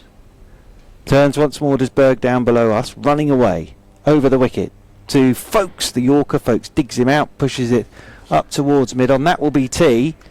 And, well, another wicket for Hampshire in the session. Chipped away. They've got rid of Sibley for 57, but Burns still there. Very fine effort this from Rory Burns, 133. Folks 1, Surrey, 300 for 5, in reply to Hampshire's 648. Thank you, Mark Church. More from Mark and the team after tea. If you listen to us on the web or via the mobile app or indeed on the TuneIn app, live event 1, of course we're going to take a break for 20 minutes. If you're listening to us in the BBC Radio Summit transmission area, I'm going to hand you back to main programmes. Stay on AM frequencies if you want to hear more live commentary after the tea break. Just waiting for that to be taken back. You'll go back to, I think it's the last few minutes of Alex Dyke and then Louisa Hannon. Yeah, all done.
Is it day 3? I've lost track. If I'm You're being doing honest. lots away from this game. Well, yes, I guess that may be one of the reasons why. But yes, the game continues, and still, sorry, you have to say, still find themselves in a relatively perilous position. 5 down, 300 on the board. You know, if Hampshire were to get on a roll and knock them over this evening, it's perfectly feasible. Definitely. It could be a very, very, very long and awkward day tomorrow. Regardless, whatever happens, it's going to be tough going, you feel. But a couple of partnerships here. If Surrey can just drag this first innings into day 4, you feel it just makes things a little bit harder. Definitely. I mean, Surrey have done well today, and last night, particularly Rory Burns, of course, but they're not out of the woods. Not in terms of putting themselves under pressure for later in this game. They've still got a long way to go. 499 is the forward figure. Still another 199 runs, can you believe it? And we're in over number 94, and they've still got to score another 200 runs to make this game a little bit easier sailing. Here's that Abbott then. He's on 299 first-class wickets, looking for his 300th, and that ball is straight, and it's played by Burns up to mid-off, and there's no run. No, I do feel for you, because I find this hard enough, and just going back to the hotel and lazing around, whereas you're doing all this extra. Well, yeah, great effort. Well, I think the thing is just I tend to go through periods of huge inactivity, if I'm honest, not by choice. I'm either doing a lot, or I'm doing, and I can't say the word. No, you know what I'm intimating at. Yes. It's either one or the other. I'm either very busy or nothing's going on at all. Right. Here's Abbott round the wicket from the pavilion end then. And Burns plays that into the ground, thick outside edge, along the ground in between gully and second slip. It's running down towards third man, won't go all the way. Russo picks it up just below us. They'll come back for 3. Ben Folks got a little bit of an extra gear on there. Probably didn't need to for that third run. He was running to the danger end. Managed to make sure he was way past the crease, of course, as the ball made its way back to the keeper. 303 for 5. I get the impression from you, Johnny, I don't know you particularly well, but I don't have you down as a 9 to 5 man. No. I always look slightly enviously at people with 9 to 5, with a sort of set routine, they bundle in and all the rest of it.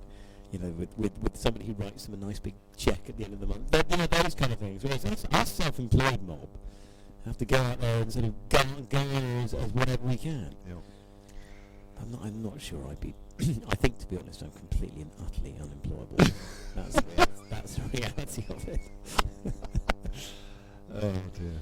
I wish somebody write me out a nice big cheque. Because I'm sort of one of those 9 to 5, I suppose, in a way. Here's Abbott then, bowls to Folks on the back foot and plays that, I think, inside edge, actually. Goes out square on the leg side. He wasn't quite sure where that was going. No, I love the idea. The grass is, I think, always greener, isn't it? Some people look at. I mean, the one advantage of being self-employed is to some extent you can't pick when you work. So I'll take anything. I mean, literally anything. But with the holidays when the kids are off, there's a bit more. You can work manage your time quite nicely. But no, I like the idea of security of proper work. Sounds fun. Yes. Here comes that Abbott over the wicket, folks. Leaves that alone outside the off stump. I must admit, the idea of being freelance, and of course many people are that work in this line of business, actually scares the life out of them. Yeah. Well, that's why I kind of, to some extent, try and keep as many plates spinning as possible. I sort of worked out quite a long time ago that trying to be a full-time cricket broadcaster was quite a tough gig, to be honest. Especially in the winters. Yeah. A lot of work in there for. I'm going to be doing an update for some listeners on all frequencies very shortly. Into the sports news. Here's Abbott bowls and Folks drives into the ground, plays it back to the bowler, and there is no run. Pete Garrett on the tweets at Southern Sports says, "Are you back from tea yet?" Well, hopefully you've noticed that we're doing cricket commentary. He says we've got you now. Let's just come through. We're here. Cracking cake, by the way. Well done to everybody concerned here at the Vauxhall end. Excellent cake. And you're in a very good position to say whether the cake's good or not, because you probably tried it more than most. I have. I mean, every single cake going on the circuit, I think I've had a crack at. Here we go. Abbott comes in. Bowls. That's outside the off stump, and that's left alone. That update is coming up right now. County Championship match away at Surrey. It's tea, apparently. Just come back to from a that. sun-drenched oval and join Kevin James. We're back out after tea. We've had one over after the break, and Surrey 303 for 5. So they trail Hampshire, still by a long way, 348 runs. They played well today, but there's a lot more to do for the home side to save this game. Hampshire had to work hard today. This wicket is still playing very, very nicely for the batsman, and Rory Burns for Surrey, who's batted since the start, and that was 95 overs ago. He's 136 not out. Ben Foakes is 1 not out. Just the one wicket that was taken between lunch and tea. Inevitably it was Carl Abbott with his 299th first-class wicket, had Dominic Sibley LBW to a ball that nipped back for 57. Nip-backers and balls that turn are few and far between. Mason Crane's bowled a lot of overs today. He's picked up 1 wicket. Abbott's picked up 2 in total, and there's been 1 for Gareth Bell. But it's hard work for Hampshire here. Surrey 303 for 5. They trail Hampshire by 348. Kev, thanks very much. So ball-by-ball commentary back underway. Fidel Edwards into the attack. And actually, out of all the bowlers today, he's probably found the least out of this wicket. Such what little pickings there has been. Yeah, it's been hard work. It certainly has. Edwards 12 overs, none for 66. Actually, his figures here this year haven't been particularly impressive because you may or may not remember, Johnny, in the one-day game here, which Surrey won quite convincingly with the help of Duckworth Lewis, but they wouldn't have needed that help really. He's round the wicket to Burns, and a little bit of bounce, but Burns plays that easily on the onside. He was a bit expensive, but he was kind of given a role, wasn't he, to sort of bowl short, try and rough Surrey up a bit, and ended up leaking it. He did get 1 wicket from memory, at least one big one, but the problem was he was going, I think, about 7 or 8 and over. 10 overs, 1 for 80. Yeah, there you go. Yes. Yeah. Bosh, yeah. That's not going to win many one-day games. No. So at the moment, he has 1 for 146 on this ground this year. Here comes Edwards again, then to the left hander. That's short, and that's cut away, and it's made its way down to third man. Initially, I thought that might have been in the air, but it's a few bounces, and that's the shorter boundary towards the players' part of that pavilion. Yeah, I think we're kind of faced with 2 scenarios here. I feel if Hampshire were to take the 5, if Surrey were batting again before the close, then anything could be possible tomorrow. I think if Surrey can drag this first innings into tomorrow, it would be really hard work for Hampshire to have to winkle out 11, 12, 13 wickets. Yeah, it certainly looks that way, doesn't it? I mean, 4 wickets all day today. From a Hampshire persuasion, we got a little bit excited with 3 wickets. Almost very excited. But back down to earth in the afternoon when you realise actually just what a good pitch this still is with only that 1 wicket. And of course that was very early on with the second new ball. Edwards bowls, it's short, he's trying to flick that away, folks. Misses, good take from McManus. Edwards hasn't bowled a bouncer yet in this game. It looked like there was a little bit more intent there, but a little bit ill-directed. Yeah, there's still a bit of batting left here as well, and the likes of, there's still a couple of currents to come. And Batty, of course not Batty. Verdi and footed as well, the final 2 on the card. I think we found you a little job here actually. Oh, go on. JB, yeah, Ben Pryor. Is he a mate of yours or you known to you? I don't know. Here's Edwards then, bowls to Foakes. That's short and it's pulled away. Only got up around sort of stomach height. Fielded down there at fine leg, and they'll pick up a single. Foakes moves on to 2. Ben Pryor says, I've got an opportunity for Johnny Barron. Could you ask him whether he would be interested in giving a talk at my school in the new year? I don't know if you want... Oh, you don't want somebody like me trundling down. Well, sure. He's asking. Well... There's his Twitter. Very kind. Church is the man you want. I know he's asking for you. Blimey. I wouldn't... I mean, mate, it's, you know... Wow. It's certainly a consideration. There we are. Here's Edwards, next ball. Burns plays that late into the ground and fielded probably where about third slip would be. I mean, Johnny, have you done much after dinner stuff? It's hard work, isn't it? Unless you've got kind of a barrage of well-honed story like the big guns have, don't they? They just roll them off. Yep. They have 40 minutes. They can almost recite. Or even the higher up the echelons you go, then you have somebody actually just feeding you questions, don't you? Yes. That's quite fun. It is hard. Yeah, I don't. But just doing it off the bat is quite tough. Here's Edwards staying round the wicket to Burns. That's short, and Burns ducks underneath that and plays it well, actually, very well, because it didn't get up that high. It actually wasn't that short, and it's following him a little bit. He just managed to sway the head inside the line and underneath as well. So good delivery and well played to end that over. 305 for 5. Surrey legend has got in the act and said that's a very sublime idea. Would love him to give a talk at the start of the next academic year. So there is people are clamouring now to get your services, JB. It's up to you. The tweet is here. If you want to take that further. That's very kind, thank you. I think, I mean, it's a real skill, after speaking, and I think there, as we said, there are those who can just do it straight off, do 40-minute. Agnew does a lot, don't they? And Henry, of course, Henry Blofeld has got a wonderful, many number of routines, but it's not easy. It's not. No. You've got to have sort of a fallback of. There's folks pushing forward to a new over from Abbott. You've got to. I think with that, and I'm in no position to say what shouldn't be, but if you're doing a 40-minute routine like that, you need to have a good 10 minutes or 15 minutes somewhere in there that you know will go all right. Yeah, absolutely. Because if you're struggling a bit with other stuff, you can just throw that in, knowing that it will get you back on track. It's a real art form, and there's a lot of who know they're going to have to do it, and have got it down to a fine pad. Well, here's Abbott bowls, and folks pulls that away. He doesn't time it, goes through mid-wicket. Chase on here for James Vince. He'll put it up easily inside the rope, and they will pick up 307 for 5. For instance, I went to the Derby at Epsom a few weeks ago, name dropping. There was corporate hospitality there, and there was a few of us on the table, and there was a guy there who was doing quite well. Bit of Wimbledon, Epsom Derby. You're ticking the verb for the season up quite nicely at the moment, aren't you? Other champagnes available. Yeah, of course, yeah. Well, I don't get that many invites anymore, but they sort of trickle in from time to time. Yeah. They do drop off the longer you've been out to ring me. I don't get invited to half, well, not even a tenth of what I used to get invited to.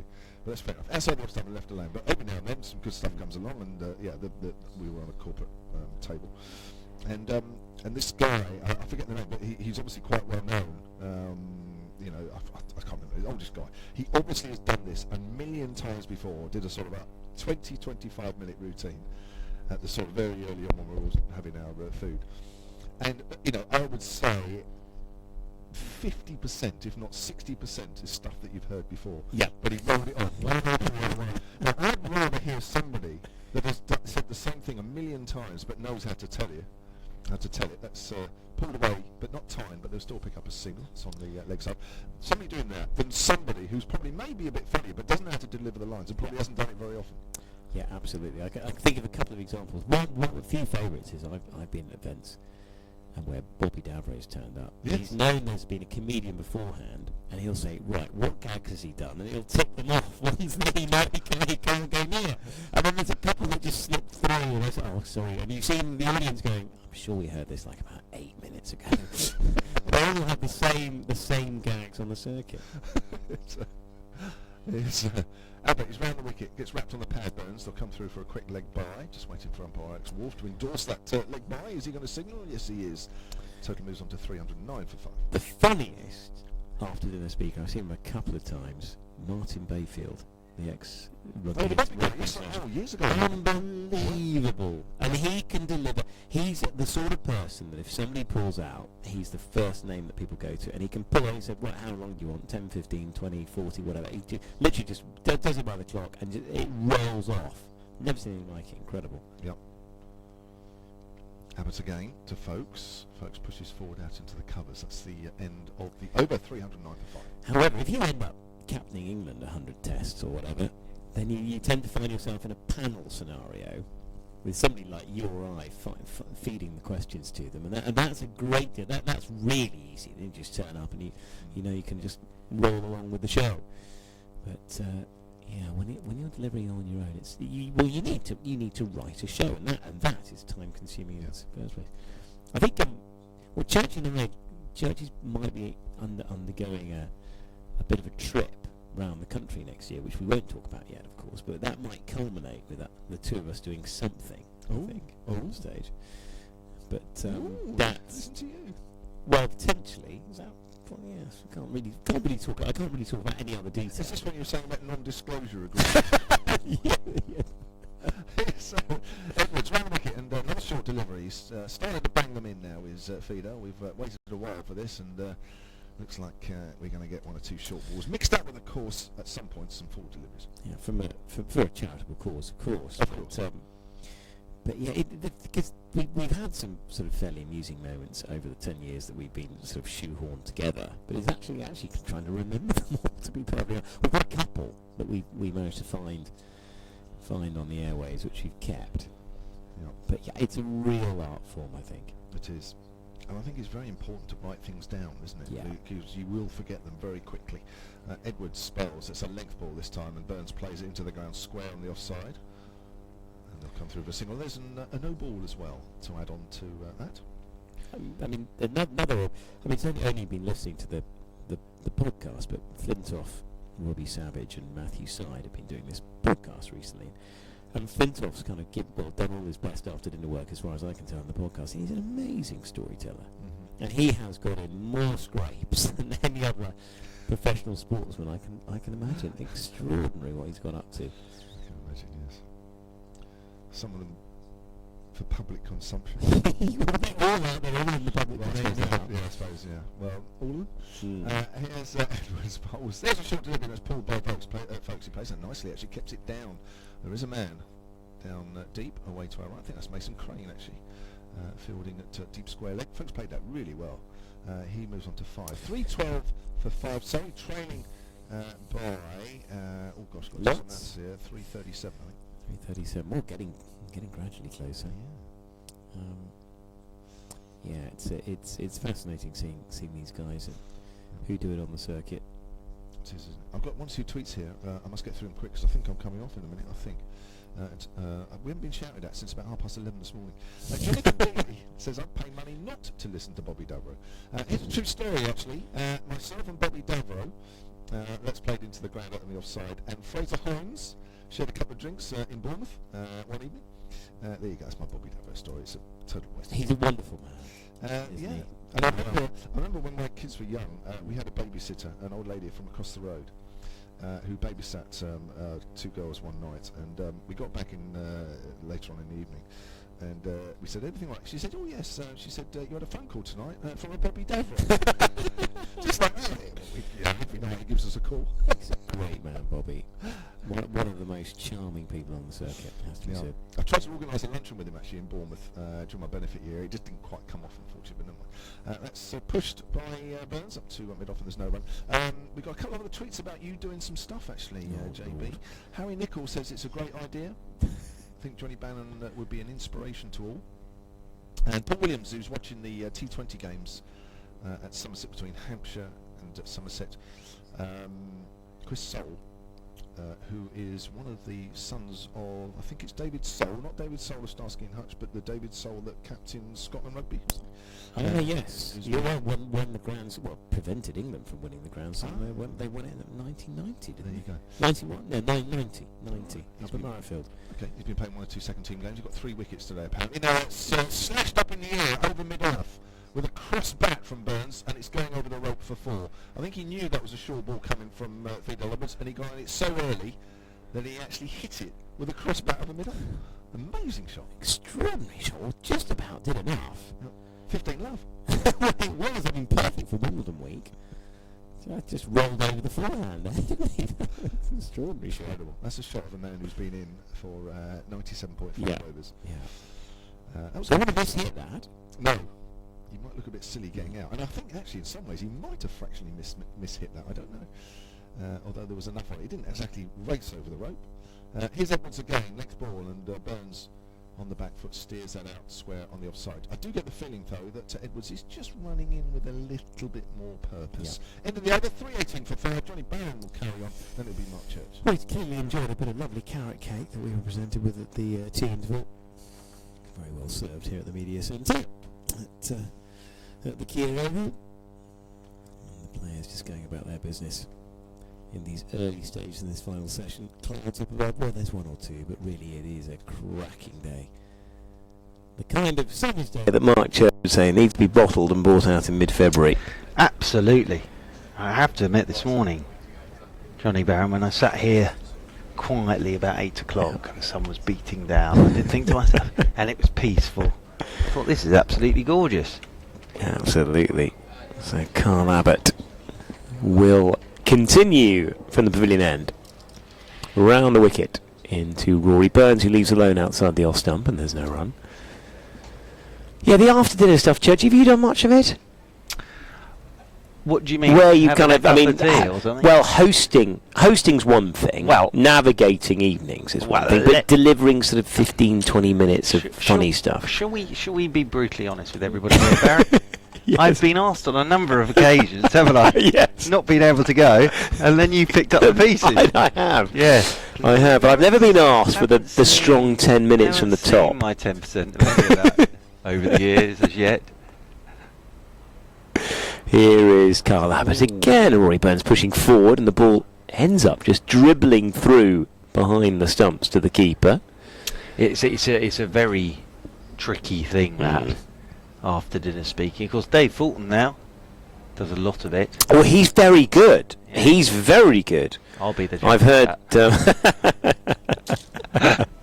I think Dave is pretty good. Yeah. He does the cricket writers every year, They doesn't say he? that Jeff Miller's absolutely brilliant after the speaker. They say he's so funny. But Bayfield's the best I've ever seen. Really? Oh, incredible. Yeah. Incredible. I've seen him a couple of times, and I was saying to J-Mo that often people are struggling or somebody drops out and he's the first call. Here is Abbott in to Rory Burns. He pushes into extra cover, fielded by James Vince, no run. Yeah, I think if you needed somebody to kind of be alongside you, if you had somebody to do after dinner speaking for your life, then Bayfield would be my choice. He'd be your Steve Waugh of your Steve Waugh. You'd want him in the trench. Unbelievably funny. His Lion stories are quite something. And doubled up, of course, as Hagrid. Yes, Harry of course. Potter films. Of course. Well, wasn't he just a body double? He was. Oh, that's fair enough. Who for? Hagrid. Oh, right, okay. Of course. Here is Abbott again. In to Burns, who's flashing outside the off stump. Naughty shot by Rory Burns. Error of judgment. Well, one of the first, really. For yeah, absolutely. He played a slightly inaudacious shot in the last over, and Rory Burns needs to, well, from a captaincy perspective, put that away. He needs to try and grind this out for a little further as far as the home side are concerned, but a moment there for Hampshire. Yeah, he's played so well here, Rory Burns, but he's been out there for every session of this Surrey innings. So he took the first ball of the Surrey innings, and he's still there now, the captain.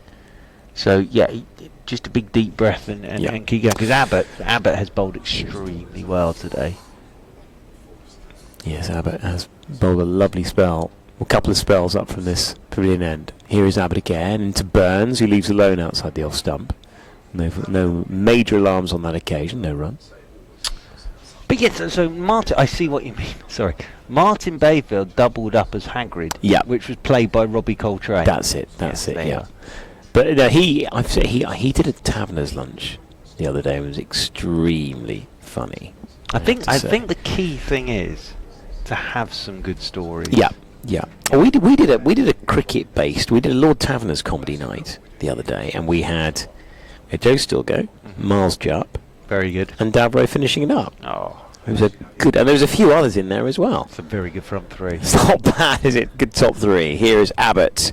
Cutting is Rory Burns. Backward square. This will be 4 runs. Lovely shot. Shotty's played pretty well through the course of this innings. He goes up to 147, 3 away from 150. 3-2-2 for 5 now. The score for Surrey at the end of the over. Well, the key thing there from Rory Burns is how late he's played that. So it wasn't a bad delivery from Abbott by any stretch, but Rory Burns waited at the last possible moment, just opened the face and guided it away. But just to put this into context, 322 for 5, Surrey is still 177 away from avoiding the follow-on. So there is still a huge amount of work for Surrey to do. Yeah, massive cricket ahead of them. Well, they can't relax for 1 single second here. And actually, this innings by Rory Burns is taking on some quite major significance here. Because as they get through the day, runs will always be a factor as far as that follow-on is concerned. But yeah, no, terrific effort.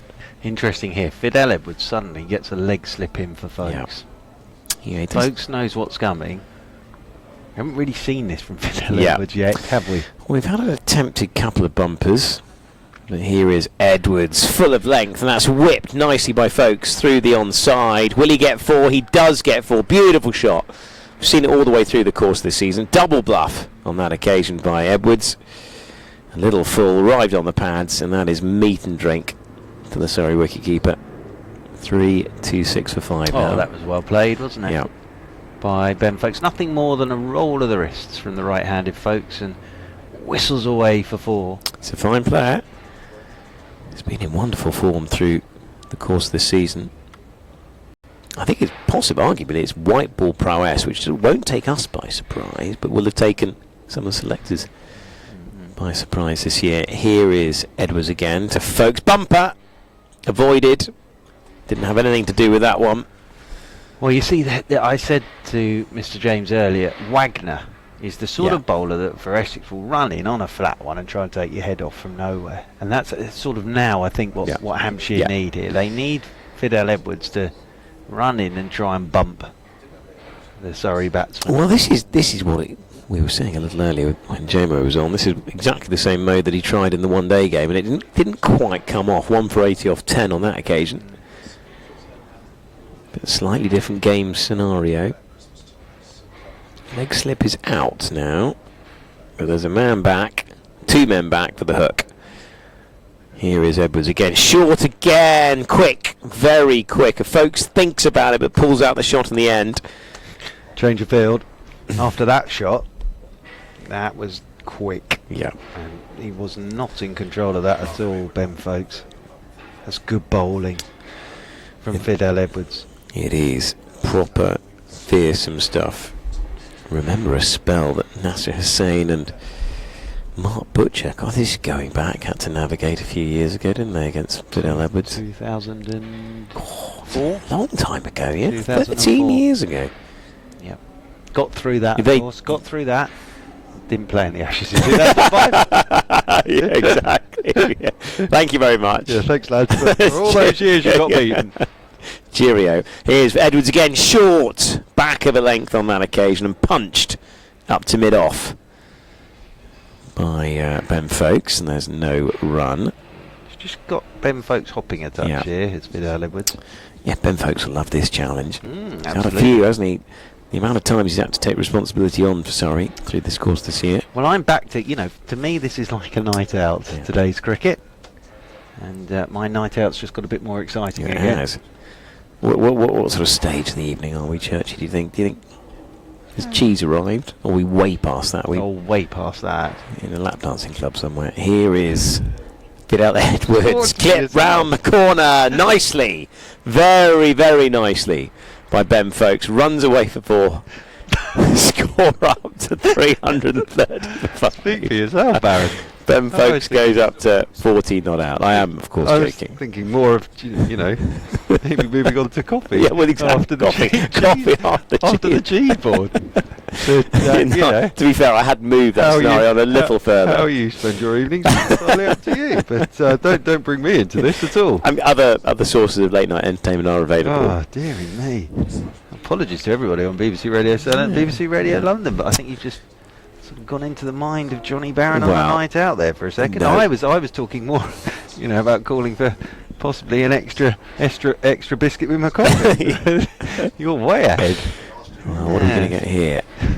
Played nicely by Ben Folkes previously. Here is Edwards again, full of length, and Folkes just pushes back to the bowler. No ball, overstride by Fidel Edwards. Number 2 to the score. Yeah, but you won't really mind that if you're George Bailey, because you've got enough runs. So really, you just want Fidel Edwards piling in at the moment. I mean, I tell you what it does do, Churchy. It wakes everybody up a bit, doesn't it?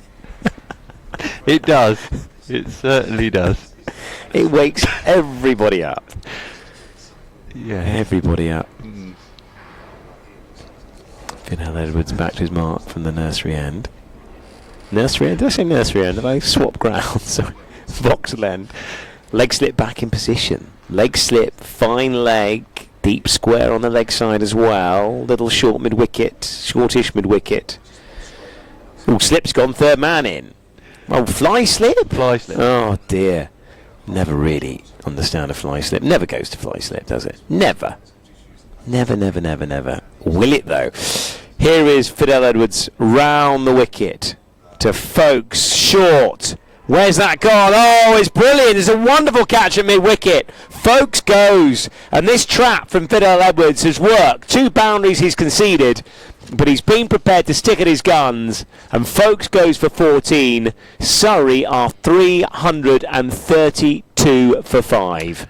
It's a very good catch from Riley Russo at mid-wicket, because Ben Folkes has pulled that off his hip. But it wasn't a top-edged hook, it wasn't to fly slip, it wasn't glanced off his hip or got big on him, he's just pulled it. But it's the short ball that works for Ben Folkes. He'll be desperately disappointed that Hampshire will be cock-a-hoop. Folkes goes for 14, 332 for 6. Wow, what a plan. Prepared to concede a few runs here, Hampshire. Runs aren't really their issue. Bearing down on that, trying to bear down on that follow-on figure. And it was a terrific grab, wasn't it? And Ben Folkes will feel fairly aggrieved because he picked out the man with a pretty decent shot in the end. But he goes, and Hampshire will be sniffing further blood. Another 4 to get Surrey back in batting again. Jonathan, I've no idea where that comment came from Johnny Barr. 332 for 6. Wow. That's all I've got from Jonathan. Wow. But yes, that was a very good catch from Russo, diving forward. So Sam Curran comes out to join his captain. Burns is still there on 147. 336. 32 for 6. Yeah, it'd be interesting. I mean, interesting to see how Sam Curran's going to play this. I can't really imagine him. Can't really see him scratching around here, Churchy, can you? He'll play his normal game. Yeah, he'll play his normal game. Roy Burns will probably be telling him exactly that. Because Sam Curran, he bats a session a bit, could take the follow-on figure out of the equation. Hampshire will be pretty pleased with proceedings, to say at the very least. Oh, well, you just said it. No, ball don't really care. No, absolutely. Fidel, you overstep the mark as much as you want to, my friend, but as long as you're piling in and you get me a wicket, I don't really care. And that's exactly what Fidel Edwards has done there. Yeah, it's a brilliant bit of work by the West Indies baseman, who's been on the scene for years, hasn't it? We're talking about 2004. That is a while ago now. 13 years ago. 13 years ago. So it would have been back in those days. It was Fidel Edwards, and Tino Best, of course, who's still knocking around. Those were the two lightning quicks in those days. Well, this will be interesting as well, because Mason Crane back into the attack. Now, we saw him bowl a very long spell from the Vauxhall end this morning and a bit this afternoon. Now he's going to have a go from the Pavilion end. Yeah, unlucky as well. Unlucky not to pick up Dominic Sibley a little earlier in the piece. Very decent shout for LBW that wasn't given. I think the two of us were on comms for that one, weren't we?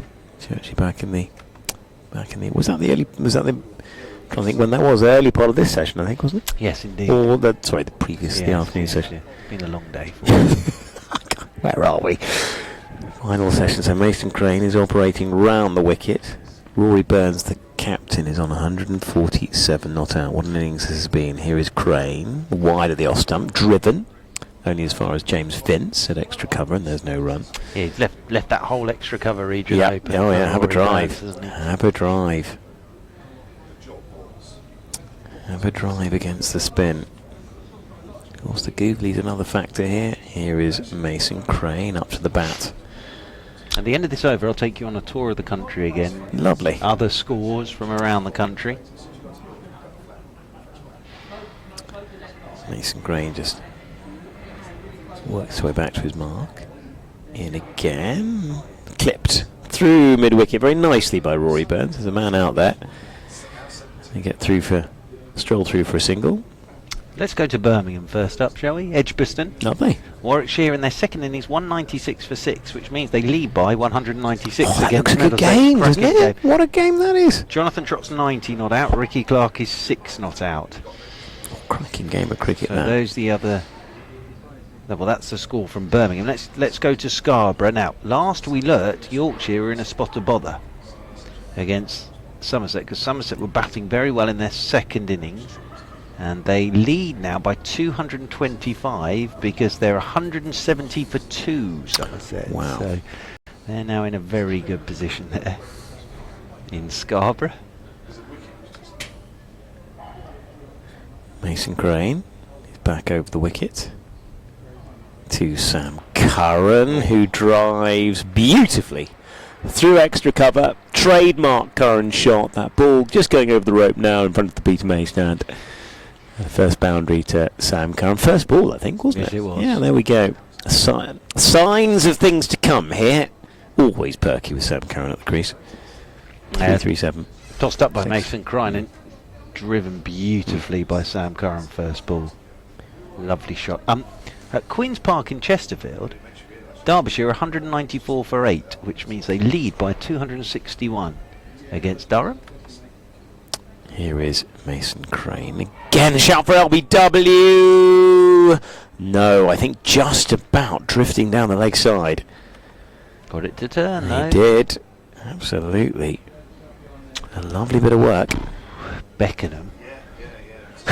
Kent 701 for 7 declared. Northamptonshire in reply 449 for 4 now. Oh God, that's a Rosington 85, Holden 128.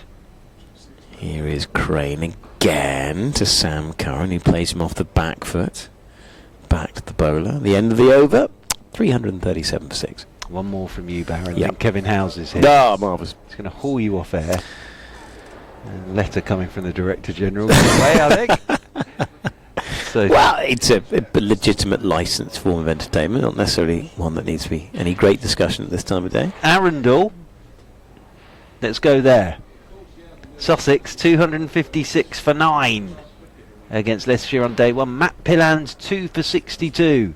Clint Mackay 4 for 54. That, ladies and gentlemen, all the scores from around the country elsewhere. Some cracking game there. Where's the best one? Edgbaston, isn't it? That looks a good one. Well, Beckenham might not be. Yeah, Beckenham. I'm not sure they're going to see a huge amount at day 4 there.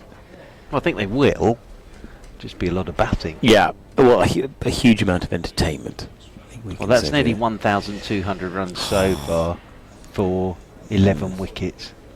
We've had quite 100 runs a wicket. We've had quite a lot here. We have. We're approaching the 1,000 runs now. Fidel Edwards flashed by Rory Burns, just down the third man. Good a bit of work in front of the bed set.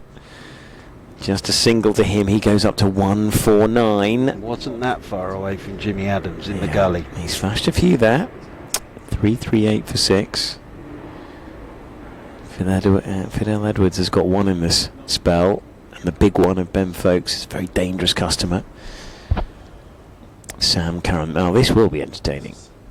Here's the man on strike. He'll try him with the short ball. Yeah, he will. And well, it'll be shot a ball territory, whatever happens, really. Well, they're getting a leg slip in. Leg slip, yeah. Long leg. Man back on the hook. They've got the slip, the gully. That's not a third man. That's catching. So that's a fly slip again. Yeah. Here is Fidel Edwards. Round the wicket. Left hand is Sam Curran. Bumper.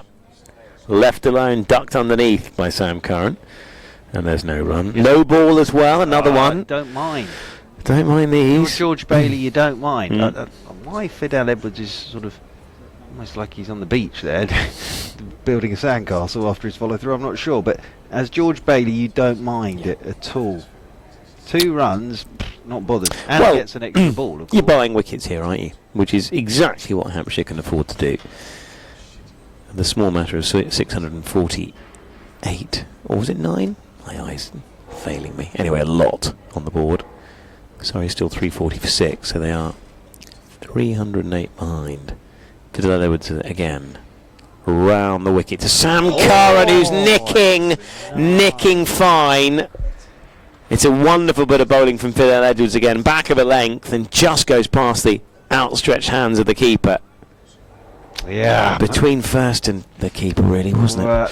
Sort of Irvine's in its second slip, so there's a big gap. But I think you have to say that's McManus's going to his left. But he just hasn't gone for it. And they've ended up looking at each other. But that is a genuine chance. And he's just sort of fenced at that as Sam Curran. And now Irvine's gone from second slip more to sort of a first slip position. It's always a gamble trying to cover off 2. Always go between you. a life, really, for Sam Curran. Here's Fidel Edwards again from round the wicket. Into Curran, short, left alone. Nothing doing on that one. Another short one. It's contested this again for Sam Curran now. Absolutely. Welcome to men's cricket, isn't it? Well, he's got through these before. Wagner tried to take his head off at Chelmsford when he got 90 odd with Sangakkara. Wagner literally for half an hour just tried to take Sam Curran's head off, and it's going to be the same here from Fidel Edwards. This is good, hostile stuff from Edwards at the moment. This is what he's here for. Proper fast bowling this, and not for the faint-hearted. Edwards again. The Voxland around the wicket. And Curran plays it nicely off the back foot. Beautiful shot through extra cover. Just a punch. He goes up to 12, not out. Score up to 3, 4, 8 for 6. I'll tell you what, my night out is getting more and more exciting because this is great stuff. Because Fidel Edwards has gone a bit fuller there. Yeah. And the feet haven't really gone anywhere from Sam Curran, but he's gone forward to the ball and punched it through the covers for 4. So this is really good stuff at the moment. It is a lovely bit of batting. And this is a decent bit of bowling as well. But the thing is, a shot like that still carries a bit of risk, doesn't it? Still carries a little bit of risk against the pace and hostility of Edwards. Because he easily end up slicing it to backward point or second slip. Edwards again to Curran, short again, and Curran off the back foot just pushes it circumspectly to point and no run. Kevin Howes is waiting to jump like in, but a coiled spring. But this over's taking a while. Yeah, hugely entertaining little passage of play, and we're getting Dave Fulton's we are, yes. Yeah. Down below us, he's similar sentiments to what we've come up with, I think. Waxing lyrically away to our right hand side.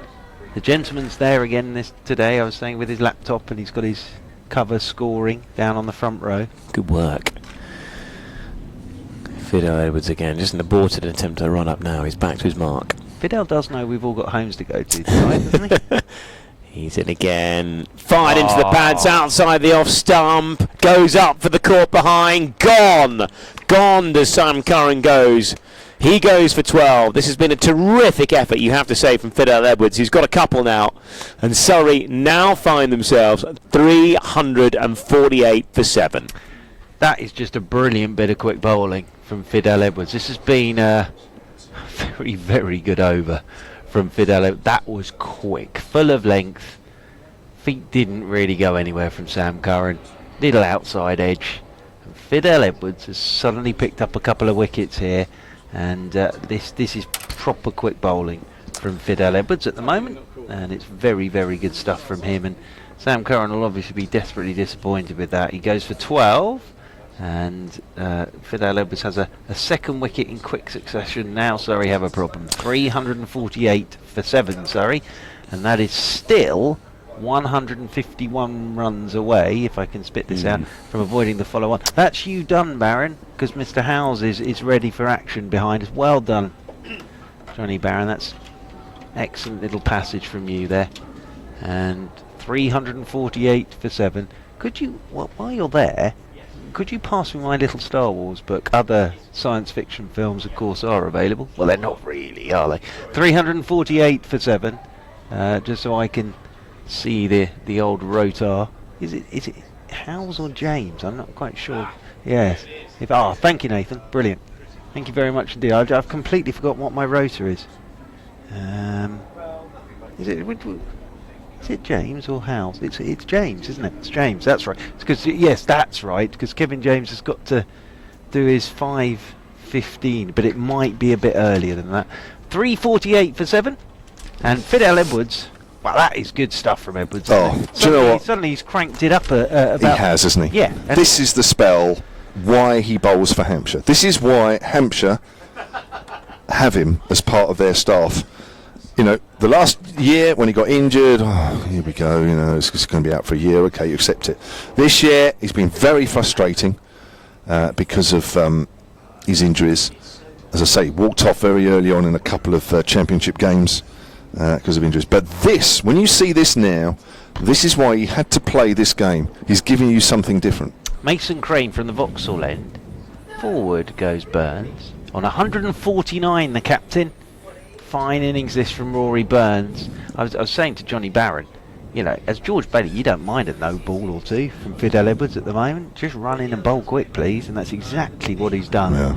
As round the wicket goes Mason Crane, and in behind this one goes Burns, pushes into the leg side. So now Burns 149 out of 348 for 7. Very fine effort this from the captain. This is another Gary Balance moment against Hampshire. As Burns waits and pushes this one down into the leg side. There's an awful lot of work still to do here. 151 more needed just to avoid the follow-on for Surrey. Still, it's great, isn't it? Well, still trailing by 300. So Burns waits again over his bat as round the wicket goes Crane, and this is pushed by Burns off the back foot out into the offside, and there is no run. Yeah, forgive me for getting excited. Just to see Fidel like this at the moment, it's just magic. Round the wicket he comes again, Crane. That's short, and that's the 150 for Rory Burns. Very well played by the Surrey captain, Rory Burns. When he's to 150 not out, he'll get a very warm round of applause here in South London. And that's come off 287 balls, 24s. Very fine innings this from Rory Burns. It's been a chance-less knock apart from 198, of course, where fantastic. There was that outside edge, and Irvine did very well to get a hand to it, but down it went. So 349 for 7. Burns moves on to 150. Crane over the wicket to Tom Curran. The right-handed Curran gets his first ball from Mason Crane and pushes it down into the offside. There is no run. End of the over. 349 for 7. I'm pretty sure Fidel Edwards will come marching up now. Has to. And will come charging in again from the Vauxhall end. Just having a word with Sean Irvine at the moment. He's got a purposeful stride there, Fidel, and for him, believe me, that is a purposeful stride. Because otherwise he sort of that languid sort of walk of his, and he looks into it, he looks motivated, he looks as though he's enjoying it, and it's great to see. We've missed this, we really have missed this. Well, the other thing here, and this is a serious point for me, it's warm, the sun's out, yeah, test ground, he's played here before, yeah, he knows what his job is, he's got runs to play with. Yep. It's sort of, if he can't do it today, I know that the pitch is flat as well, but this is what he's here for. And he's doing it very, very well. But his history this year of injuries, Churchy. Here he is then, bowling to Burns, round the wicket, length outside off stump, and Burns leaves. It's quite wide actually, but not called by umpire Nick Cook.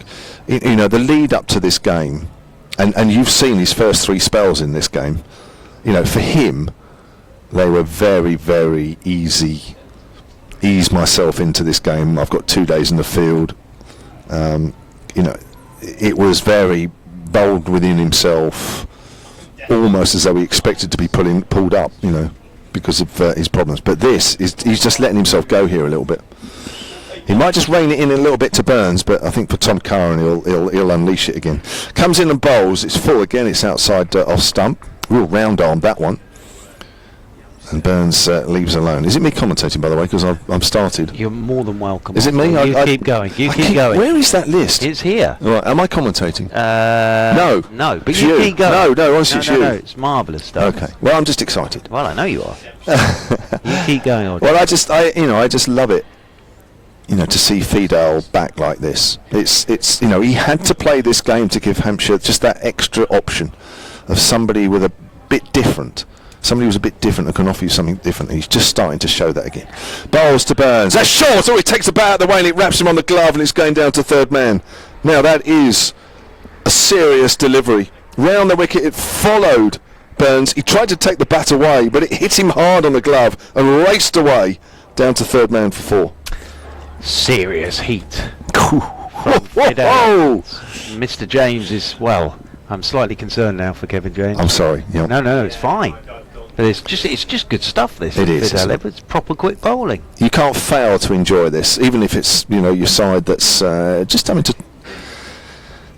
get through this passage of play. It's just great stuff. It really is, and it lifts everybody, doesn't it? You can almost look around the field at the moment. Everybody's got their eyes fixed on this over.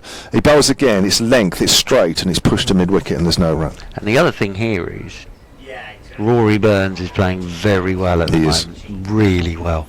Because, okay, that went off the glove, but he did pretty well, actually, there, Rory Burns, because that was a seriously quick ball, wasn't it? So for Rory Burns at 154, you know, captain now, this is a proper challenge at the moment. Was it him that was dropped, that went between slip and thing, or was it Curran? Curran. Oh, it was Curran. So, well, fortunately, it didn't, that wasn't too much of a problem, was it? What, 12 he made, didn't he? I wrote down 0 for some reason. Here's Edwards bowled, or bowls, and Burns, I think he takes the bat out of the way. It was called a wide, actually. Again, he's quite round-armed there from Edwards. He's trying to sort of get that sort of... What Edwards does really well when he's really on it and the ball's responding a bit is... Because he's quite round-armed, the fingers aren't right directly behind the seam. They're almost like at a 45-degree angle. And he is able to get the fingers behind the seam to sort of go down the seam as well, but at an angle. And that's what helps with that sort of reverse swing of his sometimes. It's not really happening for him at the moment because, for me, he hasn't bowled enough. But you can see the intent there, and you can see now he's starting to get confidence to try it again. Comes in and bowls. That's full, down the leg side. Good take from McManus. He's had to work hard this over, McManus. It's been sprayed around a little bit.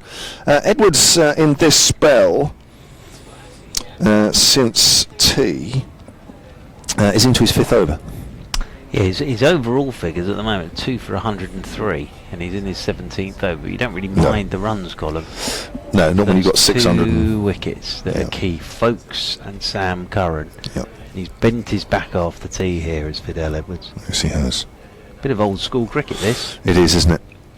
Reminiscent of the great Sylvester Clarke, which I'm sure did this to many a batsman over the years. I've certainly been on the receiving end of that. That's 4 and he's driving them plain and missing. Oh, that could have so easily have been on the outside edge. Now, it just shows you what Edwards is getting out here. He might be spraying it a little bit, that over. But Burns, who's looked in absolutely no trouble at all, and has batted for nearly, 104 overs now, and has been pretty solid. There's 1 or 2 cracks there, isn't it, when Edwards is bowling? Well, the thing is, when someone's bowling quick, you tend to play shots you don't really mean to. I know that sounds an odd thing to say. No, you do. No, you suddenly he didn't want to be playing that, Rory Burns, but you were also just trying to put your mark on it. Even with a 154 to his name, you still want to sort of try and get on top of the quick bowler. Yep, definitely. Mason Crane then from the pavilion end. Bowls, and Curran on the back foot drives that into the covers, and there's no run. So 354 for 7, so he's still trailed by 294. There are 22 overs left in the day, including this. So we are sort of going to be around about 6:15, aren't we? We thought that. We've been lucky, haven't we? Yesterday, I believe day 1 was pretty close to 6 o'clock. I wasn't here. Yesterday was virtually 6 o'clock, wasn't it? Maybe a couple of minutes after. Luxury. Not tonight, though. That's pulled away by Curran. Too short there from Crane. Let's go for 4. He hasn't bowled many bad balls today, Mason Crane, but that was not his best. No. Half tracker, and Tom Curran good enough just to jump all over it and pull it through the leg side. The interesting thing as well here is how Burns and Curran work out who's playing who here. I think Curran's probably better off playing Mason Crane at the moment. Yes. Agreed. So that might be the chat between they'll take their runs if they're on offer, of course, but I think Burns is probably better off playing Fidel Edwards. And I'm wondering if that might be the key to whether Edwards gets another over or not.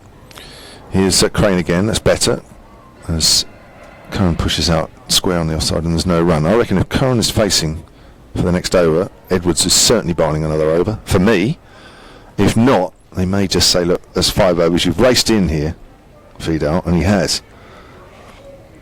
Compared to what we've seen so far in this game. Drive there from Tom Curran, but it's gone out into the colours, fielded by Berg. Well, it may also be that Fidel Edwards is saying to his captain, I want 1 more. You know, that might be the thing. I know he's a very laid-back character, but he might say, look, I just want another one here. Well, doubts about his fitness, certainly leading into this game, but he's proving to most people that he's okay. Crane bowls, just drops Berg down to deep cover. I think they want Curran to face the first ball of the next over. There is a gap there, but he's just prodding at that one, out square on the offside. I would certainly look to give Curran one here, if I was honest. I'll just drop the run-saving fielders back a little bit and just encourage him. He doesn't take it, he doesn't take it. But they're not doing so. As Crane bowls again, Curran drives. He's found the gap actually, and he will face the first ball of the next over. And Fidel, I'm sure, will be bowling this one. He is. The way he's striding, that's good to see. He's going to be bowling to Tom Curran. I'd like to see that as well. I think whatever happens though, this might be Edwards' last over. 6 overs is a lot for him at the moment. Yeah, but he can pile in for this one over, can't yes, he can.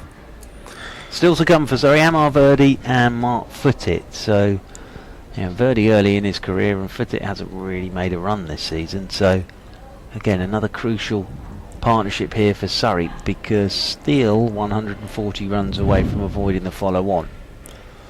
So, I think they'd be pretty pleased to get there.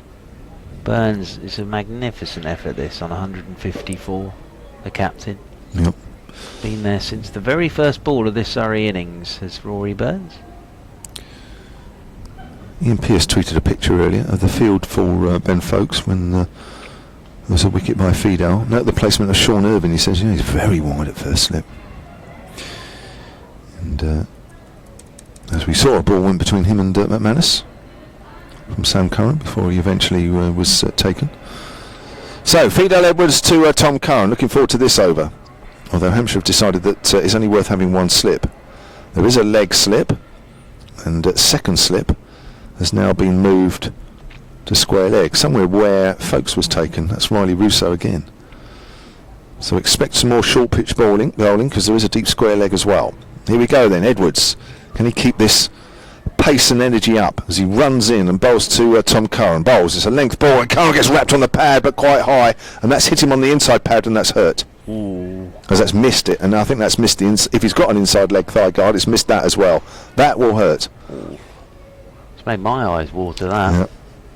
He's just bent over, he's up again. But you could tell straight away, and that will make him feel particularly uncomfortable at the moment, because that's not very nice, because as you face the next delivery, you can feel the pain as the bowler's running in, so you're focusing, but all the time in your mind you've got that horrible pain in your leg. So here we go. Edwards again, and runs in past umpire at Cook, and bowls. It's short, and Curran quickly jerks the head out of the way. Played that well, eh? Indeed. Wow, that's cool. This is great. I'm loving this. Absolutely loving this. It was a good bouncer. It was straight, and yes, Curran did play it well. I tell you what, he had to get out of the way of that pretty damn quick. Great stuff here, Fidel Edwards. Yeah, he's played that really well, Tom Curran. McManus was taking that off his feet above his right shoulder. This second new ball is into its 18th over, so still fairly hard. And Kyle Abbott has moved from point to square leg. So there's a big gap between backward point and wide mid-off. Edwards comes in again and bowls to Curran. It's foolish on leg stump. It wraps him on the pad, and that's taken by the leg slip. Jimmy Adams. That'll give him another little bruise on the other leg if it's missed the pad. I don't think it had that time. Nick Cook's having a word with Fidel Edwards. Not quite sure why. Not looking at his follow through. Wasn't looking at his front foot. Wasn't a short pitch ball. Not quite sure what that was about, really. Edwards definitely stopped and had a quick chat with him. He's back at the top of his mark now. 3 balls gone in this over. He's got 3 more goes at Tom Curran here to try and force another wicket. Comes in and bowls once more. It's full, and Curran drives inside edge onto the pad and goes out towards gully. A little bit late on that, Curran. Probably not expecting balls to be pitched up at the moment. Of course, that's what it's all about when you're batting. You have to try and second guess what the bowler's going to bowl, especially when it's as quick as Fidel. Well, unsurprisingly, he's on his back foot, Tom Curran, playing that shot. So sort of his balance wasn't going into the ball, so he's almost fallen over playing that. But yeah, whether Fidel has another one in him after this over, we'll wait to see. But it might not be another over of Fidel Edwards, but he's done a job here. Certainly has, hasn't he?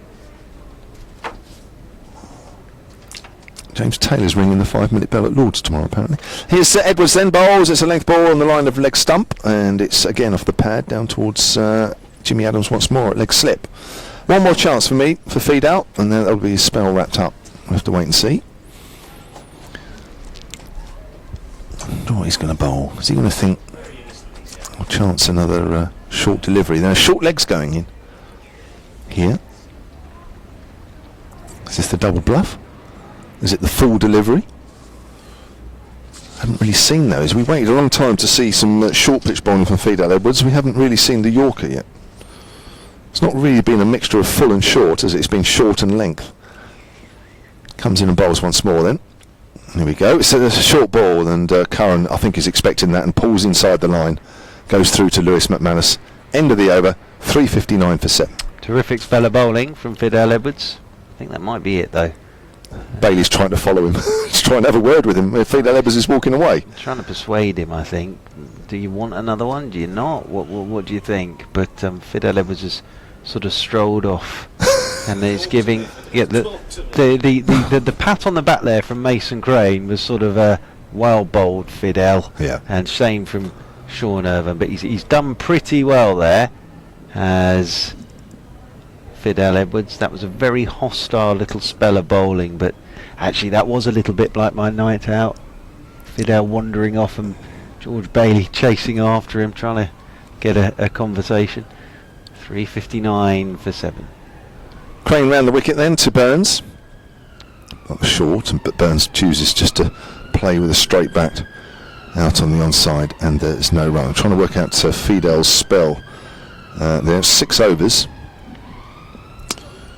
30, 34, 37, 2 for 37. Still expensive, but at this point it's about wickets, isn't it? It's down the leg side, pushed to square leg, fielded by Adams. Surrey trail by 289. 19 overs in the day left after this. Certainly on for 6:15, aren't we, really? Although Fidel Edwards out of the attack will just speed the over rate up a fraction. Hampshire have gone back to one. Oh, it's edged! Caught first slip, dropped! Oh dear, there's another chance gone. And it's Riley Russo this time. Came down the wicket there, Burns. Wasn't quite to the pitch of it, prodded at that one. And it did carry, I'm sure it carried to Russo. Oh, definitely, yes. And Rory Burns, little edge, he probably panicked a bit that he might get stumped, actually. He was halfway down the pitch playing that. But Riley Russo, I think it sort of came very low to him. And he had to dive forward and popped it down onto the turf. Second time he's been dropped in the slips. Burns, as that's pushed off the front foot on the leg side. He was dropped on 98 off Edwards at slip, and now he's been dropped at 154. Yeah, and he's had his 2 bits of luck so far as Rory Burns. Yeah. Well, there's very few chances 154s, isn't there? To be honest. So Burns is on the back foot and punches that up towards mid-on. Kevin Howe's away to our left, just waiting. Mr. James has to do an update in a moment, I think. I feel like he's waiting to pounce. He's just like a coiled spring. He is. It's been said many times. As Burns pushes forward out on the onside, and there's no run. I feel like the moment that I've finished my update for silent listeners, I'll be pushed out of the chair if I don't move pretty quick. He's ready with the hands up. He's looking forward to his stint. Yes, he is. He's raring to go. He's a bit like Fidel. He's raring. Actually, Fidel is going to get another over. Oh, well, it's exciting stuff, this. Good on him. Well, this is not... please don't take this the wrong way, everybody, but Fidel is a bit like... He's almost a luxury item, isn't he? In that you've got the runs to play with, so he can now come piling in and just bowl quick. Yep. You know, in the one-day game, he bowled quick and short and went for 80 off 10 overs. Yeah. That wasn't ideal in that situation. This situation, perfect. He's bowling to Curran again. Still got the short leg in as well. Bowls, it's full. Curran pushes forward, plays that nicely actually. Pushes that up to mid-on. That's a nice solid defensive stroke from Tom Curran. It's a bit like when Johnny Barron goes clothes shopping. Yeah. And obviously has a person who does it for him when he gets to the shop.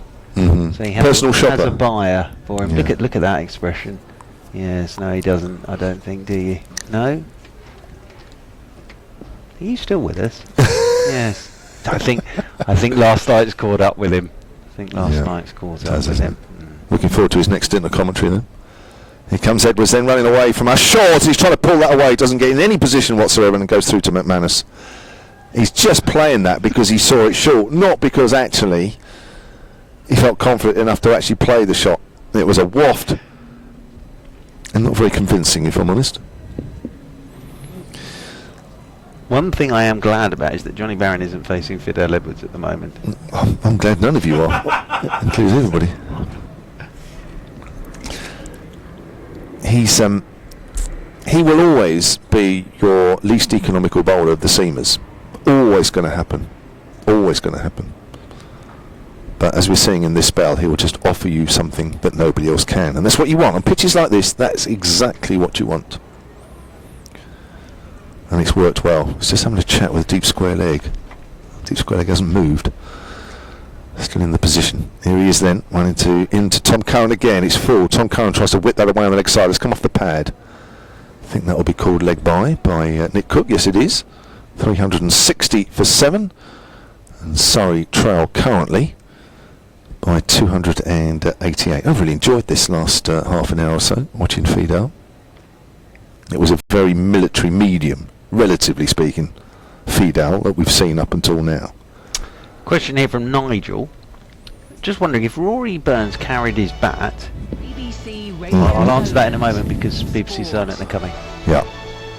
Do another update for Sunday. Sorry to cut you off in your poem. We've got live county championship cricket on BBC Radio Solent today. It's day 3 of Here we go. Hampshire's match. I'm going to do it now. Surrey, so let's head to the Oval for the latest from Kevin James. Well, we're in the middle, or maybe coming to the end, of a wonderful spell from Fidel Edwards. He's back, if you just look at this spell. More on that in a moment. 360 for 7 in Surrey. They trail Hampshire by 288. 2 wickets then since tea, and they've both fallen to the fast West Indian man. Ben Folkes trying to pull a Fidel Edwards ball on the leg side. Actually looked as though he got hold of it, but it went straight to Riley Russo. He was out for 14, and then Sam Curran edged behind off Edwards for 12. But one man standing firm is Rory Burns. He's still there, 154 not out, although he's been dropped just a few moments ago off the bowling of Mason Crane, who dropped at first slip. He was also dropped earlier on 98 off the bowling of the man we're watching right now. He's bowled quick this evening, but as I say, it's still a very, very good pitch. Surrey then 361 for 7. They trail by 287. Kev, thanks very much. Well, there's a sniff, isn't there, for Hampshire ball-by-ball commentary. Ball on the leg side, I think it was a quick single, and I saw off the corner of my eye as I was concentrating on making sure all my facts and figures were up to date. Yes, Nigel wondering if Rory Burns carries his bat, but don't reach the follow-on, would he drop down the batting order to have a rest? I wouldn't have thought so. Just walk straight out. Just stay in the middle, have a sit down, and just wait for the players to come back out and join you. Yeah. Thought he'll still come out and do what he does. Wouldn't have to play himself in again, would he? Alex Wavel says, yes, I completely agree about Fidel. Here he bowls again. That's full. He's gone for the leg stump Yorker, but it's a little bit too leg side-ish and goes through to McManus. He's almost on his knees there, Fidel. I think he's spent now, if I'm honest. And George Bailey is patting him on the back. That is a good spell, and an exciting spell, and a very watchable spell from Fidel Edwards.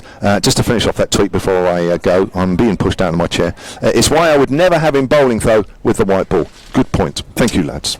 Thank you, Mr. James, who has slammed his diary there in a very finishing fashion, if that makes sense.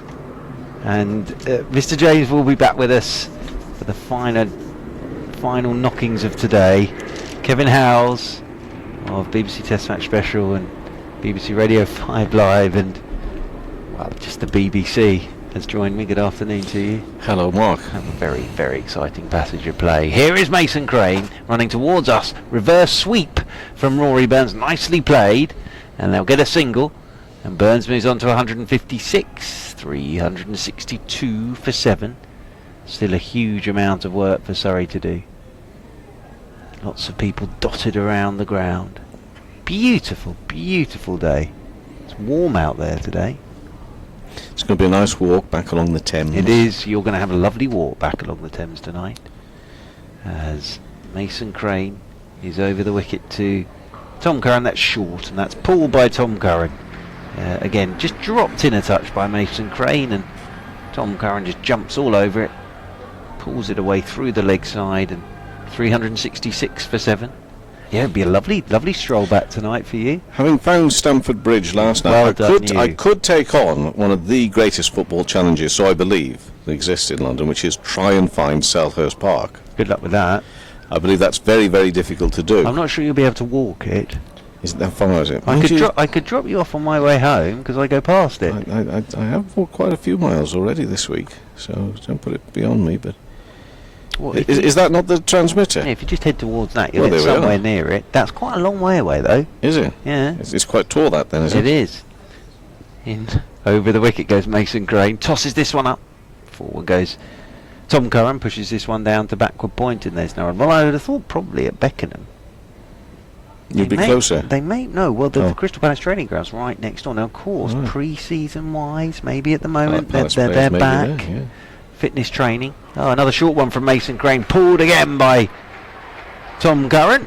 So he's just got a couple wrong in this over as Mason Crane. And if you're Jimmy Adams, I think you want to leave there. Yep, Jimmy Adams comes out from short leg and throws the helmet to McManus. So Jimmy Adams just heads off towards mid-wicket. But yes, next to Beckenham, where there are still runs being scored at Beckenham, last I looked when I went on my tour of the country, the Crystal Palace training ground's right next door, so that you might have more chance of seeing some Crystal Palace players at Beckenham at the moment. Well, it wouldn't be the players, no, it's the just ground. the ground. The ground. Pictures of the ground. As Mason Crane is in, and driving is Tom Curran out there towards extra cover, and there's no run. We should explain that you're not a collector of photos for your boy. Yeah.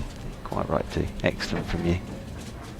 As bouncing in again, Mason Crane over the wicket he comes, and forward goes Tom Curran and plays this nicely, opens the face, runs this one off down towards third man. They'll pick up a couple more. 2 more to the total. 2 more to Tom Curran. He moves on to 15. Surrey moving on to 372 for 7. Still 17 overs to be bowled today, so still plenty of cricket today. Around about an hour, shall we say? An hour. Is there? Oh, I get another stint then. Oh, that's exciting. Well, I may be wrong, because of course we've got spin 5-2 to 1:15. Oh, great news. So, yes. For me, nobody else, but for me. 5-2 to 1:15. That's you on the rotor. Which Nathan here, watching away from the back of the box, over from Singapore. Has he come from Singapore? He's come from Singapore. We took him into the Test match special box, didn't we? Very you did? kindly. Yes. Oh, you did? Yes, I did. You were in there and showed him the rotor, proper typed out rotor. The original. My terribly written with initials is not quite the same. I don't think he was that impressed. I don't know, maybe. It's a piece of paper, isn't it? With names on it, to be honest. It's not that exciting, no. And he comes from Singapore. I know. Waiting over his bat is Rory Burns, because Gareth Berg replaces Fidel Edwards after his fine spell. Oh, and Berg, a good one first up. Just pushing at that was Rory Burns, and just nipped away a touch and taken by McManus, tumbling away to his left-hand side. Helicopter flies overhead, heading off towards Battersea because of the helipad. Oh, is that? Oh, I'm so sorry. Kevin House, please take over commentary. I've mucked up my own rotor. Don't look at me like that, Johnny Barron. Berg in over the wicket to Burns, opens the face, runs it off down towards third man. They'll pick up a single, 1 more to the total. You pick up after this over. I do apologise. It's the pressure of actually having to do the rotor. It really does throw me completely. 373 for 7. And then Johnny Barron will be back with us in, hang on, about 7 minutes. No, 10 minutes time. 7 minutes, 5:35. Yeah, he's not looking that lively to me there at the back of the box. What time did he get to bed last night? I don't know. I thought it was fairly early from Alexander O'Neill. In over the wicket comes Berg. Forward goes James.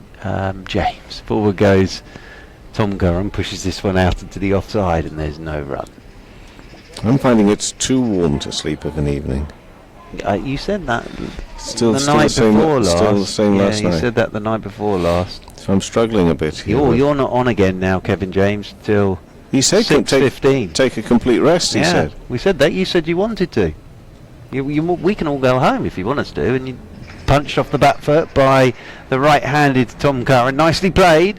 Out into the offside. Picks up a couple. 2 more to the total. 2 more to Tom Curran. He moves on to 17. 375 for 7. Talking of heat and everything, and it's fairly warm down here, I find. And you mentioned pre-season training for the footballers. My little football club, Shrewsbury Town, have gone to Portugal. Lovely. For warm weather training. Well, why? Well, that's what crossed my mind. I mean, it is going to be presumably considerably hotter there. Over the wicket is Berg, and in behind this short one goes Tom Curran, pushes this one out into the offside, and there's no run. Our very fine attacking midfielder Louis Dodds, stroke striker, he says that it's hard work. So Matt Sadler says the same in the players' diaries. I suppose the reason you go there is you're probably guaranteed hot weather more than you would be here. Do you think that might be the thinking? Maybe. Yeah. Over the wicket once more is Berg, driven nicely up towards mid-on by Tom Curran. End of the over, 375 for 7. Forgive me, but do they have a sort of Portuguese flavour to the side, or manager, or anything along? No. Paul Hurst comes from Rotherham. Perfect. Gets warm in Rotherham, though, doesn't it? I think I can understand why maybe the Hurst family have gone out for a family holiday. Be No, nice. of course they haven't. Yeah. I'm only jesting. All inclusive. But he's taken them all out there. Lovely. Unbelievable, though, isn't it? Yeah. Football, pre-season, all the stuff. Jumpers for goalposts. 375 for 7. Burns on 157. Tom Curran 17. And I have to say that I'm full of admiration for Hampshire today. Full of admiration for Rory Burns. Yeah. And for Sibley. Sibley played his part. Good stand during the afternoon session. But this day has been far better than I thought it might have been. And we've still got a cracking game bubbling along here. The target really is the follow-on target of Kevin James 499, over your shoulder, showing me a little bit too much of his ankle, if you don't mind me saying so. I find that rather unnerving. I have to say that was not a pose I wanted to see as I turned there. There we are. It reminded me of one of those 1970s. No, you stay there. That's fine. We'll cope with it. This one is pushed back up to the bowler, and that bowler being Holland at the moment from the pavilion end. It's those trousers he's wearing showing us the ankle that did it for me, to be honest. Oh dear. Yeah. They're tight-fitting, aren't they? They are tight-fitting. Anyway, Burns 157 not out. Next delivery driven, but only as far as the fielder at mid-off. And no run. Yeah, I think, again, Jimmy Adams played a brilliant long innings. As did George Bailey, and here Rory Burns, he faced the first ball of this Surrey innings last night, so that he's batted now for 3.5 sessions for this 157, so it's a proper captain's innings this from Rory Burns. Holland around the wicket, pushed on the onside of straight, fielder off in pursuit, don't think it's going to get to the boundary, they'll come back for 2. Burns on to 159. The score 377 for 7 now. Got a first county championship century this season for Adam Rossington of Northants. However, his stand of 239 runs with Max Holden has been ended, with the Middlesex man who's out on loan at Northants out for 153 as Holland is in bowls, and that's behind square on the offside for Burns for a single on to 160, 378. For 7 now. So the score there, Northants 494 for 5, in reply to Kent's declaration yesterday of 701 for 7. They've had bad light issues at Scarborough. Rain yesterday, bad light today. Of course, no floodlights there. No, of course not. And Yorkshire with problems because 2 of their bowlers injured during the game, Ryan Sidebottom and Liam Plunkett. And Somerset, second innings, 191 for 2. The score is Somerset 268 and 191 for 2. Yorkshire made 213 in their first innings. Sidebottom did come out to bat as presumably Plunkett would, although Plunkett's injury is a groin injury being assessed as the afternoon goes on, but it's not great news. Yorkshire would have really been backing on Plunkett being around for the T20, certainly, and such a useful performer in That that, is a blow. having done so well for England in limited overs cricket as well. Holland, meantime, here for Hampshire, and that's play behind square by Curran, who's on 17. Jonathan Trott out for 99 against Middlesex. It's annoying. Who for? Oh, the Trott family. Yes. And for Warwickshire, for whom life has not been easy this year, has it? Holland over the wicket to Tom Curran. Good straight delivery, played onto the onside, and that ends that over. So the follow-on, that's the big figure at the moment. It is a big figure. It's 499 and 378 for 7 is the Surrey score, with Burns on 160, Tom Curran on 17. Every now and then I think we're having a drinks break, but it's just really for towels to come out and a sip of water, nothing more. And play continues as Gareth Berg has a chat with his skipper George Bailey down there. Oh, for another wicket or two before the close tonight. We've got another 15 overs left, so that is even we might see a bit of spin later on, maybe around about an hour worth of cricket still to be played here today, which in itself is quite amazing. Bear in mind we have seen so much spin from Irvine and Crane. However, it is one of those occasions that I think I could actually watch this for a few more hours, actually, because it's been entertaining cricket. I think it's been really good cricket. Some of the time you think, oh really, we've got enough to put up with this for another hour or so, but not today. I think you all realised I've enjoyed today. Maybe. Very much so, yeah. We're all intrigued as to be all nights out. You've either had in the past or may have in the future, as Berg is in ball straight and pushed back by Burns to Berg. There should be no run. Well, I won't repeat what Johnny Barrett said, but it certainly wasn't a night out like that. But yes, this has been a very enjoyable day of cricket, and there's still a bit of it to go. Could still be a couple or twists in the tail. Whole day tomorrow, of course. Blonde-haired figure of Berg in and bowls on the off stump to Burns. Just goes a yard or two into the offside for no run. The impressive thing here from Rory Burns as well is the old powers of concentration, because he must be getting tired now. A very warm day. There were signs of that, and especially in that hostile spell we had, really rushing around. You could see during that and a little bit before that he was really having to work hard to keep his mind on things, and Berg in and bowls, and again Burns pushes that into the offside for no run. But it's been a wonderful innings from him all the same. Well, it is, if you think this is his first championship 100 of the summer. He's had a couple of 80s, 90s, but he's in charge for the second time. And 160 not out, so really proper captain's innings this from Rory Burns. I'll run through the scores just to round off my little stint here as Berg bowls now from this Vauxhall end. Bowls short through to the keeper and no run. So Birmingham, Warwickshire 232 for 9, a lead of 232 runs over Middlesex. Both teams identical, 334 in their first innings. So that really has got a great look of it, and there is rain forecast from nearly everywhere tomorrow. It's going to be that sort of a day in terms of whether it's heavy and with thunder and how much falls, in what short space of time, all that sort of thing. But everywhere may get a little bit of rain as Berg bowls full, and that's a lovely delivery, full and just a little bit of a nibble away, including here. Yeah. Oh, I didn't know that. Oh yeah. I think the thunder rain is forecast for maybe further north, but there is rain around. If you go, you all have to look at the same. I'm looking at the BBC weather forecast for that. Somerset 213 for 2 at Scarborough. That's a lead of 268 runs. Now Somerset, of course, desperately need the wins there. Yorkshire got to be careful as well, especially with those injuries, as Berg bowls full on the leg stump, clipped away very nicely and fine, but Fidel Edwards is down there, and they'll come back for 2, and a good 2 as well, because Burns had to run hard and fast for the first to go back for the second. 162, 380 for 7, and the Division 2 scores. Durham need 282 to beat Derbyshire at Queen's Park, 17 for no wicket. Northants 499 for 5, trail by 202 runs against Kent at Beckenham.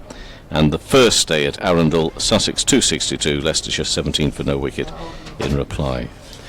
See you a little later. Lovely, thank you, Kevin Howes. I feel bad, actually. I took some of your thunder there. Talking of which, so yes, I've just looked at the weather forecast. Johnny Barron, are you able to get here or not? Yes. Thunder, there is thunder and lightning predicted for these parts, but tomorrow morning, as in comes Holland to Tom Curran, he's forward. And Johnny Barron, your thoughts on the afternoon's play so far? Spot of sunrises there. Give me a chance. It's taking a while to get. Okay. Here we go, buddy. Fascinating. Good from you. took you a while to get from there to there. I know. A to B. Do you know, I'm not moving at my swiftest. You're not. Holland is in. This is left alone by Tom Curran outside his off stump. Just swings away a touch, and into the gloves it goes of McManus away to his right. You're all right though. I'm all right. Yeah, you just need your second wind. Yes. At the moment. Yes. 380. You're going to be all right for tomorrow. 380 for 7. I've got 3 more weeks of this, Jet, and I don't know how anybody does it. You're going to have to leave a bit earlier tomorrow as well, because you're on stage with the Jacksons. The Jacksons. Over the wicket comes Holland. I think forward we're missing one. Goes Tom Curran. Pushes this one straight back up the pitch, and there's no run. Well, we're going to be missing you. Well, aren't we, for the final just have session? a quick look at live maps. Might be all right getting across. Any luck? Well, what time does it start, the concert tomorrow night? 6 o'clock. Oh, I see. Right, okay.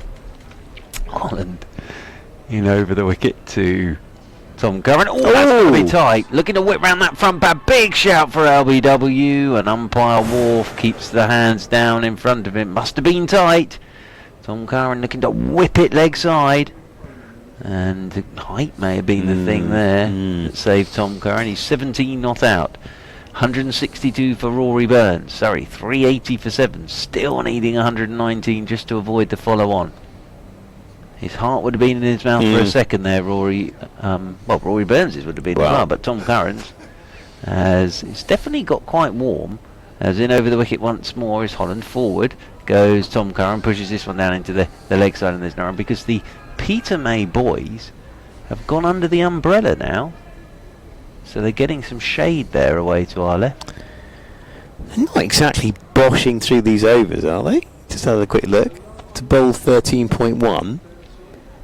We were discussing that earlier. Is that the Fidel factor? Over the wicket once more is Holland. And Tom Curran drives back up the ground, and Holland gets a fingertip to it. And no, Burns doesn't want a single. Tom Curran does, but Burns has just put his hand up and says, "Stay where you are." Yeah, I'll have this. Yeah. 380 for 7. Burns 162. Tom Curran 17. As Johnny Barron's just told us, 13 overs left today. Here on BBC Radio Southern and BBC Radio London. Oh, Kevin James, what is this all at 13 overs? Really? You're trying to win a game. -2 on the rate. With Mason Crane's bowled a fair bit, and we've had some sort of variable off spin from Sean Irvine as well, haven't we? Have I? Dear oh dear. Oh, we are in for the long haul, aren't we, Mark? Well, we are. You. Yeah. Gareth Berg from the Vauxhall end with the siren going off is into Rory Burns, who's forward to a good length one. Just pushes this one down into the gully region, and there is no run. So that was Burns' 316th delivery, 21 boundaries, 162 not out. The captain. Good effort, this. Fantastic effort, isn't it? Just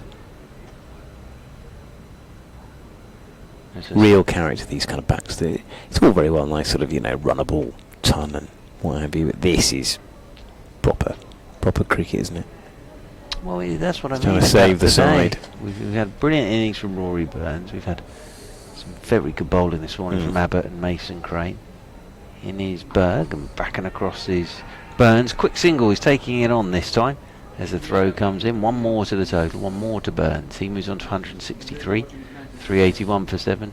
Partnership between Burns and Sibley, but then Abbott comes back and takes the new ball, knocks Sibley over, and then Fidel Edwards, 6 overs of fast, hostile bowling.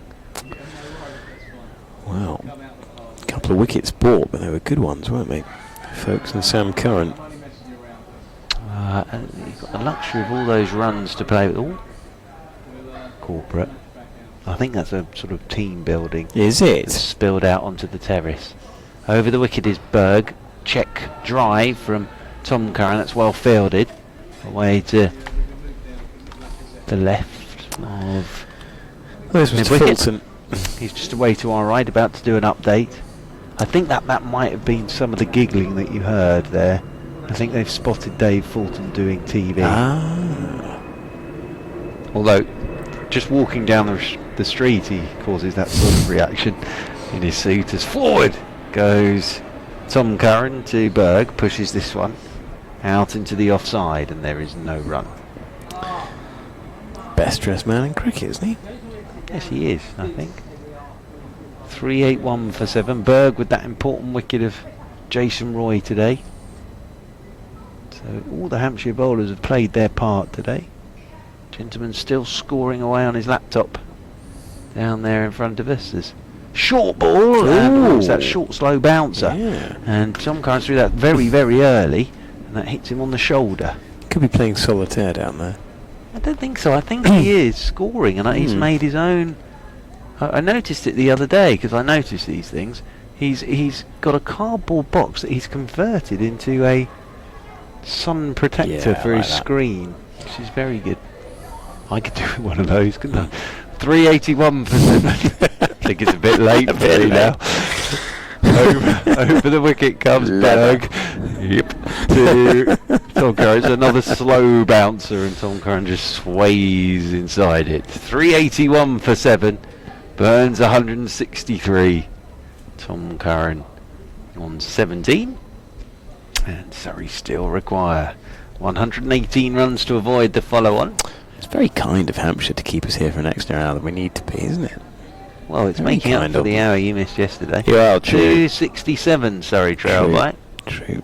So yes, sorry. So tomorrow night the Jacksons. Excellent. Yep. You've been doing your prep this afternoon. Oh, do you know what? Billy? It's quite a nice one because there's lots of stuff to talk about with them. Oh, absolutely. I think their reunion tour, 1994, was the biggest grossing ever tour in the United States. It's going so. Grammy Award winners. 17 top 10 hits. 4 consecutive number ones. It's all there. Holland round the wicket, and this is left alone by Rory Burns outside his off stump. Take it they'll be doing the classics, will they, tomorrow night? New album. Oh, it's a new album, is it? Oh, I see. Oh, well. 380. Maybe an encore. Yeah. I tell you what, I've seen a few of them over the years.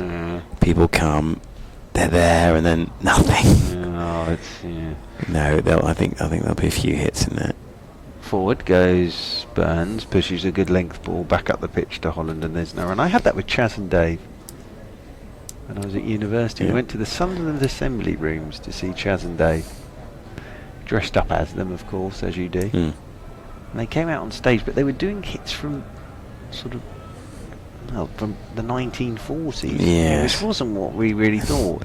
You get Rabbit. Well, story for you, unsurprisingly. As forward goes Burns, pushes this one out into the offside, and there is no run. If I said to you, also we lowered the average age of the audience to about 80.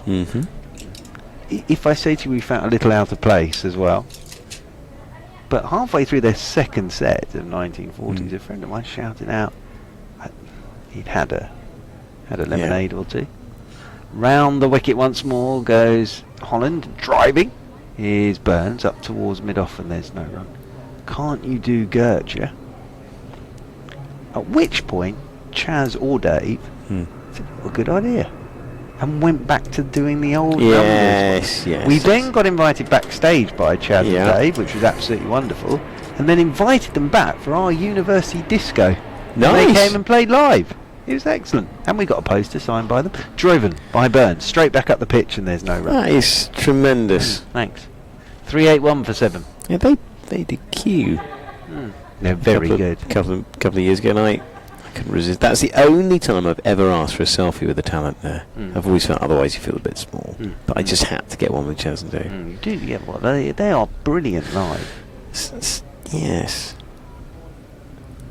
Burns, 163 not out. Round the wicket goes Holland, short ball. Punch back up the pitch again by Burns, and there's no run. So Middlesex keeper David Nash? D. Was Nash. it from memory? D. Nash. Met a chap on his committee. I don't know whether I've said this before.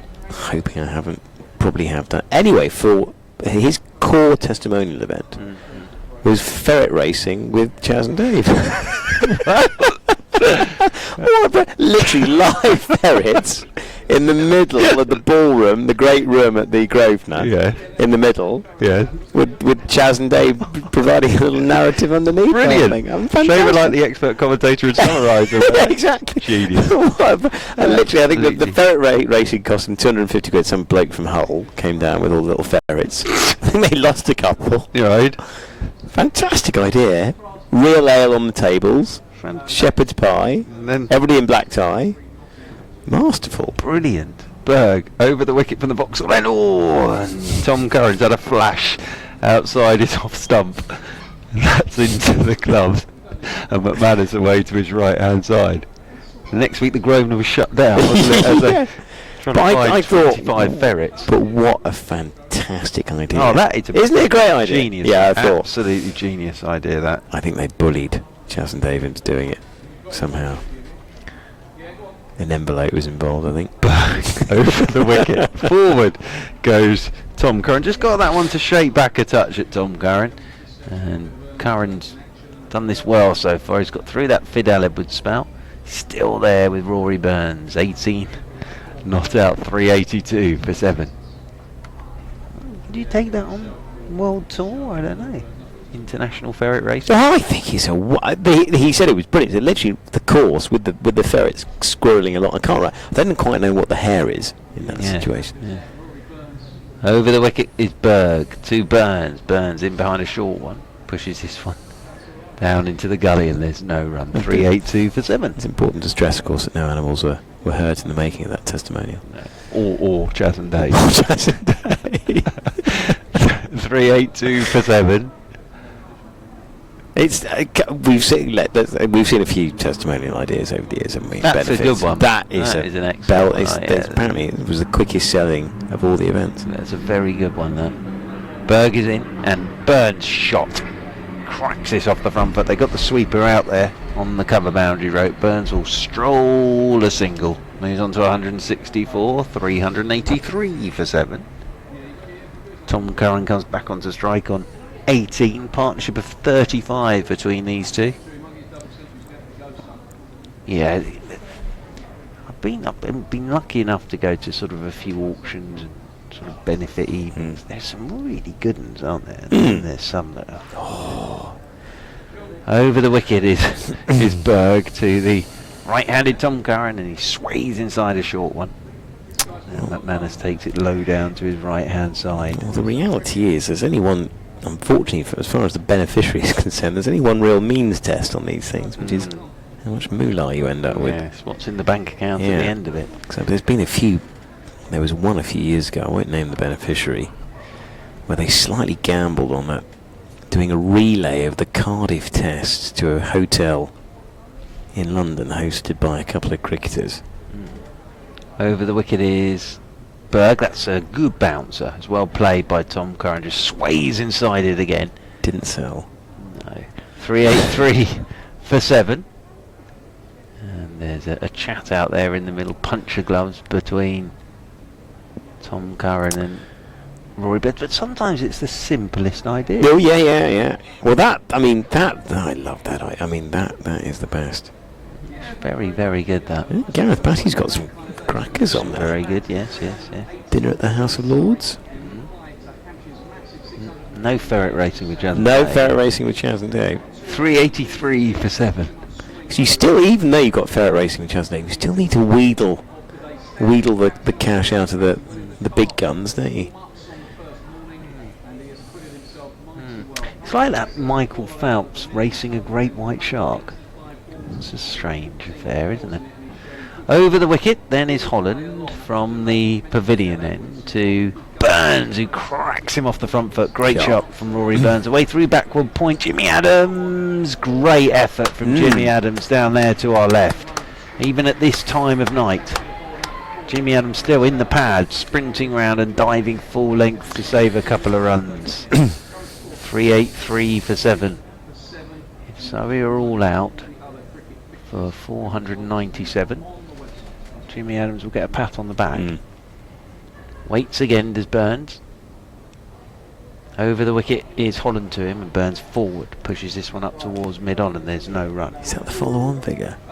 499, yes. Yeah, it's a long way off still, isn't it? 114 from here. Oh, that's still hard work. That's why we've all been transfixed on the day's play. Yeah, have a quick look at the 9.4 overs left. Still a bit of cricket today. Yeah. Over the wicket once more. Right an issue. Holland forward goes.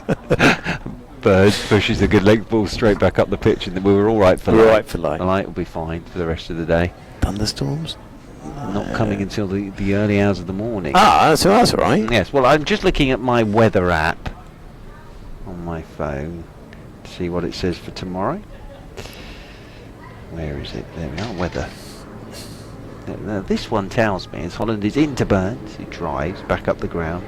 It's really timed this, and there's no rain. What I'm looking at the moment is a 40% of rain at 6 o'clock. That's chance all of right. rain. 60% at 7 o'clock in the morning. This is 50% at 8 o'clock, 40% at 9, 40% chance of a thunderstorm at 10. Ooh. But then the sun comes out. Lovely. From 11, 12, 1, all the way through to the end. As driving is Burns up towards extra cover. And there is no run. 385 for 7. So it doesn't look great for my drive in. But the most important thing is from 11 o'clock, according to my weather app. Lovely. Sunny. Which is good news. Burns waits once more and then settles himself down over his bat. 166 not out, the left-handed Burns. Good shot. Up on his toes, works it in front of square, through the leg side. It's a good chase though by Mason Crane, who dives and then whips the ball in one bounce over the top of the stumps. End of the over, 167 for Burns, 18 for Tom Curran, 386 for 7. I'll do one more with Johnny Barron, then Kevin James will join him. No, Kevin Howes will join him. Sorry. Kevin Howes will join him. He's here, ready to go. It's ready for poised, ready for action. Exciting. I wonder whether Kevin Howes would enjoy ferret racing with Chaz and Dave. I think he probably would, to be fair, especially at the Grosvenor. I can't think of a night I'd enjoy more. Seriously. Genuinely. It's a belter, isn't it? Very good. Gareth Berg. Have a throat lozenge. Gareth Berg from the Vauxhall end. Over the wicket to Burns. Burns is in behind this, punches out towards extra cover, and there's no run as Vince comes across to his right to do the fielding. And there's no run. I'm looking forward to this because your lead commentator, with Kevin Howes summarising for you. That is a wonderful luxury. Well, Kevin Howes, of course, has been recently to East Bergholt to interview Neil Foster in the winter. His thoughts of India. I didn't know that. Yeah. You never told me that. Over the wicket comes Berg. I probably should have been listening. As forward goes Burns, pushes this one down behind him into the gully, and there's no... Yeah, so Kevin Howes interviewed a lot of the core participants. They're all very good, very enjoyable. 84 series. 84 series, that magical one where they lost the first test, came back, and what did they win? Was it 3-1? 2-1 was it, with a few draws? Chris Cowdrey was the all-rounder. Of course, the all-rounder inside. Yeah. Fowler, Gatting. Yeah, double hundreds. Over the wicket once more is Berg. Forward goes Rory Burns, pushes this one straight back up the pitch, and there's no run. I think Agnew and Vic Marks on that tour as well. Vic was. Yeah. So Mr. Howes. Anyway, so yes, he interviewed Neil Foster in East Bergholt. Marvellous. And took him around a tour of Neil took him around a tour of Flatford Mill. Berg, hook from Rory Burns, very good one indeed. Shot. He split the two men out on the leg side boundary row. That's a terrific hook shot from Rory Burns. He moves on to 171, 390 for 7. A tour of where? Tour of Flatford Mill, where Constable's famous watercolour, the Haywain, was painted. Get off, Church. I can't go anywhere yet because we're midway through the over. Didn't stop you from shouting. I'm in charge. Over the wicket is Berg. Forward goes Burns. Pushes a good length ball into the offside, and there's no run. Yeah, Neil lives just around the corner from where we were back in the day. What, you and Constable? No, well, not me and No. Constable. Actually, John Constable's birth certificate is still proudly displayed in the church, St Mary's, down in the centre of East Burgle. Near your plaque, is it? Over the wicket, Berg once more to Burns. Burns forward, pushes this one up the ground, and there's no run. I apologise to Kevin Howes, I apologise to everybody. My producing skills today have been awful. I'm leaving now, and in a moment Kevin Howes will join Johnny Barron. Marvellous. Yeah, I've got a little request here as well from one of our listeners. I can just find it again quickly. Kevin Howes, welcome back. And the request is shout out for Greyshot Foxes under 10s in the local Shout derby out. against Churt. Shout out going See to that? you. Careful with that one. It's in the day. A shout out to you out there. Shout out to all of us out there. Who are we shouting to? Well, well, Greyshot under 10s, the Foxes. Oh, the Big local derby against the Churt. Right. Big, massive game there. Take your word for it. And bowling wise, well, what do we got in the in proceedings here? I think Sean Irvine with his off spin is back into proceedings, and Rory Burns, he's on this wonderful. Actually, Tom Curran, sorry, will be the man on strike on 18 not out. Here is Irvine from the pavilion end. He is in to Curran, who squeezes it out on the offside, and it just ends up down at third man. They get through for a single. That score goes up to 391 for 7. Kevin Howes, how are we? We're in very good form, thank you very much. Nice. And I have to say, should he remain at 7 wickets down, I'm not going to be upset if I'm Hampshire, but I'm telling you what, I'll be. Just this one more wicket for me is really important before the close today. Just come back with just 2 left. I think psychologically there's actually quite a lot right. Yep. If it's Burns equally, of course, maybe it makes up for 2 wickets almost. Indeed, round the wicket now for Irvine, defended by Rory Burns. So back the to other bowler. way of looking at that, sorry here, just get yourself through these 7.4 overs. Well, oh, absolutely. Still with a lot of work to be done. Absolutely. But then you get over the 400 mark as well, 99 needed then and all that sort of stuff. This is there have been so many little moments today that have just been intriguing. This is definitely one of them. Here is Irvine again, played from the crease by Rory Burns, who's seeing it like a football. Push back for the bowler, no run. Yes, I think it's a very fair assessment of what has been an intriguing day, hasn't it? It's gone in passages. Hampshire's morning. Here is Irvine again to Rory Burns, who's cutting loosely outside the off stump. Goes through to the keeper, and there's no run. A few people starting to drift out as we reach 6 o'clock, the scheduled close. Still going, of course. Sean Irvine is in, full of length, and pushed back by the bowler. Back by Rory Burns to the bowler. Still 3-9-1-7. They're into their final innings at Birmingham. And That looks a cracker game, that. Not for 1. Robson's out. Oh, little twist there at Edgbaston. Irvine full of length again to Rory Burns, who pushes back to extra cover. No run at the end of the over. It is 391 for 7. The target being 234 for Middlesex in that game. Warwickshire all out 233 second innings.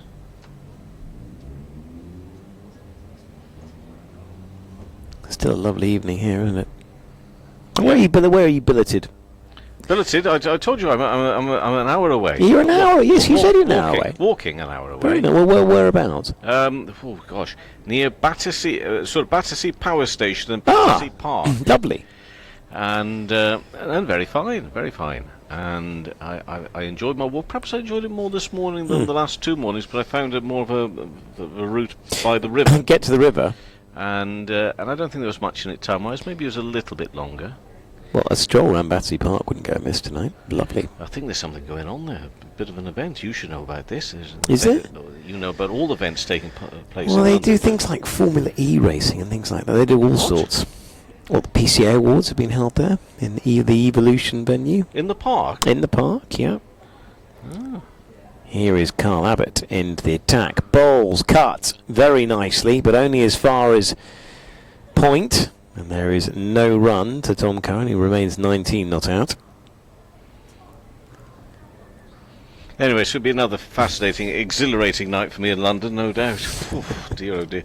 But then, of course, the long journey home after play tomorrow. Oh, yes, that's back to up north. To the north. Yeah.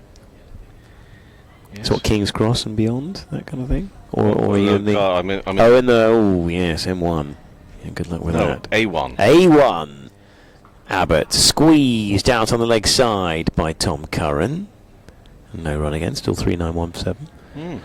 A1 preferred route, is it? Very much so, yes. Back to my Zippy impersonation again, which I don't mean to be, but yes, I'm very, very fond of the A1. Yeah, neither of them are great. The greatest roads. Well, actually, to be honest with you, this country, to sum up, the road network in this country would probably lose me my job if I was to do it properly. So I won't. Absolute disgrace. Well, it is. Abbott again into Tom Curran, who's just pushing circumspectly to James Vince in an extra cover, and there's no run. But at least it's keeping people in work. That's the way I look at it. Yeah. I think to myself, there must be, in terms of the employment figures, we must be keeping them down by the length of time of our roadworks. And never mind the length of the time, the length of the actual roadworks when they close them and all that, and it's terrific. So I think they all do a wonderful job. And I have to say that it's not the job I would like during the winter. No. Fair play to them, but it does seem to be quite ridiculous. Abbott again to Tom Curran, back of a length. He just pushes off the back foot up to mid-on. And there is no run. Anyway, we're not here to moan about the road. No. But a bit of a schlep, nonetheless. But as much as I would like to, yeah. So anyway, going back to East Bergholt. Oh yes, let's did you enjoy East Bergholt? Well, I was there for half an hour. Really? Yeah. Neil took me a nice little tour round. And so did he do all the interviews in like a week? Did he then go off to Kent and do Cowdrey, or was it one of those? No, Cowdrey was done down the line. Down the line in the studio. Yes, lovely. Here is Abbott to Tom Curran, again squeezed out to one of the two short mid wickets, and there's no run. So no, I didn't make a journey to Kent for that one. I can't. Who else did I didn't do many more, did I? Did I do any more? I can't think. The Foster one was a very good interview. I like. I haven't heard too much from Neil. You see, that's why we're well, he's a lovely lad. He's got a lovely chap. He's got a practice, physiotherapy practice in East Bergholt. Peter Such, another former England cricketer, lives in the village as well. Ray East, the Essex former spinner, used to run the Red Line in the village. Here is Abbott again. Into Curran, full of length. It's just checked down the ground to mid-on. Again, no run. No, it looked a lovely part of the world, to be perfectly honest with you. And of course, for many of us in the country, Suffolk and Norfolk, two counties that not many of us get to see because you don't actually go through them going anywhere. Yeah, no, one road in, one road out. And therefore, it always is a bit of a bonus. I once stayed at Aldeburgh. Oh, lovely. Well, the yes, that's Church's Manor, Aldeburgh. Aldeburgh? Aldeburgh, very much so. Really? Yeah. And that's the blue door on the front. That's a lovely. Sensational. One of my favourite seaside resorts. Sean Irvine, continuing from the pavilion end to Rory Burns, who cuts in front of square. We'll go out to James Vince, out on, about 20 yards in from extra cover, the extra cover boundary. They get through for a single, 3.92 for 7. Time running out here today to get any more of these wickets, but I really do think it's going to be a possible turning point if they do get another one, because I think it psychologically could play a part. Irvine floated up to Tom Curran, who drives just backward of square, and there is no run. Change of angle for Irvine. He's coming back over the wicket to the right-hander. Bad light at Scarborough. We're talking of East Coast Resort, but much further north. Irvine again. Curran's down the track and pushing just back to the bowler. Somerset 234 for 3. A lead of 289 runs, with Yorkshire much depleted in their bowling.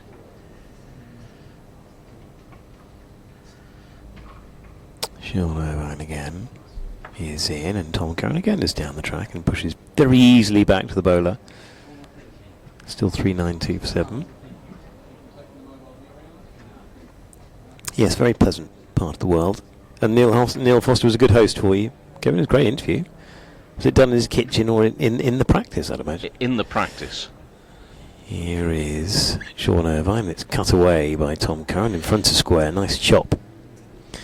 Get a single, 3.93 for 7. Pulled out the metal mechanism that had been taken out of his knee back at some point and showed it to me. I have to, I mean, it didn't take it out of his body at the time. I know it was obviously another replacement, but I wasn't keen. I'm a bit sort of funny when it comes to all that sort of stuff, really. I'm not, a few knee-ops, Yeah. Neil. Here is Irvine again, and it's pushed back by Rory Burns. The bowler, end of the over, 3.93 for 7. Although it does remind me of a members' meeting held quite recently and not too far from here, where a director of cricket just maybe got a little bit frustrated by a particular member of that cricket club, who, quite right, he was asking questions, but instead of asking a question, I think had decided they were going to offer their opinion on what was going on in the team and all those sort of things, and had gone on just so long that eventually this certain head of cricket, director of cricket, sort of snapped and said, well, that's all very well. I watch Casualty every Saturday night, but it doesn't make me a doctor. With a little expletive thrown in there as well, quite possibly. And I thought, what a cracking response that is, really. Abbott to Curran, who pushes back to the bowler. But not one I'd be able to use, because I just could not watch Casualty. You just know, don't you? 5 or 10 minutes in, there's going to be something nasty happen. I don't need that on a Saturday night. Then you got, yes, Holby City, a bit more of a narrative there as well. Is there? Yes, well, that's another one you say. I wouldn't watch any of those medical programmes. I don't know all that. Is Charlie still going in Casualty? I beg your pardon? Is Charlie still going in Casualty? I think he might be. Yes, I think he is all these years on. Yeah, and Sister Duff. Yeah, oh, yes. I think they're an item now. Here is Abbott, just pushed out. Well, just a first slip in the end by Tom Curran. Abbott thinks it might have been a little bit more exciting than it was. Well, that programme's been going for years, hasn't it? Absolute donkeys. I mean, it's outlasted programmes like The Bill. Oh God, that's long gone. That's long gone, but that was, you thought that maybe that was here forever. Prisoner Cell Block H. I thought that was going to be here forever. Don't make them like that anymore. That disappeared as well. But Casualty, it was all around the same time, I think, when they all started. Neighbours still going. Yeah, so too Home and Away. Yeah. All on different channels now, though. They are indeed. Abbott again to Curran, who drives nicely just as far as mid-off. They do get through for a single, though. That score goes up to 394 for 7. I used to watch all those programmes. No, absolutely. I don't now.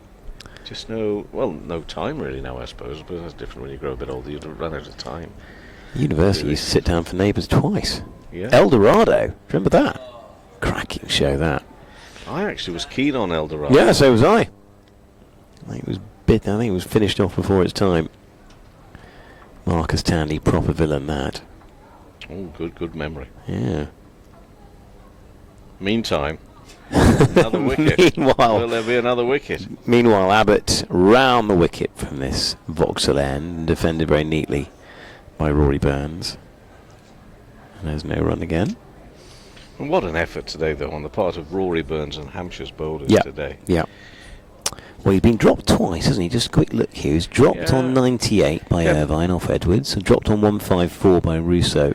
Kevin made the point, though, you don't score as many runs as this without giving chances. Yeah. And, you know, I'd even say the same, and I know Ollie will be upset about dropping Hales the other day on 9 and pretty should have taken, but, you know, that is what happens in cricket sometimes. Can do. Leave a little bit of a scar.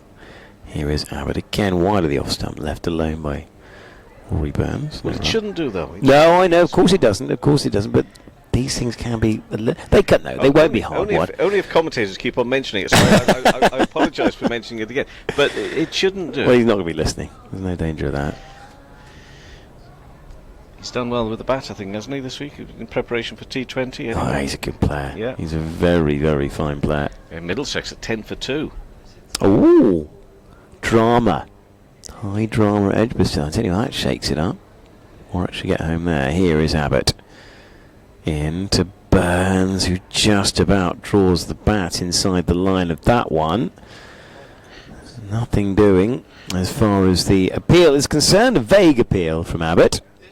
And at the end of the over, it is 394 for 7. And what have we got left in the day? 4 left in the day. See us through to, well, around about 25 past, something like that, I suspect.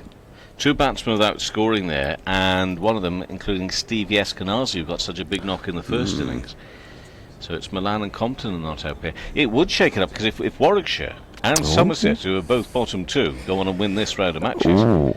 It puts a lot of pressure. And you're talking about teams like Middlesex, defending champions, just above that drop zone. You've got Yorkshire not too far away. Sean Irvine is into the attack again, just pushed back to him by Tom Curran. Still not back on at Scarborough. You get great crowds up there, don't they? Is it North Marine Drive? Here is Irvine again, just floated up to Tom Curran, push back, no run. Road, sorry. to be precise. Yeah, Colwyn Bay, I've never been there. And Ross-on-Sea. Who plays there? Well, that's Colwyn Bay. That's Colwyn Bay. Bay. Is, and now it's not Ross. You don't say Ross, but it's Roos-on-Sea. Roos-on-Sea. Tom Curran up the pitch. We're looking to drive on the onside. Ends up getting it up to Fidel Edwards at mid-off. That's a lovely ground, but, you know, like all the... 4 hours from Cardiff, Eddie Bevan always tells me, which is that's a fair schlep. Yeah, because of the road system and everything, yeah. Drives nicely from Tom Curran through the offside. A little bit of width offered by Sean Irvine. Another boundary to Curran. The score goes up to 398 for 7. Curran on to 25 not out. Handy partnership this now.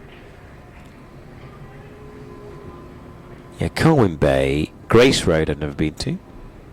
And, Scarborough.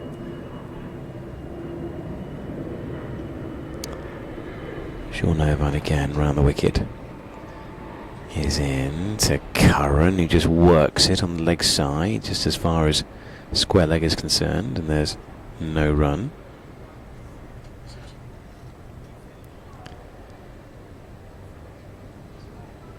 Irvine again is round the wicket.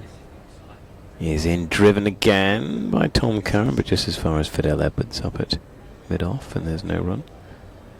End of the over, 398 for 7, and we've got 3 left in the day.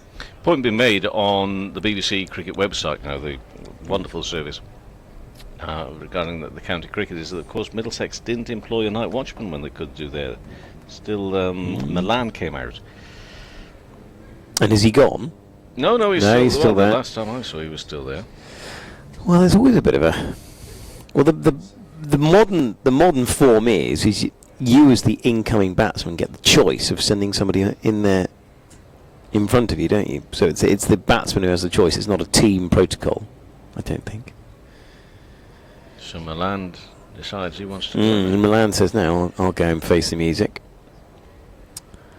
Now we have a change of bowling from the Vauxhall end. I think Mason Crane is back into the attack. He's bowled pretty well thus far today. Just got the 1.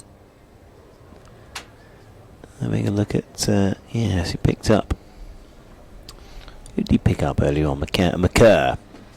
The night watchman. The night watchman, indeed.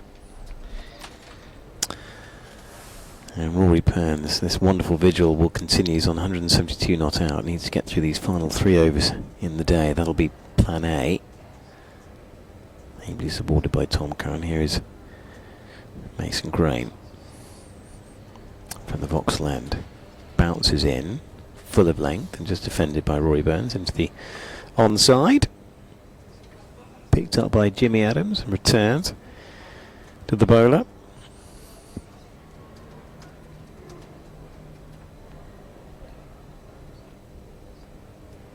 Crane again.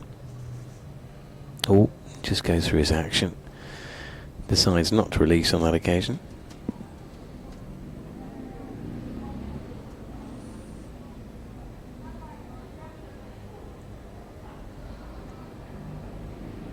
Mason Crane is in, just down the leg side, taken cleanly. Still 398 for 7.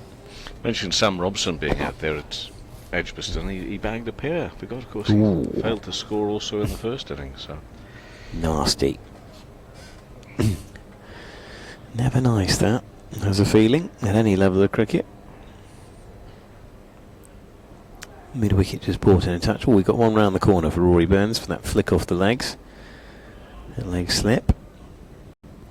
Here is Mason Crane again, and Rory Burns works it round the corner, but nicely, as far as fine leg is concerned. Jogged through for a single. That goes up to 399 for 7. young bowler here, plenty of as well. Tom Helm, a Middlesex pace bowler, picked up a career best 5 for 59 earlier today. Yeah, he's a quick Tom Helm for a start. He's a good prospect. I think he's a bit more than that, isn't he now? He must be into his 3rd year or so. Crane again.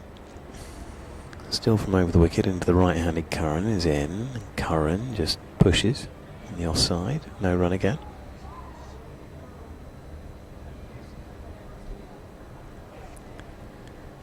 Still a few in here, basking in this midsummer sun here.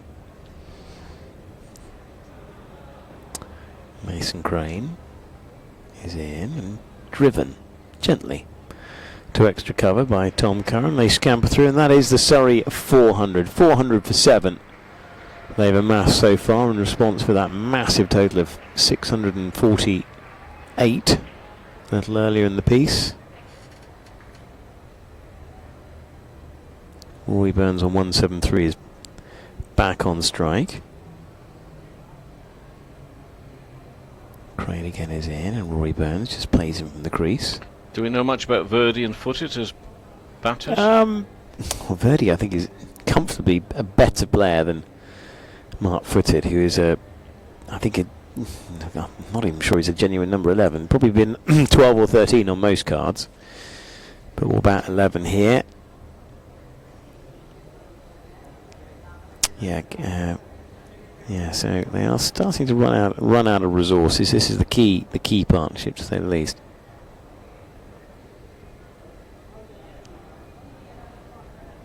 Sean Irvine to continue. We have 2 left in the day. Tom Curran on strike, who cuts nicely through extra cover. Nice shot. Runs away for 4 runs. Just below the scoreboard. Score goes up to 404 for 7. Just bringing that follow-on score into play here. Curran goes on to 30 not out. Massive factor. You feel if Surrey were to get there, it would be a very hard ask for Hampshire to try and close the door. Here is Irvine again to Curran, who drives again very nicely through the offside. They'll jog through for 2. Fidel Edwards does the work out there on the deep cover boundary. Score goes up to 406 for 7. Curran on to 32, bringing Rory Burns back on strike on 173 not out.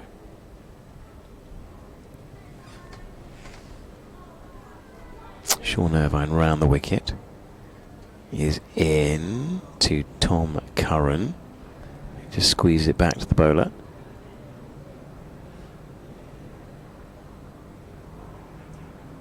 Pigeon just flutters across the ground. A few of them actually. Not looking for seed at this time of the year. Tom Curran drives out to extra cover. I get through for a single. Are they looking for love, Johnny? At this time of the year? Well, they might be. They might be. I think there's quite a lot of food everywhere, isn't there, at this time of year? Oh, so that's why they don't. That's why they don't need their seed. They here. don't need the. They don't need to sow their seed here. Well, there are a few actually over on the practice wickets. Over the other side, here's Sean Irvine to Tom Curran. I think he's just beaten actually outside the off stump. Good one. 4:08 for 7 still. Do you know the real identity of Surrey Pigeon on Twitter? No. No, isn't that exciting? Do you? No, no. Sean Irvine again to Tom Curran. He pushes back to the bowler. End of the over, the penultimate of the day. It's 408 for 7. 22 minutes past 6 o'clock, and we have one left in the day. Kevin House. Full day from you today, Johnny. Not that I'm. I know. You have witnessed some shoddy efforts recently, haven't you? It's not so much witnessing. I mean, your colleague does all he can to make sure that the whole world knows about the fact that you're leaving at 4 o'clock and 5 o'clock and whatever. But you're here for the full day today? I am. Having been up quite late last night. It was late enough. Only in a professional capacity. Getting trains and the like. So a full day from you today, and a difficult day on the road this morning for you on the 83? Not ideal. No. Not ideal. Wow. You're feeling my pain. Yeah. Excellent.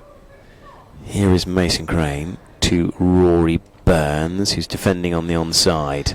And this is a very, very good factor as far as Surrey are concerned. They get through for a single because Rory Burns is now off strike.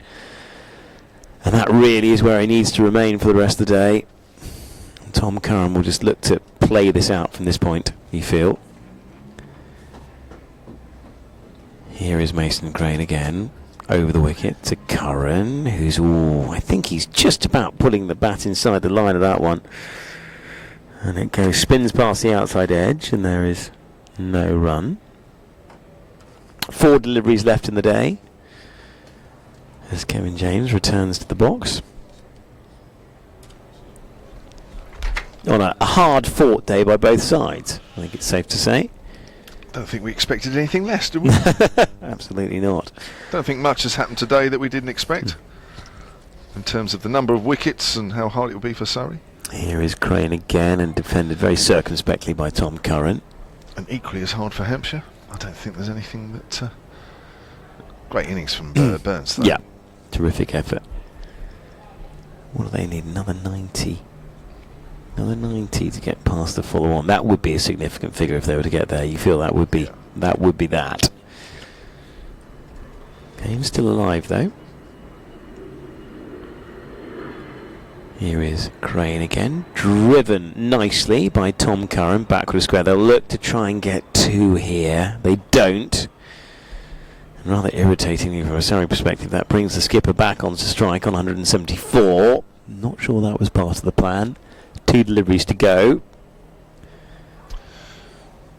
And really, ball's still doing relatively little, isn't it? When we were looking for things happening, and there has from little bits from time to time, but over a whole day has been a lot. Here is Crane again, and Rory Burns just checks out to extra cover, and there is no run. Crane back again to the start of his mark. Final ball of the day. Crane is in, and Rory Burns defends out on the onside, and that has been a terrific effort by the Surrey captain. He is not out on 174. Tom Curran is also not out on 35. And Surrey finish day 3 on 410 for 7. 238 runs behind.